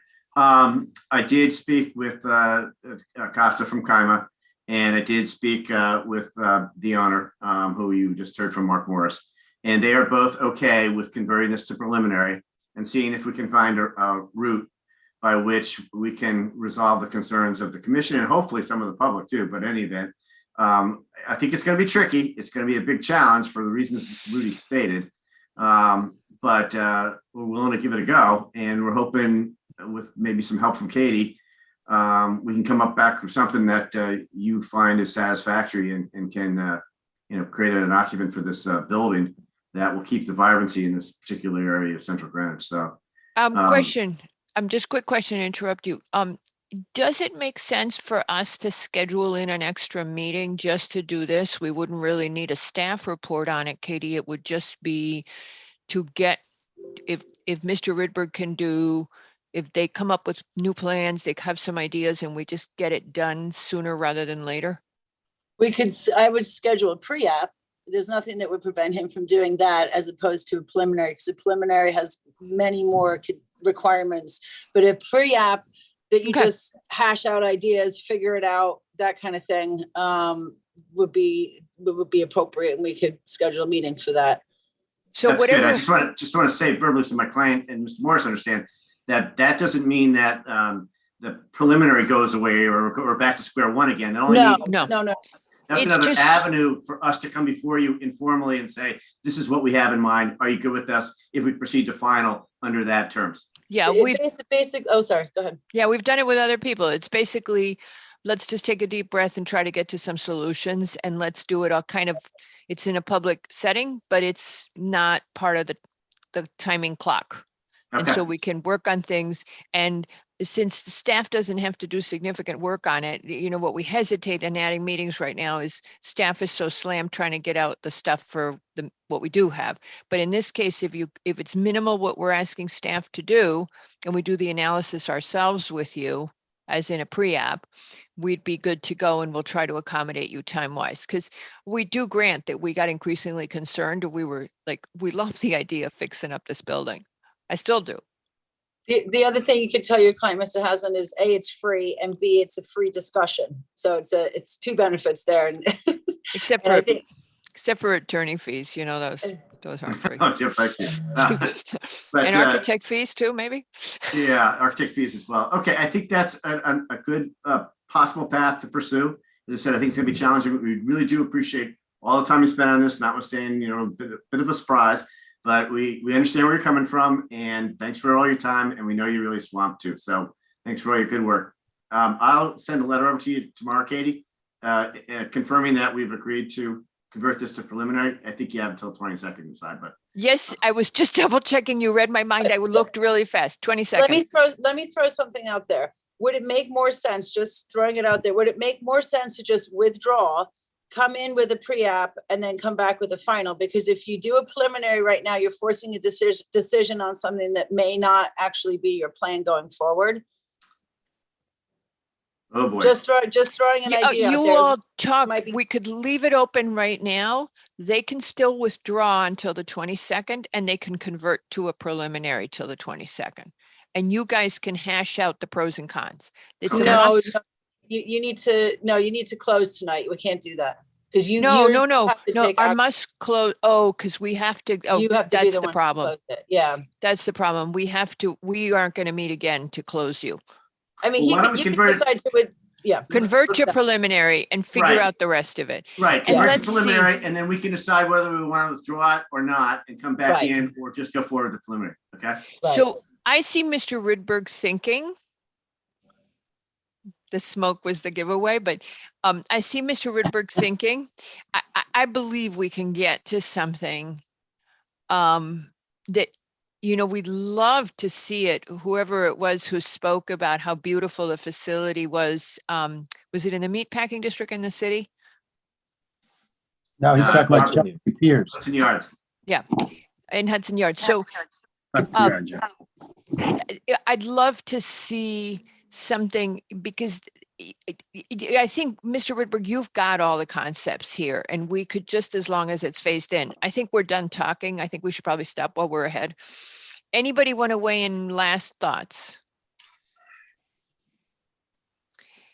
Victoria, do you have anything that we missed from the list you made yesterday?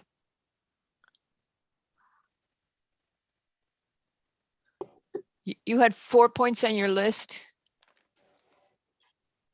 I think we hit everything from what I wrote down. I was just double checking with you, and you're muted still. We basically hit on them, the decreasing of nonconformity and then the 617. And then we hit on them. We're good. Okie dokie. All right. Okay. So this has been converted to a preliminary, and thank you all. I deeply appreciate your willingness to collaborate. Thank you. Thank you. Thank you. Thank you, Mr. Adler. All righty. Is Mr. Haslam done? I have the idea he has one more application tonight, but I couldn't remember. That would be a surprise to me if I did. So okay, good. So I'm going to move you out. Okay, let you thank go you. home. Okay. All right. There's Mr. Hegney. Okay. And we're all ready to go. Okay, so Brunswick School. Now, application number 7 for a final site plan and special permit at 100 Maher Avenue. And Mr. Hegney, you are on. Thank you, Madam Chair. Good evening, members of the commission. For the record, Tom Hegney on behalf of the applicant. This is a proposal to construct a second floor addition on the upper school campus at Maher Avenue, at 100 Maher Avenue. We went to ARC for the second time last night and were well received, and they have sent us along to you with their blessing. This involves consolidating the health and wellness programs that the school already has for its student body. This is to provide space that's dedicated for mental health programs for the student body. There's no change in the number of students, and there's no change in the programming. This is just providing dedicated space for these particular programs. When we came before you as part of the pre-application, you said, make sure you talk to your neighbors, and we have done that. We've received their blessings as well. I did not hear of any negatives, and head of school, Tom Phillip, did reach out to a number of neighbors, particularly the ones immediately near where this addition is proposed. A couple of questions that came up, we did provide the letter that the sewer department is now requesting, saying that we'll agree to whatever they want us to do to get a sewer permit. Anything you want. So we've signed that and said, okay. Let's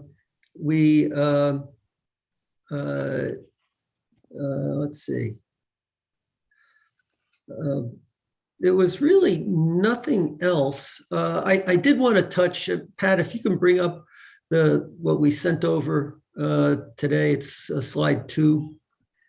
There was a question as to how did all these parking lots come about. Well, we thank you for your approval of those parking lots, which occurred in 2006. If you can blow up the upper left-hand corner of it, please, Pat.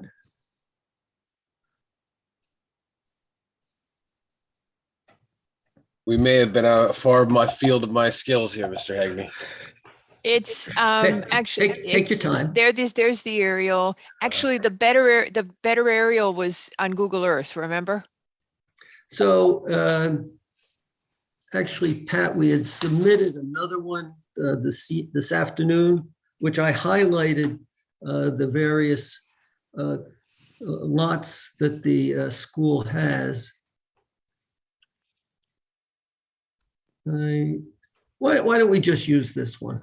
Yeah, you can't see the parking lots. This predates the them. addition that we're looking to do on the second floor is in the upper right-hand corner of the property over an existing first floor. The area that the commission was focusing on yesterday is over on Northfield, which is on the left side. And in 2006, the commission granted site plan special permit approval to construct 4 dwellings on the campus and also a shed. And at that time, the school consolidated into the campus 73, 77, 79 Northfield, and also 57. And so that provided the somewhat jack-o'-lantern look of a few teeth missing. So what we're proposing to do as part of this application, as part of the second floor addition, is to combine number 71 and 53, which really sort of fill in that west side of the property along Northfield Street, and 2 parcels on Patterson, number 63 and number 45, that the school owned. What this enables us to do is taking into account the floor area of the existing structures, gives us more than adequate square footage for the 7,200 square foot addition that we're proposing for the second floor. The parking area with the 13 spaces on the west side near Northfield, as well as parking at the north end of Sherwood, thank you, Pat, were all included as part of Site Plan 3100 that the commission approved in 2006. This was not completed and the work wasn't done until 2016. So although the approval took place earlier, the work has been done just in the last 6 years. So Okay, you can so- see the darkened line includes all of those properties in a block on Northfield Street on the upper left-hand corner Got it. of this map. And so talking about all that, it would have been helpful to us if we had been able to, if we had had this had all the properties combined. You are going to do that. You're going to submit something. You're going to update. That is this map. Okay, and this is This going to map get includes all. submitted. Yes, this was Okay. part of our actual submission. Yeah, no, I mean, this is what we needed to have is the zoning is you've merged these now, right? We will merge them. That's what I'm based on asking this you for. approval. Yes, that, Yes. as a condition of this approval. Yes. We will be merging these properties together. Okay. And that was, I think, made it harder. What was the date in 06 that you approved it? That we approved it? Let me just see. I did have that map out. It's not a big deal. I was just curious. Okay. Mr. Hagney, I just want to make sure I understand. It's now going to be the 2 on Patterson Avenue, the campus and its parking lot, the athletic fields, and then 1, 2, 3, 4, 5, 6 along Northfield. And I'm looking at, is it 2 or 4 off of the end of Brunswick Field Street or whatever that street is there? That's Sherwood Place. Okay. So this is now the block that is intended. The final thing, you actually had consolidated some others before. That's that looped around in the 4 dwellings that cross the what looks like a border. So in a sense, then what I'm looking at in terms of the GIS, as always, is not correct. There's actually, you already consolidated some of it, and this map will actually fill in those pieces that were not included originally. That's correct. Okay.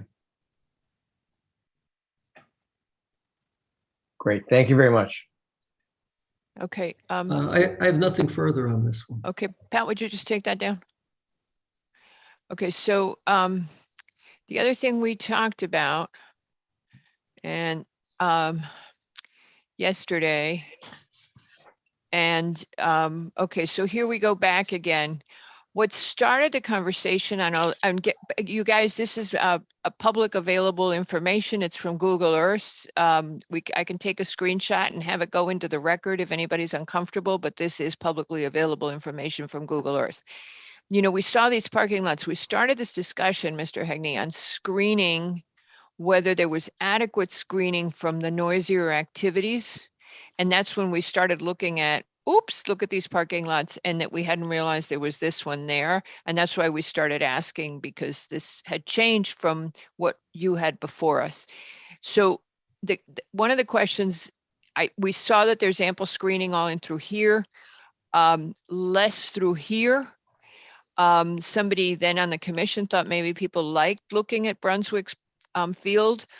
But that is a question that we would love to ask you to work as a condition, that you see if neighbors are satisfied with the level of screening they have. And it's just a good neighbor gesture that we're asking you if you would look into as the commission, as something the commission suggested to you. So if you look at the bottom of and middle of this particular picture, I'm here, right? You're wanting me? No, but very bottom, there's a white looking house. This here? Well, there's that. And then the one just to the left of that, closer to Northfield. Yes. Yes. Those are the only 2 properties that face the field that the school does not already own on that side of the property. Got you. All right. So nobody minds not being screened. All in through here, they've got good screening. Yep.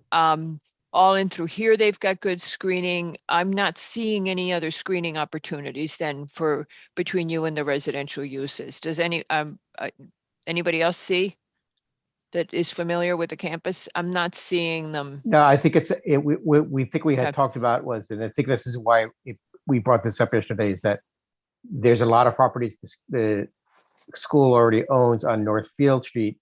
Mr. Hegarty just told us actually those two particular ones are not owned. And it looks like there's something planted there, trees or something. I'm not too sure. I can't really tell. Mr. Hegarty, along Mar Avenue, as you go south from the school, does the school own any of those homes that abut the field? I didn't bring the list of Brunswick properties with me. My recollection is no, not on that side of Mar. They own other properties where they have administrative offices and some of the other programs on the east side of Mar, but I don't recall any on the south side of Mar from the campus. Right, okay. Thank you. All right. Okay. Mr. Hegarty doesn't have anything else to add. Does the commission have any more questions on this application? Anybody from the public wish to speak on this application? No. Therefore, does anybody object? This is regular members and with Mr. Wells seated for Mr. Lowe tonight. Does anybody object to closing the application at this time? Please raise your hand. No objections. The application is therefore closed. With that, we move to CEMT Inc. at 99 River Road, who have been waiting patiently, I think, for quite some time. This is a final coastal site plan and a special permit to renovate an office building, which is typically referred to as apparently the Triangle Building. I always thought of it as a ski jump building, but hey. All right. Lean-to building. We are, good evening again, Madam Chair. Hello, Mr. Hegarty. How are you? For the record, Tom Hegarty on behalf of the applicant. As any one of those monikers could apply to this particular building, and we're trying to get another one to apply, and that would be, boy, look at that attractive building. Thank you. And John Halper, who's our architect, and should be in the audience if you can bring him in. Yes, he is. We've been working on this quite a bit. Went to ARC twice, have their blessing also to come back to you. Essentially, what John has done is taken a rather unusually looking building and really added some style, open the area so that there's light and terraces and decks, so that it doesn't look quite as fortress-like as it does now. It essentially occupies property line to property line from the middle of the site to Coscob Harbor. And the easterly wall of the building is at the coastal jurisdiction line of 5.4. What we're looking to do here is take out square footage. So John's plan calls for taking out 952 square feet. And also, and this allows for the terraces and decks and windows and light, and taking a parking lot that is really pretty discouraging looking, shall I say, and creating something that is more park-like. What we are proposing is to take out a few parking spaces and create islands that can be used as rain gardens to respond to the conservation comments, so that the runoff from the pavement can be treated in those landscape areas where we're showing 11 shade trees to be planted along with many other shrubs and grasses. So by taking out the 952 square feet, there are 5 parking spaces associated with that. If we take out those islands, we lose 4 parking spaces. So by taking out the square footage and the parking, we are net more conforming with the parking than we currently are. Can I ask you parking? So, one of the things that we struggled with yesterday, you were listening, is so we took the square footage and we did the 150 divided and we said 100, they need 51 spaces. And then we all said, wow, we've never seen anybody use that parking up.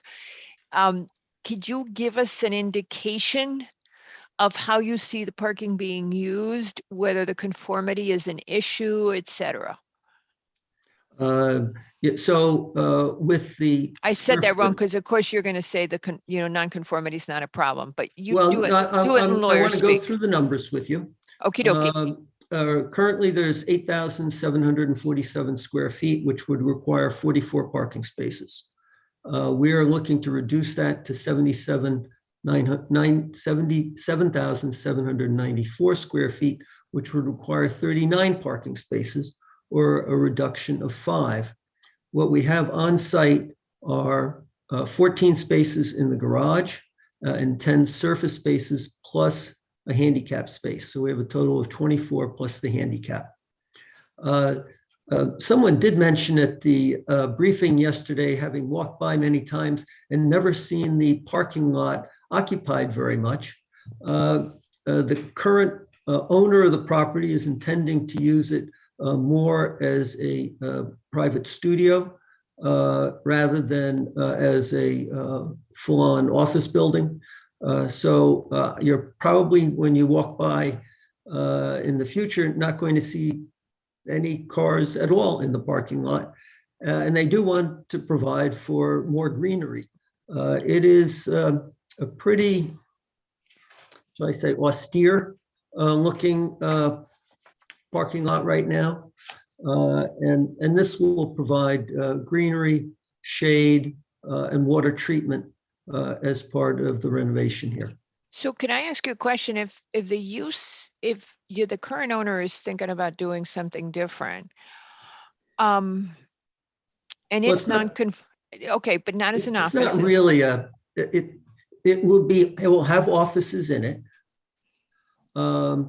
John, maybe you can describe the particular type of office use. Well, let me finish my question, Mr. Hegney.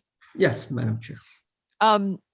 What I was thinking of is if your client, not to necessarily be done now, but in the future, was willing to consider a change of use, so that we weren't being ruled by the office space use, that allowed a reduction in that parking lot and turned it into a real little paradise. I'm just encouraging you that if there is a change of use that you could find for your client that would allow them to be pretty conforming with parking at below the level that exists now, that could be very, very cool. It's certainly something that we can look at in the future as part of a subsequent application. Yeah, I mean, if your client wants to have a beautiful building, that would do it. Because right now, as you say, it's bleak and you're going to add the tree wells and it's going to look better, but you still got a big parking lot right in the front. And if this is where your client is going and is looking for a studio, I'm not thinking of stuff in the WB that fits in, but between you and staff, I bet you could come up with something. Well, we'd really like to move ahead with this. Oh yeah, no, I'm just taking you. Consider that in the future. I'm sorry. Go back to that elevation that you just had. That yes, okay. Yeah, that's a great view of the parking lot. There you go. I mean, if you needed less parking, this could be so cool. Is there any plan to relocate that generator in the front? I don't remember. No, we were going to leave that right where it is. Okay, it's just kind of creepy, but okay. All right, I just throwing it out there. I know that isn't the subject of this application, but it would be cool. All right, anything else, Mr. Hegney? No, that concludes our. We had a couple of other questions for you. Who wants to run with them? I think we all You know, Katie's worked for a long time on the public access to the water, and we were trying to figure out how you could get anything that worked there. It's difficult with the grade change. It really is. We have a garage with that's 3 feet below grade compared to the Brunswick property to the south. We have a first floor that's 7 feet above grade. Oh, go to If that you could go one. back to that photograph along the shore. There you go. Stop there. So the coastal jurisdiction line is where that cement block is. Oh, Lord. We have the steel piers that support the 3rd floor that projects out toward the water. Mm-hmm.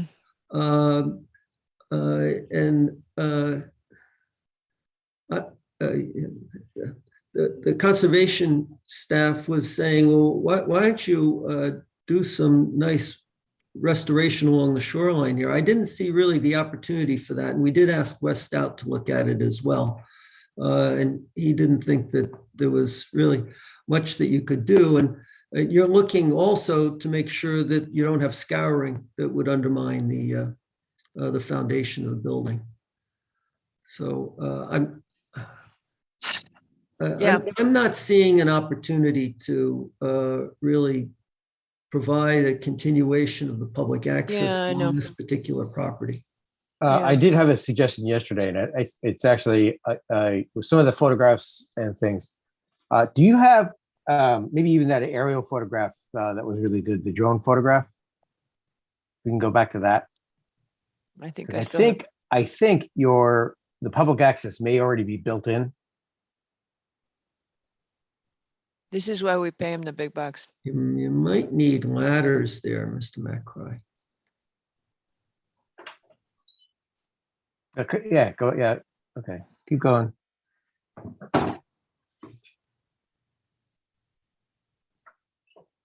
Now, back to the one where the drone photo. I'm sorry, which image, No. Nick? It's that drone photo where there was The person standing. landscape Oh. in the beginning. Okay, stop. Okay, perfect. If we could zoom in, but right behind where that person is standing, there's a gap in the wall that has a gate. Yes, right there. And there's another one on the opposite side. There's a gap in the wall that has a gate. Now, I know on the Brunswick side, there's a planting bed that's got some kind of a rose planting in it. I'm not too sure what's on the boat basin side. A shotgun. Well, that was easy. That issue of actually, okay, the continuation is technically if I walk from one point to another, I can actually walk all the way down the coast. Understanding you can't walk on the coast on the outside of the building because you're right on top of the jurisdiction line and there's a significant elevation. But maybe if those two gate areas are open, you could actually walk around on the landward side of the building. And that's the continuation of the coastal walkway. If we could go to the rendering again, I forget whether it's just before or just after this. Yeah, it's right here. So along the southerly property line at the bottom of the screen, we're proposing a handicap accessible walkway that would come from the parking lot and go up to the first floor level. And at the point where that gate would be, I think there's about a 2 or 2.5 foot change in elevation from the Brunswick side to this property. And adding the handicap accessibility is something that the client thought was important to include. And also, we're spending a fair amount of money on this building as part of the renovation and have to meet that the standard of providing accessibility. So that air conditioning, that's an air conditioning unit. I had missed that, and not a generator. No, it's going to be the generator. It is mislabeled on that plan. Oh, okay. I was surprised seeing that. Okay. All right. Could that gap in the wall be moved to towards the bottom of the ramp?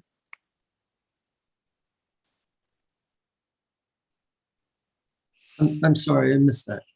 Could the gap in the wall be moved to the bottom of the ramp where the elevation is flat? I'm just thinking, you know, to continue that along the coastal area, because you've got the walls on both sides, you've got the building right on the water. It's basically a plug in that access way. So can we actually put some kind of a breach through the site, or are we going to have to go out to the sidewalk to get around it? But I'm thinking at that point, you're fairly close to the sidewalk. Rather than walking through a parking area and a ramp and a travel way going down to the ramp in the building, it might be safer to just go out to the sidewalk. Okay. So then probably on the patio at the seawall there, on either side, where if I'm walking up Brunswick, I run out and I walking up and I walk up to that wall. I guess that's where one of the required signs would be directing me to the walkway. So we assign that would say, go out to the street, go around the property and come back in. So both sides of that patio would have that sign to direct me where I'm supposed to go. And that might be that. I think when we did Brunswick, I think we do have a sign there that says to go to the sidewalk in the street. I'm not sure I don't recall whether whether the easement continued up to the street or whether it just went to the side of the building. No, I think with this one, actually, they continued it along the Brunswick site to that wall of this building, and then it stops. That's the northernmost point of the walkway at the moment. Yeah, we didn't have a designated walk area to go from the shore to River Road on the Brunswick property. Right.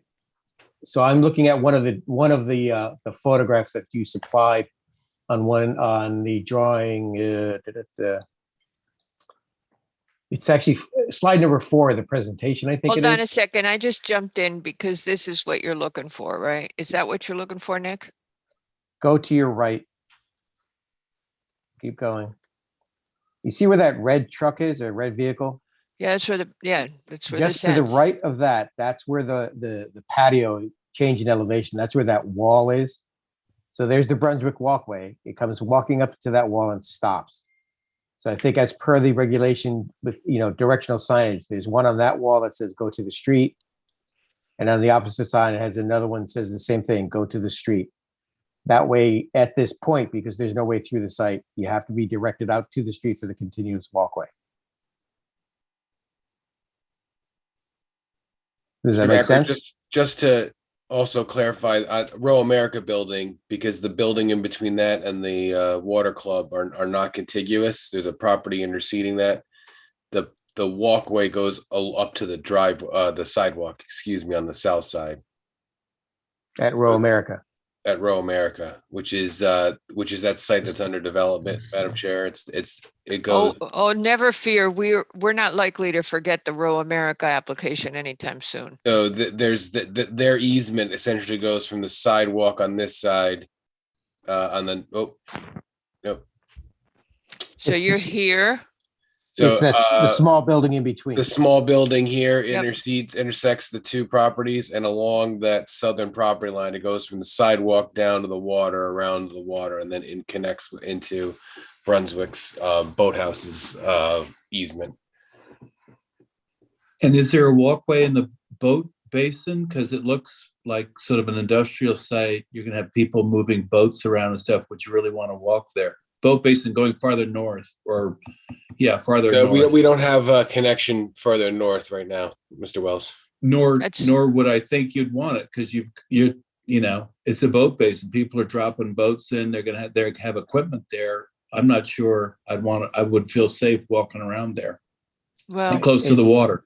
Right. Yeah. It's actually teeing it up per application. So Rensselaer School, Rural America, as each one has come in for development, actually add in this walkway. So someday, when we're all not around and it comes in for development, it's another connection piece of the same thing, the same walkway that keeps going north towards the post road. Got it. Thanks. Okay, we done with this? Or do you want to go back to? Nope, I think we're done. All right. Or I'm done, excuse me. All righty. Okay. So what's the conclusion? Not particularly workable, right? I think the simplest solution is just the signs on the walls to say, go out to the street and come back in again. Yep. Okay. All right. So we worked that puppy. Does anybody else have any comments on this? Does anybody from the public wish to comment on this application? Please raise your virtual hand. So wait, so then, because right now there's no public access to get from the end of Brunswick to the street, just FYI. So Yeah, you have to walk through their parking lot to get to the street. And then the opposite side of this property, and then through the boat basin back to the walkway. I'm whenever that assuming, happens. have they granted people the right? Because otherwise you're stuck. You have this pretty walkway and you're technically you can't walk through, but that's a different application, right? well, Brunswick gave people the right on the public access, but it doesn't go to the street, I don't think. So you'd have to turn around and go back out.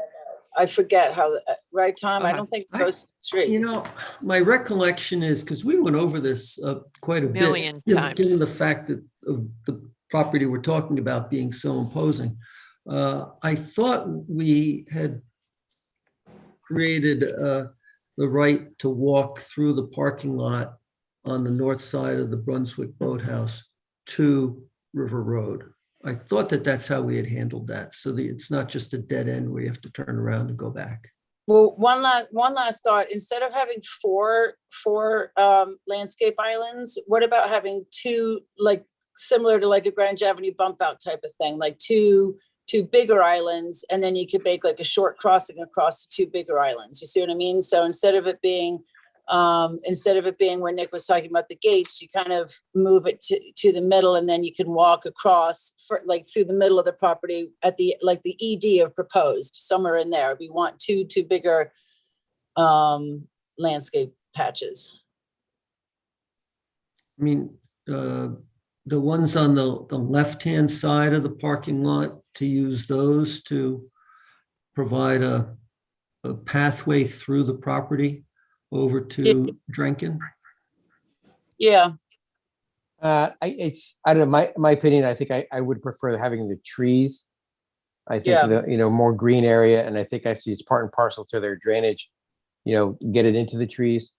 I think one of the things about this building is that although it's going to get better architecturally, it's still in a weird sense as it's back to the street. So the trees there will actually kind of, soften up that sea of asphalt that's there as you pass by. Yeah. And I think actually I would appreciate the more landscaping or the better landscaping at the street itself. Looking at the street views, it's kind of iffy at best right now. Yeah.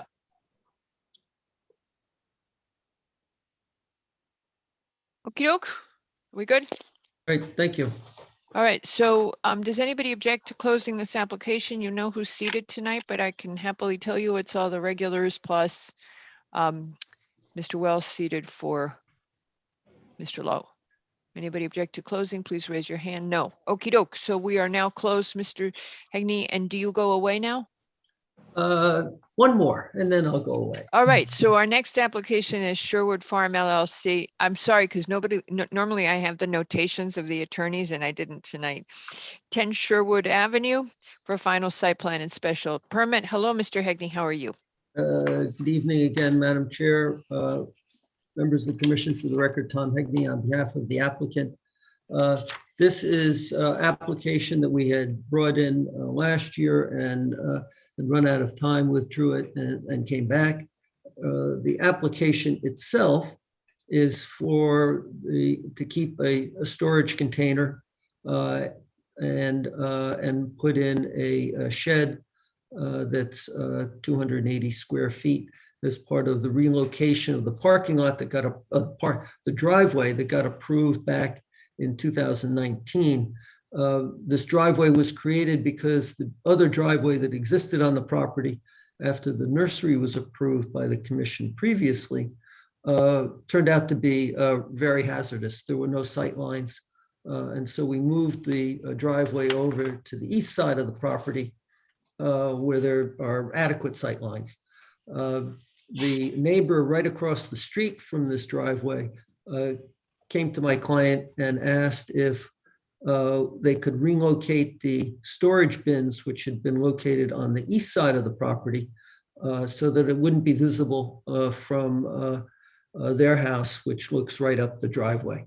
My client agreed to move those, and the survey that we've provided does show those relocated storage bins.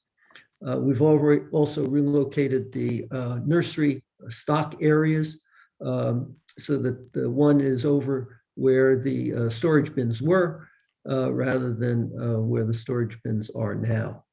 There were a few things that came up. One was there is some planting that my client has done on the state of Connecticut property, part of the Merritt Parkway. He started this after the state did their tree clearing to provide safety for cars driving on the Merritt so the trees wouldn't fall on them in storms. And my client went and spoke with the state DOT, and they agreed that he could plant them with the understanding is that if they want them gone, they're gone. So this is in essence a license that can be revoked at any time immediately by the state. And they've allowed him to do some significant planting there. There's also a very small decorative wall next to a pillar that encroaches into the state property. And we have permission to have that there too. Again, with the understanding, if the state wants it, it's gone, it's gone. The purpose of this application is to be able to maintain the storage container that's behind a barn that really is not visible, and to have a place for someone who's monitoring purchasers coming in to be able to assist them when they drive in the driveway. In terms of what's going on, this is a very specialized nursery. It provides a wetland and rain garden plants and the material that you need to put in the rain gardens so that they function as intended under the town's drainage manual. Besides that, my client has his house that he lives in with his family and a cottage where his father lives. And that's all that's going on here. When you drive by, you would not know that this is a nursery. Yeah, we just had a whole expectation, Mr. Hegney, that this was all going to be very like green, every time we got this, there were concerns, the compacting of the soils, the encroachments. I think you've got it there. Does anybody have any questions? I think we've made the headway. Mr. McRae, Mr. Yeski, anybody got any more questions on this application? Mr. Hegney, the storage crate, is that like a shipping container?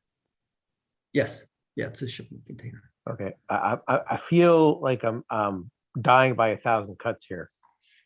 Little bits here, little bits there over the course of many years. And it's I want to shed, I approve the storage container, things show up and then I ask for the, get the approval. I'm kind of loath to keep going on this. It's like, okay, so now it's something else. Now it's something else. When we first started this, it was going to be this kind of niche nursery for wetlands plantings, and that it was actually planted on the surface, and that kind of thing. And now I'm hearing this. This sounds like I've got truck access, I've got storage materials, I've got the sea crate, I've got all these crazy things that are happening here all at the same time. that it's like this, it's becoming a large commercial nursery? We did have truck access, which was at the southerly driveway, or westerly driveway, I should say, on the property, around the barn, along the Byram River, and then over to where the storage bins were adjacent to the Merritt Parkway. And the reason that we came in with the new driveway was that was really dangerous. You couldn't see coming out, and the cars coming around the bend couldn't see you coming out. It also eliminates the truck traffic that would go along the Byram River and along the wetland corridor there. The use has not changed from what was originally approved, nor when we came in with the driveway. This is a specialized nursery. They don't have stock there now, that's true. But then if you drive by Shemin's on King Street, that's a pretty empty lot right now too. They're just starting to get deliveries in March. So as the season progresses, we will be in a position to start bringing stock in and providing essentially rain gardens for people constructing on their homes, their properties here in town. So it's an important specific kind of nursery that my client is providing. Okay, thank you. Thank you. Actually, Mr. Agnew, do you know what's in the sea crate, the container? I think it's equipment, things like plows and that kind of thing. It's not too big. It's 160 square feet. So it's not a large container. I think it's just to keep things out of the weather. Anything else, Mr. McBride? No, I think I'm good at the moment. All righty. Does anybody else have any questions?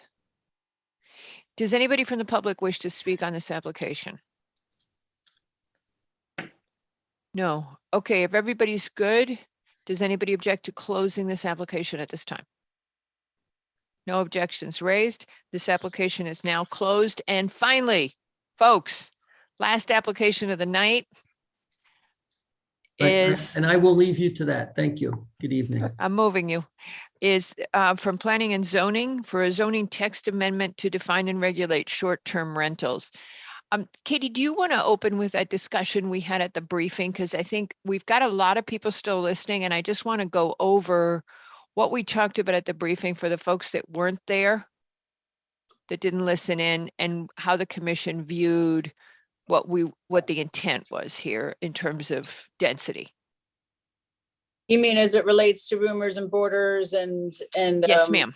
Yes, okay. ma'am.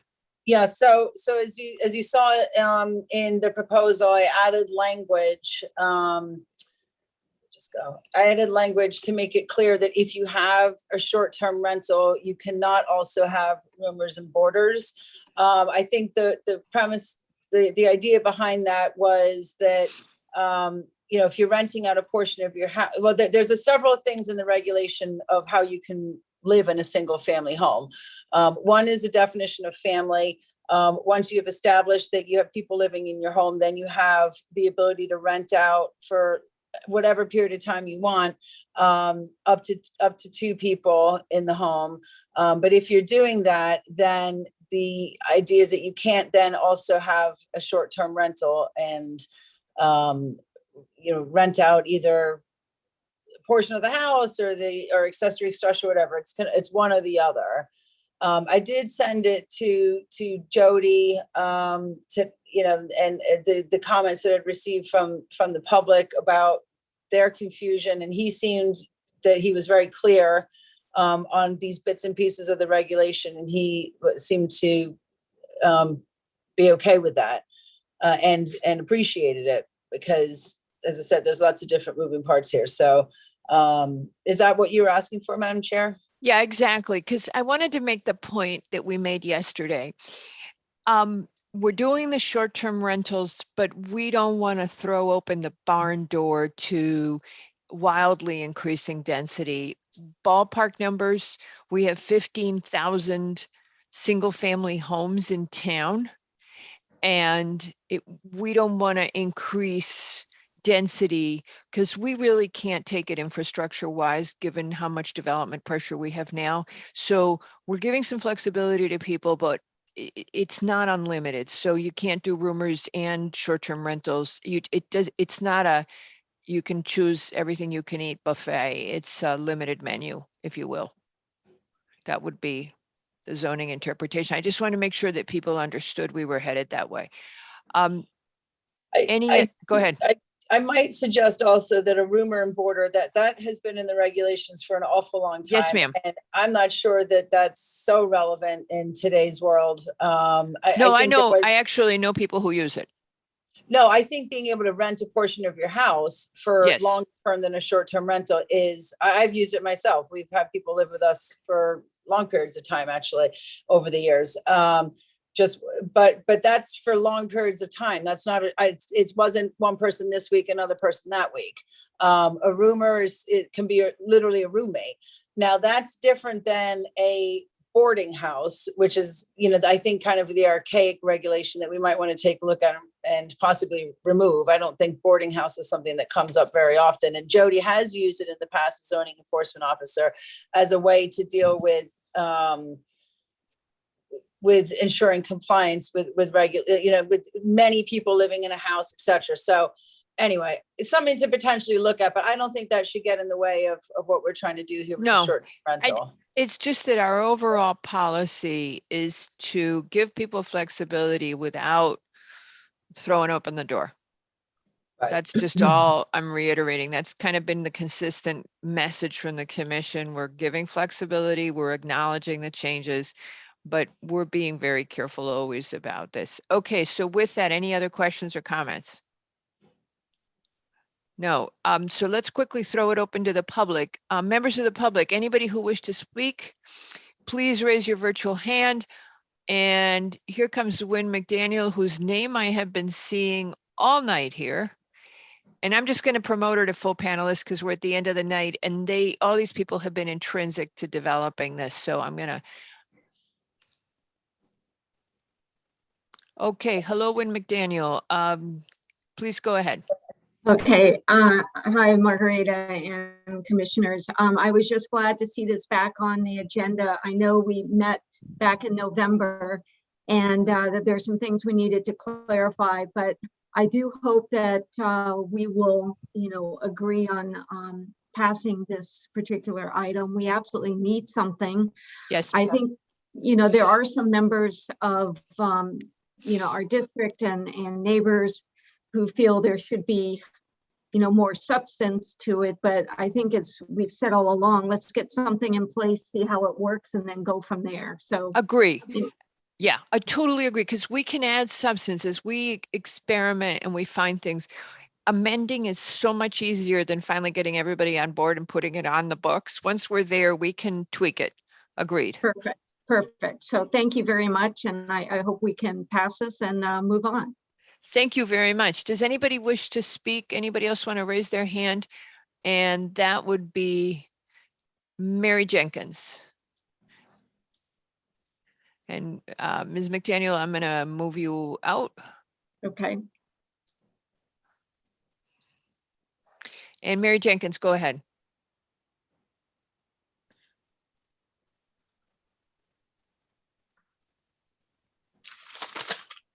Mary Jenkins, it's interesting. It doesn't say she's muted, but she's not speaking. Mary Jenkins, we can't hear you if you can hear us.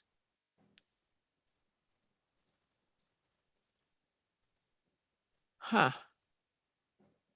Oh, now you're muted. Can you, there you go. Okay. Yes, you got it. I was momentarily thrown off, but I'm thrown off quite a bit. It's okay. We all are. And it's late and you've all been dealing with major issues. I'm basically going to echo what Wynn said. I think it is important that we move forward with this as soon as possible.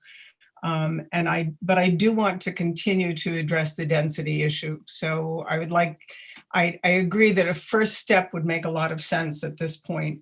I also would like to suggest that once you have put something in place, that there be an effort to publicize it as much as possible. So that will give people who have short-term rental arrangements notice about what you expect of them. And perhaps from my point of view, even more importantly, give neighbors a hook if there is a problem with a nearby property that they feel is not being used appropriately. They know what the regulations are and they have a way to address their concerns. So again, as Wynn said, sooner rather than later, and some indication to the public at large that this is now a regulated area. And if we can address the density control issues at some later date. We're working on it. I know you are. I know you are, and I really appreciate that. And that's all I really have to say. And again, but thank you to the great committee. suggestion about first of all, we can put it on the P&Z webpage. I'm not sure that that's like everybody's big, I don't think we get like tons of hits. We're not anybody's top 10. Oh, you're mine. You're definitely mine. But we can put it on the P&Z page. And then the wonder if other thing that we can do is we can reach out to the neighborhood associations and to the RTM districts, and we can reach out, hey, we've done this, we'd love to come talk to you about it. That's something we can do, because we've got lots of stuff we'd love to be talking to districts and neighborhood associations about right now. We've got a lot of initiatives on the table, so we could include that and say, hey, by the way. The other, we Go ahead, might Katie. we could send it to the Greenwich Association of Realtors so that the real estate agents know when Great people idea. ask them. And also we had connected with contact at Airbnb. I'm sure we could do the same for the others, VRBO, and just ask them to send it out to the people that they must have a contact list, because obviously people are registering on their websites and whatever. So they could, Katie and I, just as a quick aside, Katie and I, for all of you guys who are interested in the short-term rentals, we were fascinated that Airbnb immediately found us as soon as we started talking about this. I don't know how they scan and search, but they must have the towns, they know who's doing short-term regulations, and they reached out to us and they wanted to, make sure that we weren't throwing them out of business or something. It was very interesting to see how on top of this they were. And can I suggest, I have no idea if this is out of line, but I know that First Selectman Camillo does an email at the end of every week, bringing things to people's attention. That's another possibility if he's sure. Maybe Katie, you could reach out to Barbara Hines tomorrow and let her know. Yeah, that's a great idea. Okay, so we've got a plan. I think it's a great idea. We'd like to be talking to people about these things. And Katie's idea of the Greenwich of the realtors is stupendous, because that gets to when people are buying new properties with the intent of short-term rentals, that they know the rules. True. Great. Okay. Anybody else from the public wish to speak? No. All right. Thank you very much. All right. So with that, does anybody object to closing this item? We have no public comment. Y'all didn't have any questions. We are, I think, on the same page about managing how many people are living, density. Let's just put it density. Okay. So we therefore close this item, and Mr. Basili, we have now ended the public hearing. Well, thank you. Have a good night. Look forward to seeing you soon, sir. Okay, thank you. They say I can't tease you. Anytime. Fine. Bye-bye. Bye. It's a New Year's resolution. Still do it though. All righty, folks. Okay. Should we go over to Nick? And Nick, how do you want to take these? Let's see where we are here. Do you want to work backwards or forwards? That's the first question. Let's go forwards, because I think there's some stuff there at the front that Greenwich High is going to be first. Yeah, because I'm still completely befuddled of where we are on that. Wait. Then let's do something. It's not going to. oh wait, no, because they're on a tight time frame right now, Greenwich High. I was gonna say we could just close it and we could leave it and we could wait till you're all set, but they lose 2 weeks then. I'm not too sure what you guys or what you had in mind. I did read what ARC wanted to do. I thought it's something that we had done all the time, but let's tee this up and see where we can get to be. Sounds like a Okay. plan. Okay, everybody Okay. help then. I've never heard Nick say he was befuddled before, so, you know, I thought it was to be kind of cut and dry, but it seemed I was mistaken. okay. Okay, so we actually have two parts. One is the MI and one is the site plan. So 10 Hillside, municipal improvement, PLPZ 2021-535.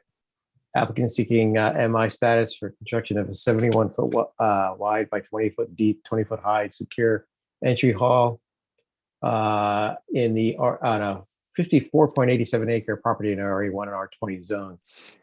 Commission finds at a meeting on November 9th, 2021, the Board of Selectmen voted to approve the referral of the MI to the Planning and Zoning Commission in accordance with Section 99A2 of the Town Charter. As indicated in the 2019 Plan of Conservation and Development, the proposal is consistent with guiding principles 1, 3, and 4, And 6, and 6. best quality infrastructure, municipal facilities, cultural institutions, etc. Okay, that's good. Add that to it. Therefore, a motion to grant municipal improvement status in accordance with Section 699A2 of the Town Charter. Do I have a second? Wait, I'm sorry. So this is the MI for what? A high school. Oh, yeah, okay.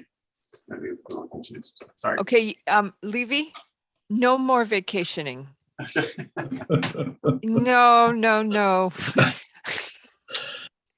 Okay. Oh, Lord. This Second. is- Okay, so Mr. Levy seconded, even though he wasn't totally clear. No, just kidding. All right, so on this is Mr. McRae, Aye. Mr. Levy, Aye. Mr. Lowe. Is not here. I'm sorry. Mr. Wells. Wells, Mr. Wells, Aye. and Aye. Mr. Barilak. Is that correct? Did I do that right? Well, I don't Nope, think no, no, so. I think I was in for. Gus, Yeah, Gus, it's Gus. I was It's in for Gus. someone. Nope, I think it's Gus. I think she was, but I'll vote as an alternate. No. Albin, McRae, Levy, Yeski, Wells, and Goss. My apologies. No Yeski on the high school. All right. Okay. I hate it. have Alban, Macri, Levy, Goss, and Wells. You got it. Okay, good. This is when I always have the fading problems. Okay. All right, folks. It's only 9:30.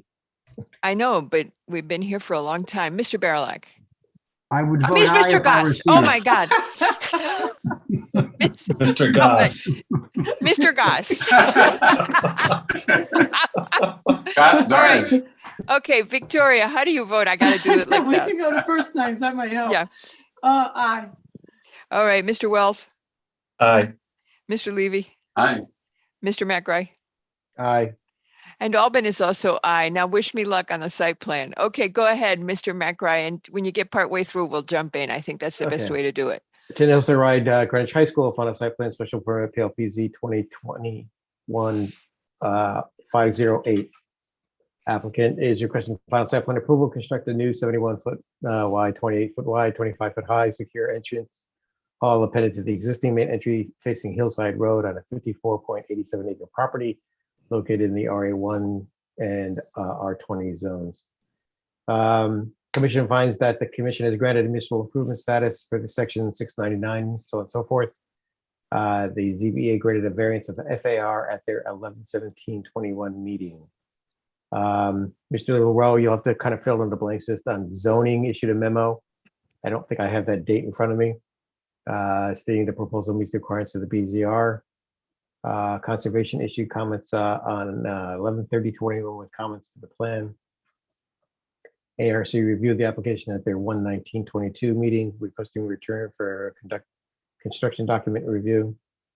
Engineering, the applicant submitted a drainage exemption dated 8/18/21, and wetlands issued a memo on 8/27/21 indicating no permit required.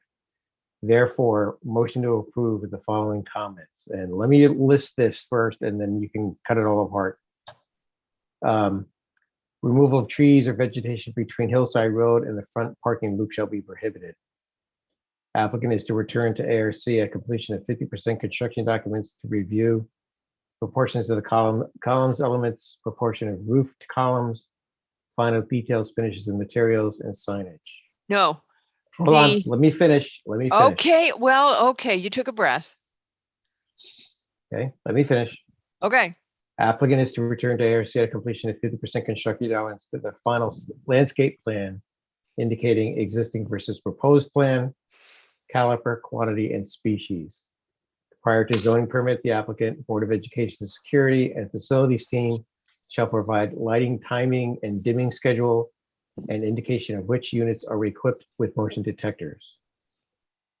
And the applicant shall address any and all remaining staff or interdepartmental issues. Okay, I was right in interrupting. I understood, okay, this is the debate point. I understood that they were going back to ARC on the proportion of the columns to the plinths and the size of the plinths and the flatness of the fascia on the roof and the proportions thereof on, you know, the slopey part. I thought that was what we had in Maurice's, and that's what we discussed. And I thought we discussed that they were going to go back like ASAP kind of thing. And the ARC actually said they would do a special meeting for them. Exactly. We're not going to wait to the 50%. They're going to go right away because what they've got, they can just do the scale out, and it's the fascia and the plinth proportion and the column proportion. We said those two things, the plinths and the fascia. Was anybody else like thinking that's what they heard? Not me. Yes, what I heard, yeah, what I heard, and what I read from the information provided to us by the staff to ARC. All right, looking is for that it they now. wanted to go back to review the details, and usually we Okay, send them and back at 50% construction documents because if no. we go back right away, it's still schematic design and they haven't figured it all out. All right, so what we decided instead was we were going to narrow their scope to the 3 items that they were really raising. Well, so the other thing, that is what the ARC said, Nick, where they wanted them to come back for construction drawings, but then we said no. Yeah, the applicant said that's very onerous because then they can't get out to bid in the nick of time and blah, blah, blah. So then we said, well, what if we made you go back now and worked out what Margarita said, the proportions of the column, blah, blah, blah, or the plinths. And then that way you can actually create your construction drawings based on the schematic. So we're not, because the risk here, Nick, they go, you got to wait for the plans, the construction, to get to 50%. And then the second thing was giving ARC broad, I love those guys, but if we give them the whole, let's go to final details, they're going to, they're going to start tweaking a lot. They're happy pretty much with where it is. Focus them on the things that they cared the most about. And that's how I understood it. Okay, that's what I thought I said. And if they're not the final details, we don't want that. Hold on. If they need to get construction drawings together to go to bid, this is halfway through that process. So, if we send them back, I'm just going to say, if we send them back, say next week, are they going to have 50% or have all of these particular things sussed out in such a way that, this is the way we're going to actually build it, and this is what the details are going to be, and the conversation and not change them until they're actually installed. And the conversation we had is that ARC really had only 3 outstanding architectural questions that needed to be resolved before they finished the plans: the plinths and the fascia and the proportions, full stop. Anything else, then they can move forward. See, they're stuck right now. That's where we left it. Does everybody agree? Because I don't want to be like arguing with Nick if I heard wrong. That's what I understand how we left it with the applicant. Okay. Yeah, I heard the same thing. Not that I'm seated on this, but oh yeah, you're not supposed to talk. Sorry. I'm not supposed to talk, but I heard it. I just heard it. Okay, but that's where we went. And Katie, you heard that. You're allowed to talk. Yeah, I mean, my understanding was that is absolutely what ARC wanted. but that was too onerous. So, or they didn't want to do it. Then we said, well, you have to go back to ARC and walk us. Yeah, I agree with that. Okay, I understand. I do have to go back. And we said, well, what if you went back now?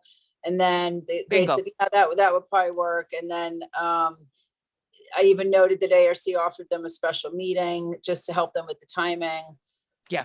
Because it sounds like they just have to continue talking about the three things. And then Nick, if they say, okay, we've all agreed now that the plinth should be slightly smaller, slightly larger, whatever, then they can at least go and have the construction drawing meet that specification.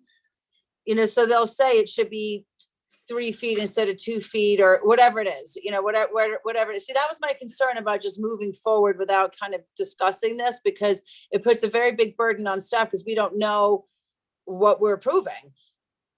Exactly. So it's helpful to get ARC to say, this is the plan. Right. Just to add to that too, I think the point is that the building committee needs to give instructions to their consultants to get plans together. Right.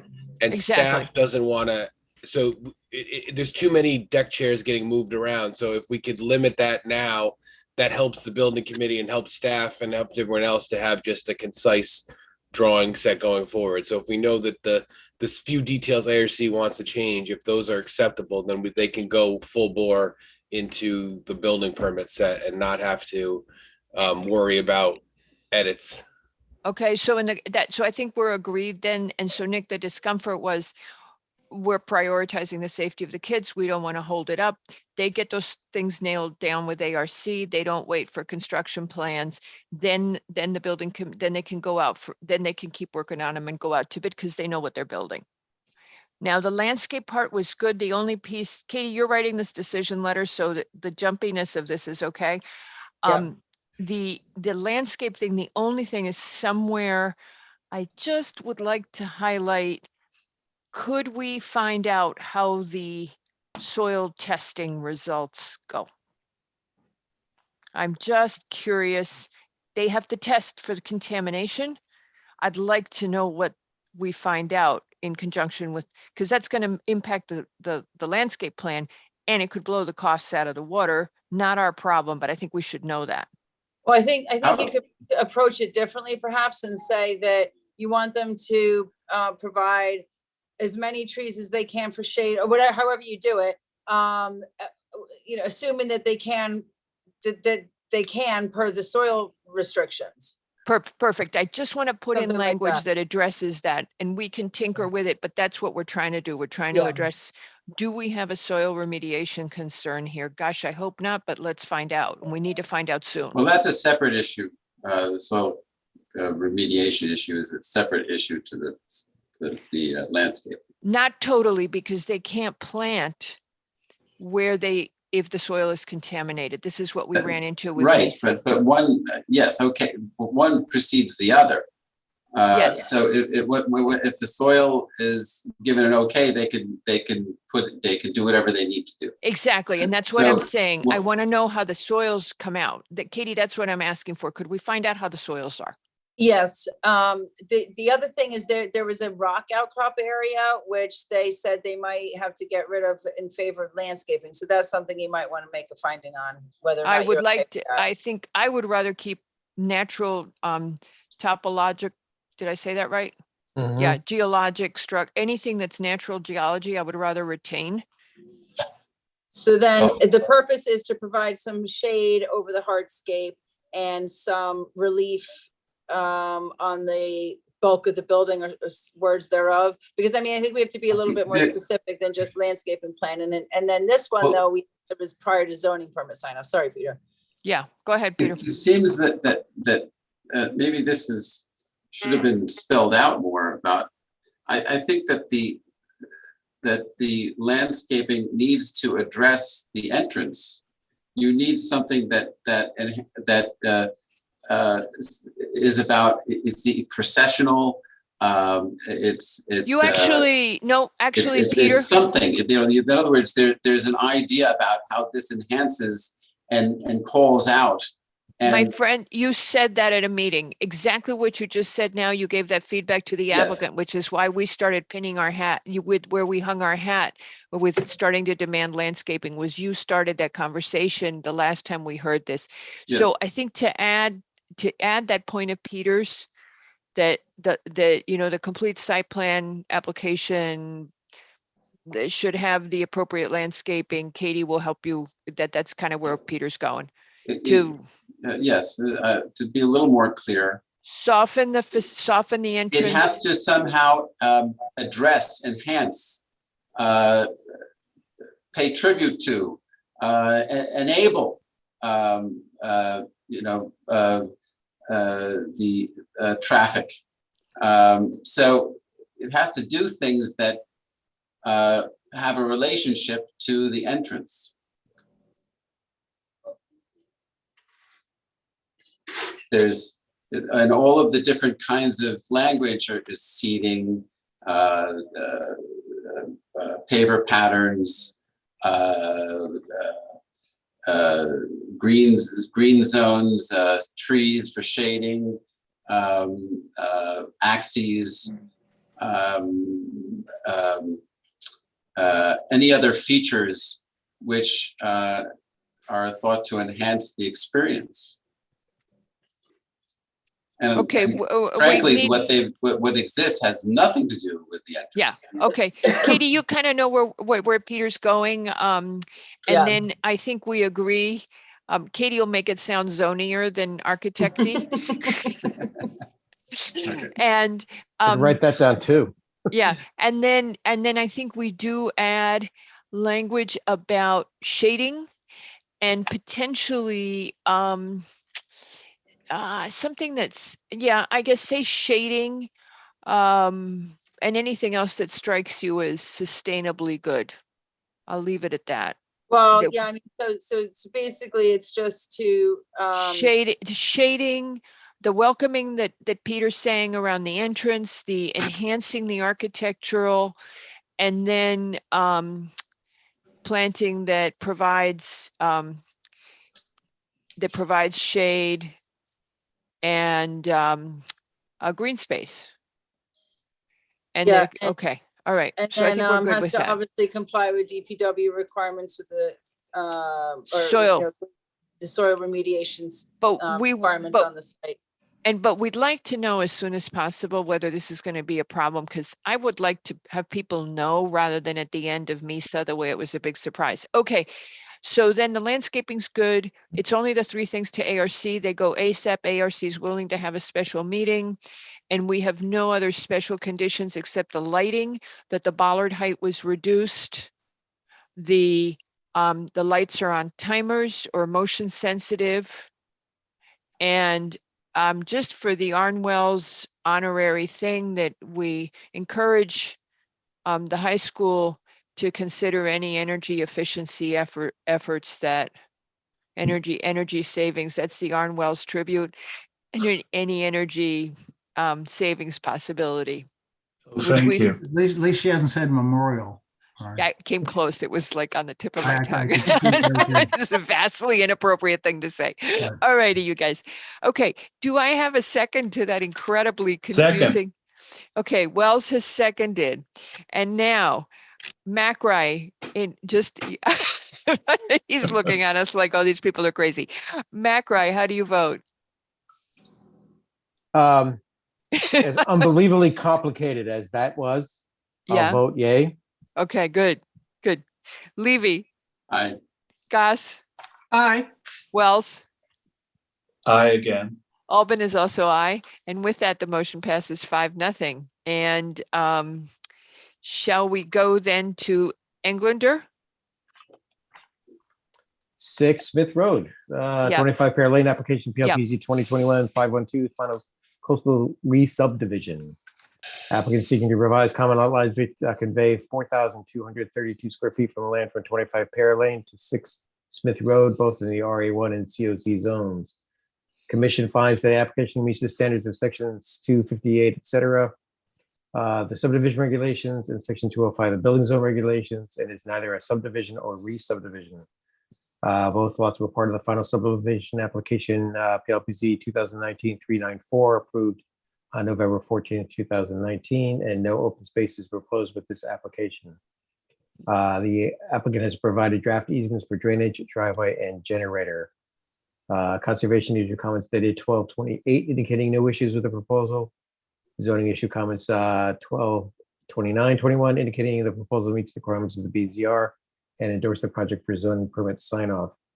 Sewer issue comments on 1/1/22, stating no objection to the lot line revision. Engineering issue comments 12/29, stating the lot line revision is acceptable with recommendations. And wetlands issue the permit needs questionnaire, indicating no action required. Therefore, a motion to approve the application noting the following. Excuse me, prior to filing the required map, the applicant shall provide copies of the executed easements for drainage, driveway, and generator. All requests for temporary certificate of occupancy or CO for these lots must show the new property lines and easements. The application shall abide by any and all provisions outlined in the final subdivision application PLPZ 2019-394. And the applicant shall address any and all outstanding staff or interdepartmental issues. Do I have a second for that motion? Second. Okie dokie, let's see if I can get this straight this time. Mr. McRae, how do you vote? Aye. No, wait, yes, Mr. McRae, we got. Mr. Barilak, Aye. Mr. Yeski, Aye. Mr. Wells, Aye. and Albin is also aye. And with that, the motion passes 5-0, and we go to the Brunswick School at 100 Maher Avenue. 100 Mar Avenue, application PLPZ 2021-509, final site plan special permit. Applicant is seeking approval to amend the approved 2017 library addition to add a second floor to the northerly wing of the building on a 10.566 acre property located in the R20 and R6 zones. The commission finds that zoning issue comments on 12/29 indicating endorsement of the zoning permit sign off with conditions. Sewer issue comments dated 1/1/21 requesting the customary comments acknowledgement letter. Engineering, the applicant has submitted a drainage exemption dated 8/18/21.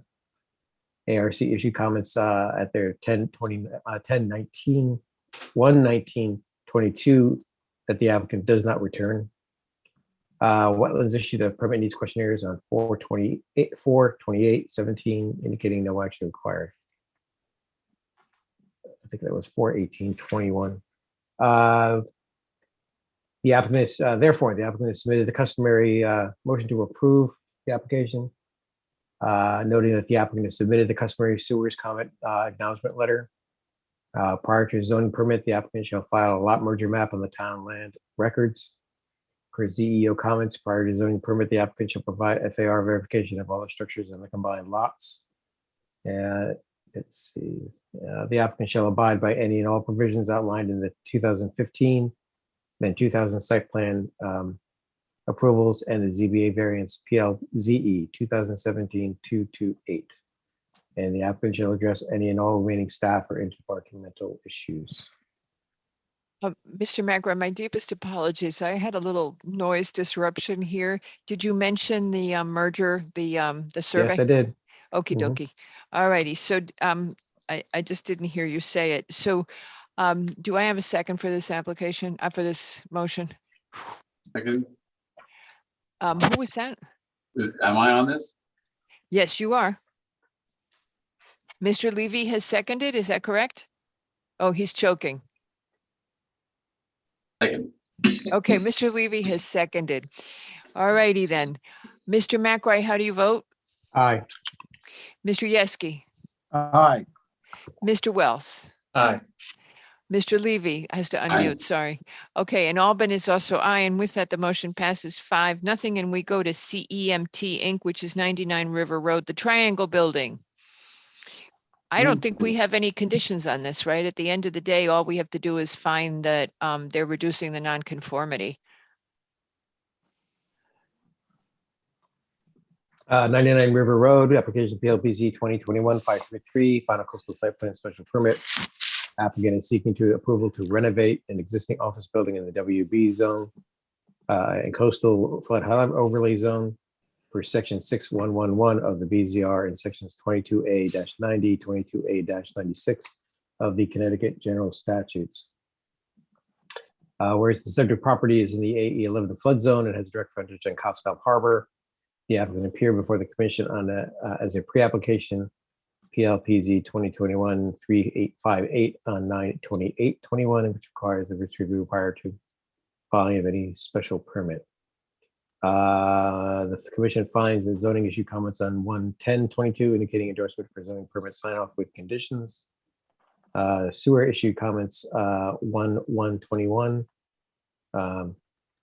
indicating no issues. Conservation issued comments on 1/11/22 with recommendations to the plan.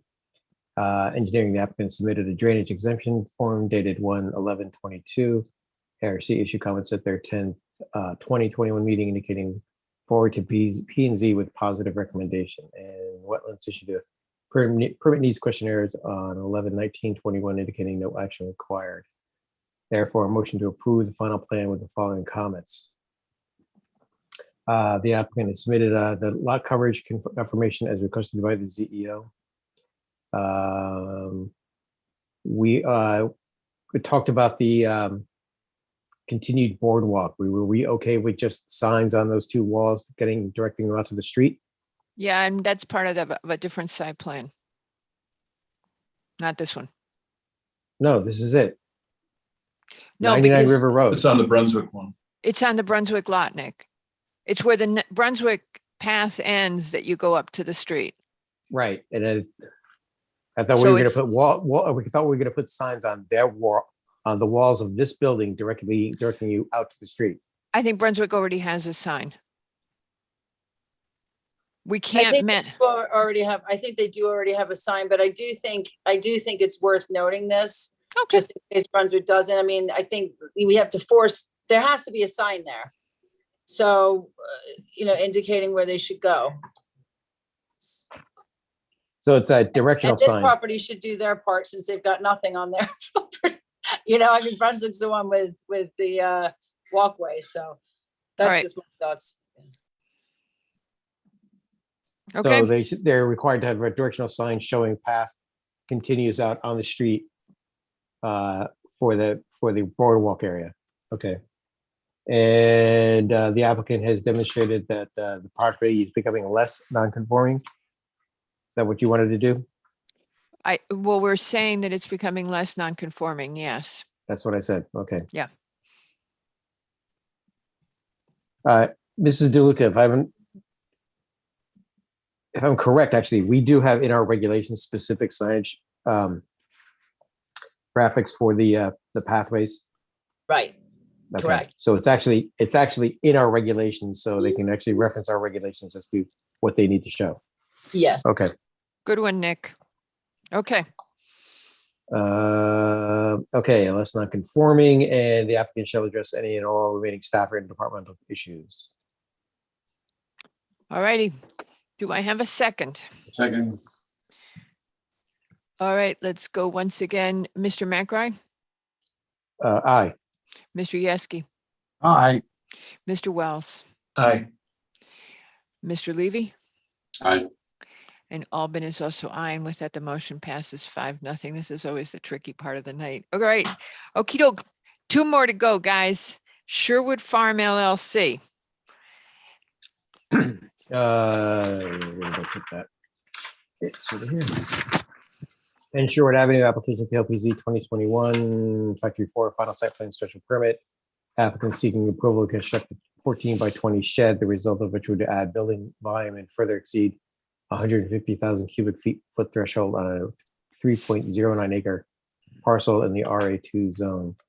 Whereas the applicant has received previous approvals for, we're not gonna, there's 4 of them. I'll just pass this along to staff. Mm-hmm. Yeah, the commission finds that zoning issue comments on 1/10/22 requesting floor area calculations for all structures. Health issue comments stated on 12/3/21 indicating no objection to the project. Conservation issued comments dated 1/11/22, indicating recommendations to the plan. Engineering issued comments dated 1/11/21, indicating approval for zoning building permit. And Wetlands issued a permit needs questionnaire on 11/18/21, indicating no action required. Therefore, a motion to approve the application, noting the following. The applicant is to update the site development maps to indicate the new gate and pillars in the eastern driveway. Prior to zoning permit, the applicant shall file a lot. Oh no, that's a different one. And I think that's it. The applicant shall address any and all remaining staff or departmental issues. Okie dokie. Do I have a second? Second. Oh, I think that Wells has that one. Mr. Yeski, how do you vote? Aye. Mr. McRae? Aye. Wells? Aye. Levy? Aye. I'm close. Albin is also aye, and with that 5-0. This is always rough, this part. All right, that's 5-0, and we move on to the very last one for the night, which is planning and zoning. The short-term rentals. Text amendment, short-term rentals, PLPZ 2021-513. This amendment will modify section 6.5 definitions and section 693 permitted uses in the RA residential zones, and section 6154 parking in garages for residential purposes. The commission finds that the suggested revisions are in keeping with objective 2.1D and 2.14B of the 2019 Pocd and section 699A3A concerning additional parking to be added. The motion to approve the text amendment as stated. And the text amendment, we said it was consistent with the Pocd, right? Yes, we did. Okie dokie. I'm sorry, I zoned out. Oh no, I'm sorry. Who seconds? This is Second. Mr. Levy has seconded. Mr. McRae, how do you vote? Aye. Mr. Yeski? Aye. Wells? Aye. Levy? Aye. Albin is also aye, and with that, it passes 5-0. Leslie Yeager and Robert Marchant, I see that you're still in the audience. We would be deeply grateful if you would connect with Katie and publicize that we have this short-term rental, even if you only, the regulation now, even if you only give it a tiny snip of attention. The folks from the RTM and District 7 who led the charge on this would very much like town residents to be aware of it and had requested that. I'm sure you heard that part. So if you can help us out in the publicity, we'd be grateful. Folks, next week we have an executive session, and we will likely have a public meeting regarding the amendments we are proposing to the Declaration of Trust. We've almost done rewriting it right now. Going to finish it up tomorrow, and then we're going to take it to public comment. I will post that as soon as we get agreement tomorrow morning. And Mr. Barilak, I'll see you at 8:30 tomorrow morning.